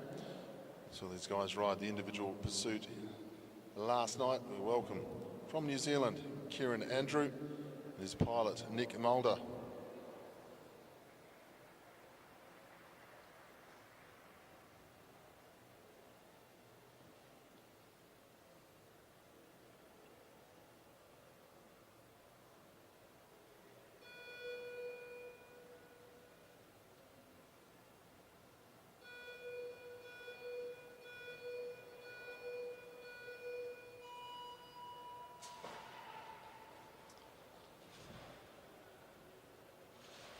Start out of the blocks there. It takes a lot of practice between teams to be able to nail this starting process. And Nick Malta really trying to get the bike moving here with his partner, Keirin Andrew, on the back of the tandem. So all these guys, this is all about development and categorization for the teams. We're in 2025, but trying to get riders ready for 2028 in LA. And this is the process. This is part of the process for these teams. See, just using the regular wheels here, this team. As they progress forward, faster wheels will come, the progression will go nicely. Both of these riders will just get a little bit more of experience riding together. They'll come through with 1 lap to go. Moving nicely, got the bike moving around nicely now as they go through. They went home with the Pursuit Championship. Here they are backing up today in the 1,000-metre time trial. Put your hands together for Keirin Andrew and his pilot Nick Mulder as they go across the line. 1:19.549 for the team from New Zealand.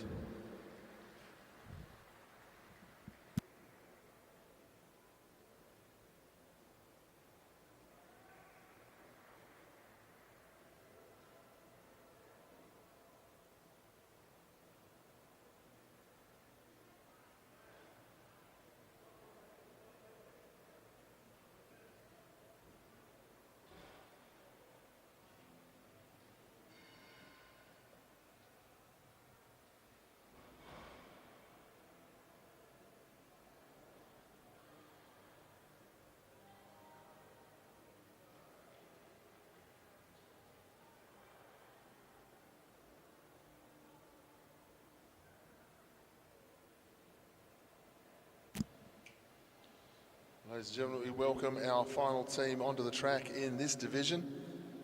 Please welcome from Western Australia, Kane Paris and his pilot, Luke Zachariah.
Zachariah and Paris away now.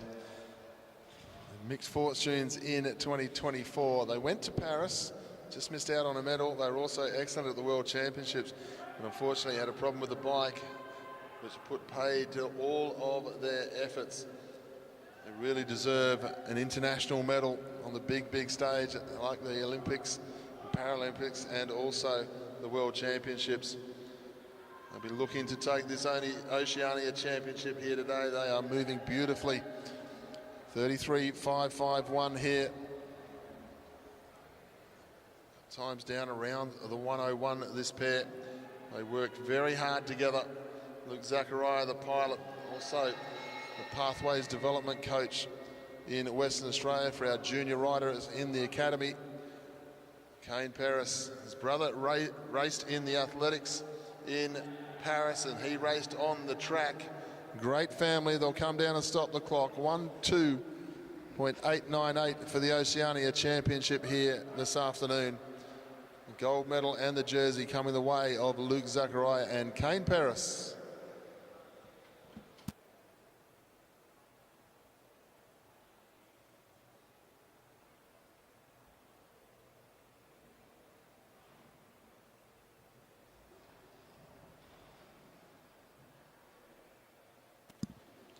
Ladies and gentlemen, we move on now to our final event of our day's session here today. We will be following on straight away after this event with our presentations of the finals that have been held today. But we move on to the Para B Women's Final 1,000 metre time trial.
First of our teams away, Unity Collins with her pilot Amy Furman. They took the Pursuit Championship last night with their ride. They're getting underway this time in the 1,000-metre time trial.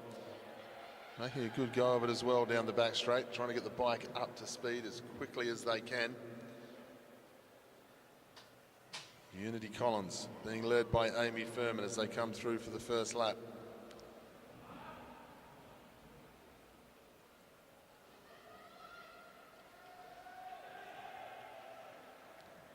You see Unity on the tail of this tandem, really fighting to get everything out of herself here to try and give her team the absolute best she can.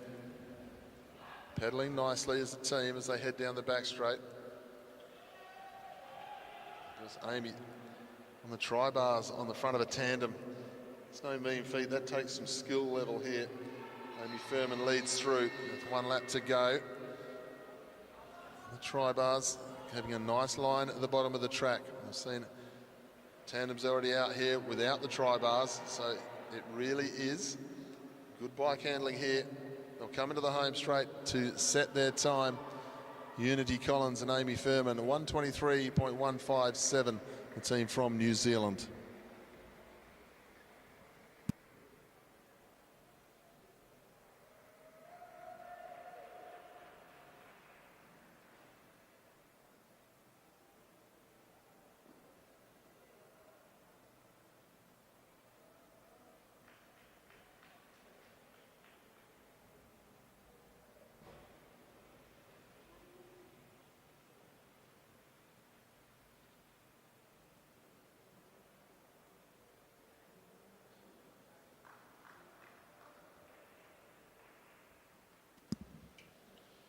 Welcome our final team out onto the track, event 103B, Para B Women's Final in the 1,000-metre time trial.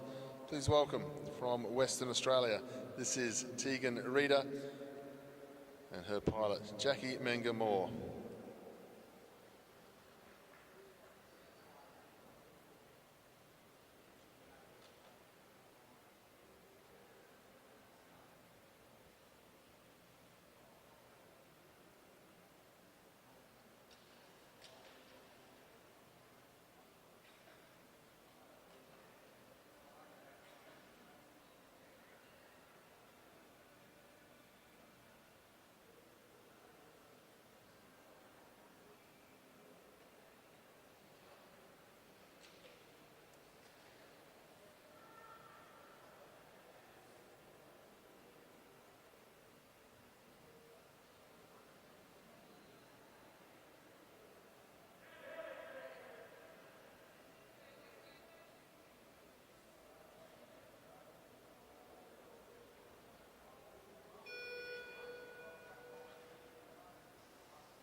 Underway now for Tegan and Jackie.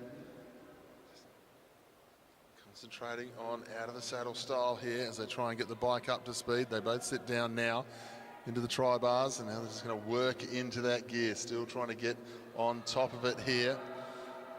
We'll go through 24.669. Team in the West Australian Institute of Sport colours. West Australian Institute of Sport and WA riders have got a good history in the para categories for many, many years now. Started off a very long time ago with the name of Ron Anderson in the blind tandems. Back in the 80s, Ken Norris and Ron Anderson travelled the world racing tandems out of Australia and out of Western Australia. So tandem racing has really been in the heart and soul of the WA cycling community for a very, very long time. And now we see Tegan and Jackie coming into the bend now to finish off and take the Oceania Championship in a 1:12.845. That's a nice finish. Great piece of riding.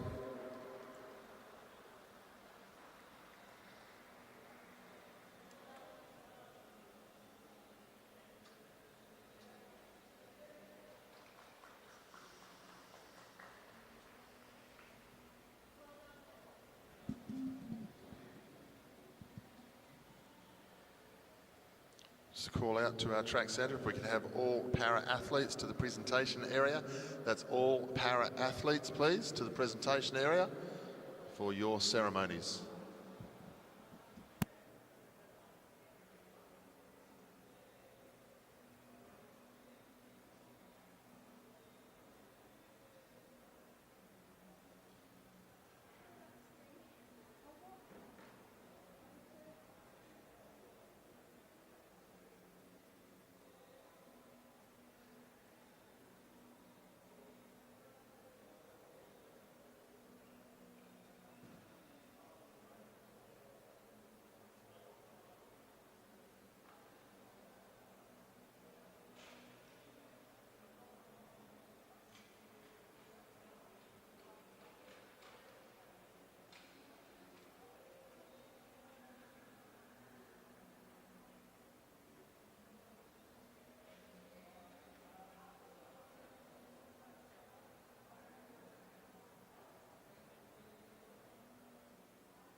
To all of our Oz Cycling channel on YouTube. That concludes the day's racing. We're just waiting to get underway with the presentations of our para-athletes. We'll be getting underway for the night's racing at 6 p.m. Queensland time. It's just currently 23 minutes past 3.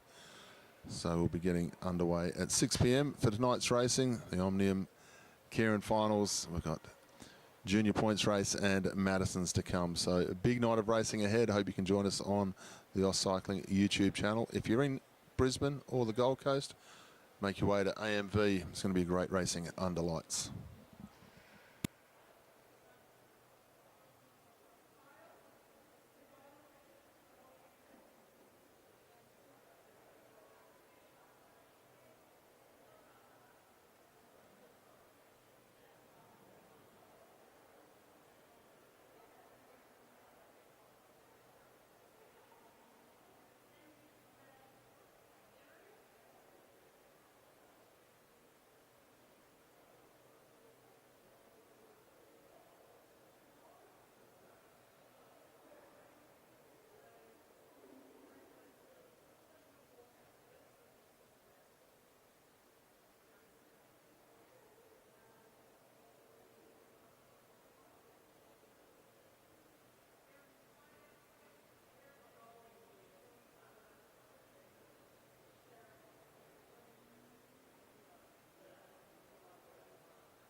Ladies and gentlemen, we ask you to turn your attention, please, to the medal ceremonies of our para disciplines.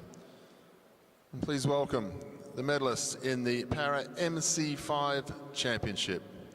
In third place, winner of the bronze medal from New Zealand, Lewin Edwards. In second place, winner of the silver medal from the ACT, Max Sudholz. In first place, winner of the gold medal and Oceania champion from Western Australia, Matthew Gray. Ladies and gentlemen, please show your appreciation for our champion and medalists.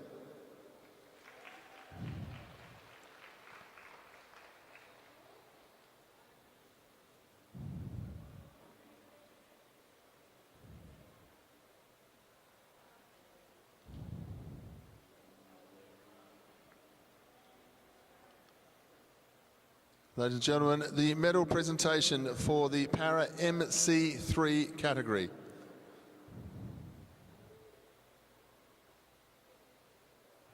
In second place and winner of the silver medal from New Zealand, Thomas Szabo. In first place, winner of the gold medal and Oceania champion, Kyle Willis.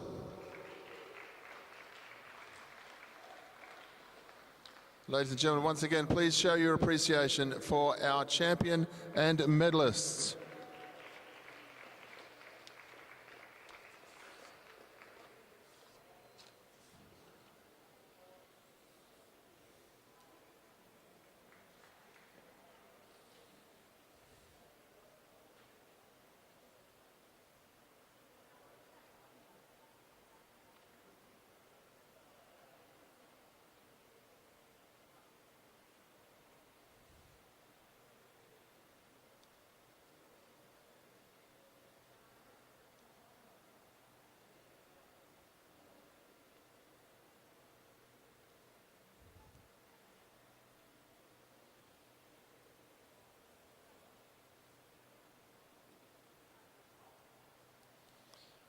Ladies and gentlemen, please welcome our medal ceremony for our Para WC5 ceremony. In first place, winner of the gold medal and Oceania champion, Alana Forster.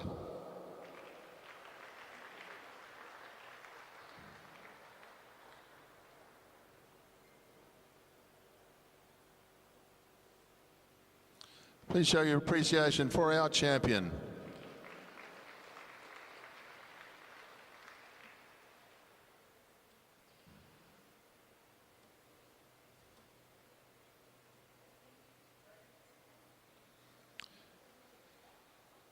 The medal ceremony now for our Para WC4 category.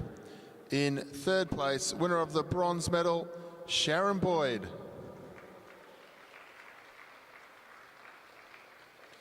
In second place and winner of the silver medal, Siobhan Terry.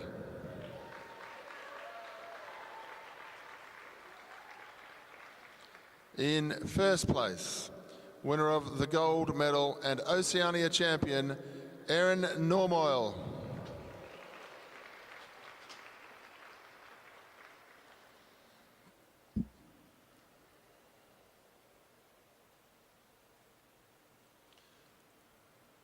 Ladies and gentlemen, please show your appreciation once again for our champion and medalists.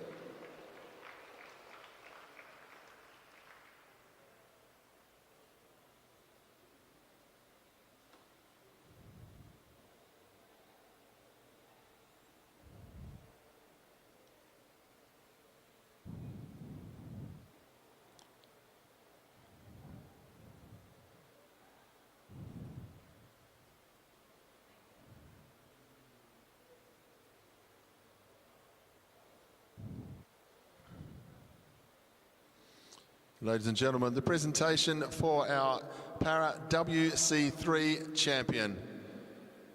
Winner and gold medalist, Oceania champion, Paige Greco.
Ladies and gentlemen, the medal ceremony for the men's Para B time trial final.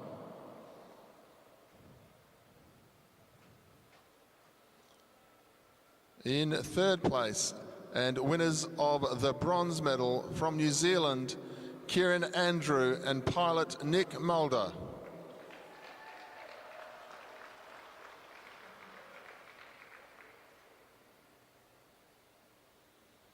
In second place, and winners of the silver medal, Bo Wooten and Cam Jennings, pilot from South Australia.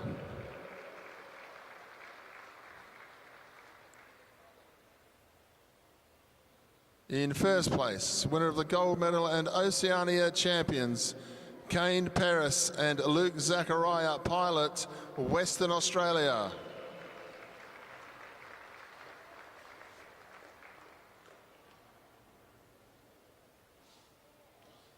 Ladies and gentlemen, please show your appreciation for our champions and medalists.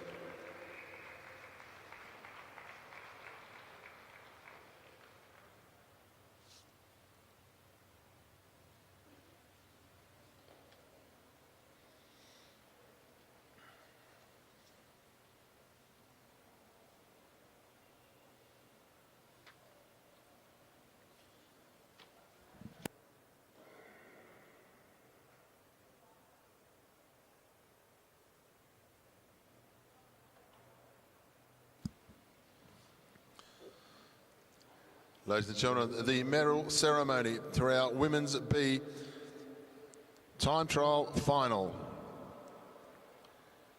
In second place, winner of the silver medal, Unity Collins and Amy Furman, pilot from New Zealand.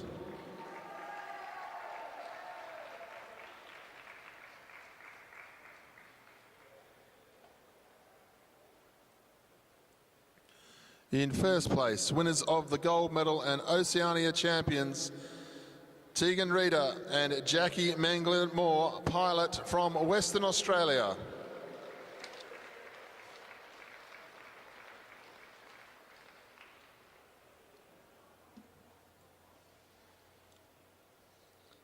Ladies and gentlemen, please show your appreciation once again for our champions and medalists.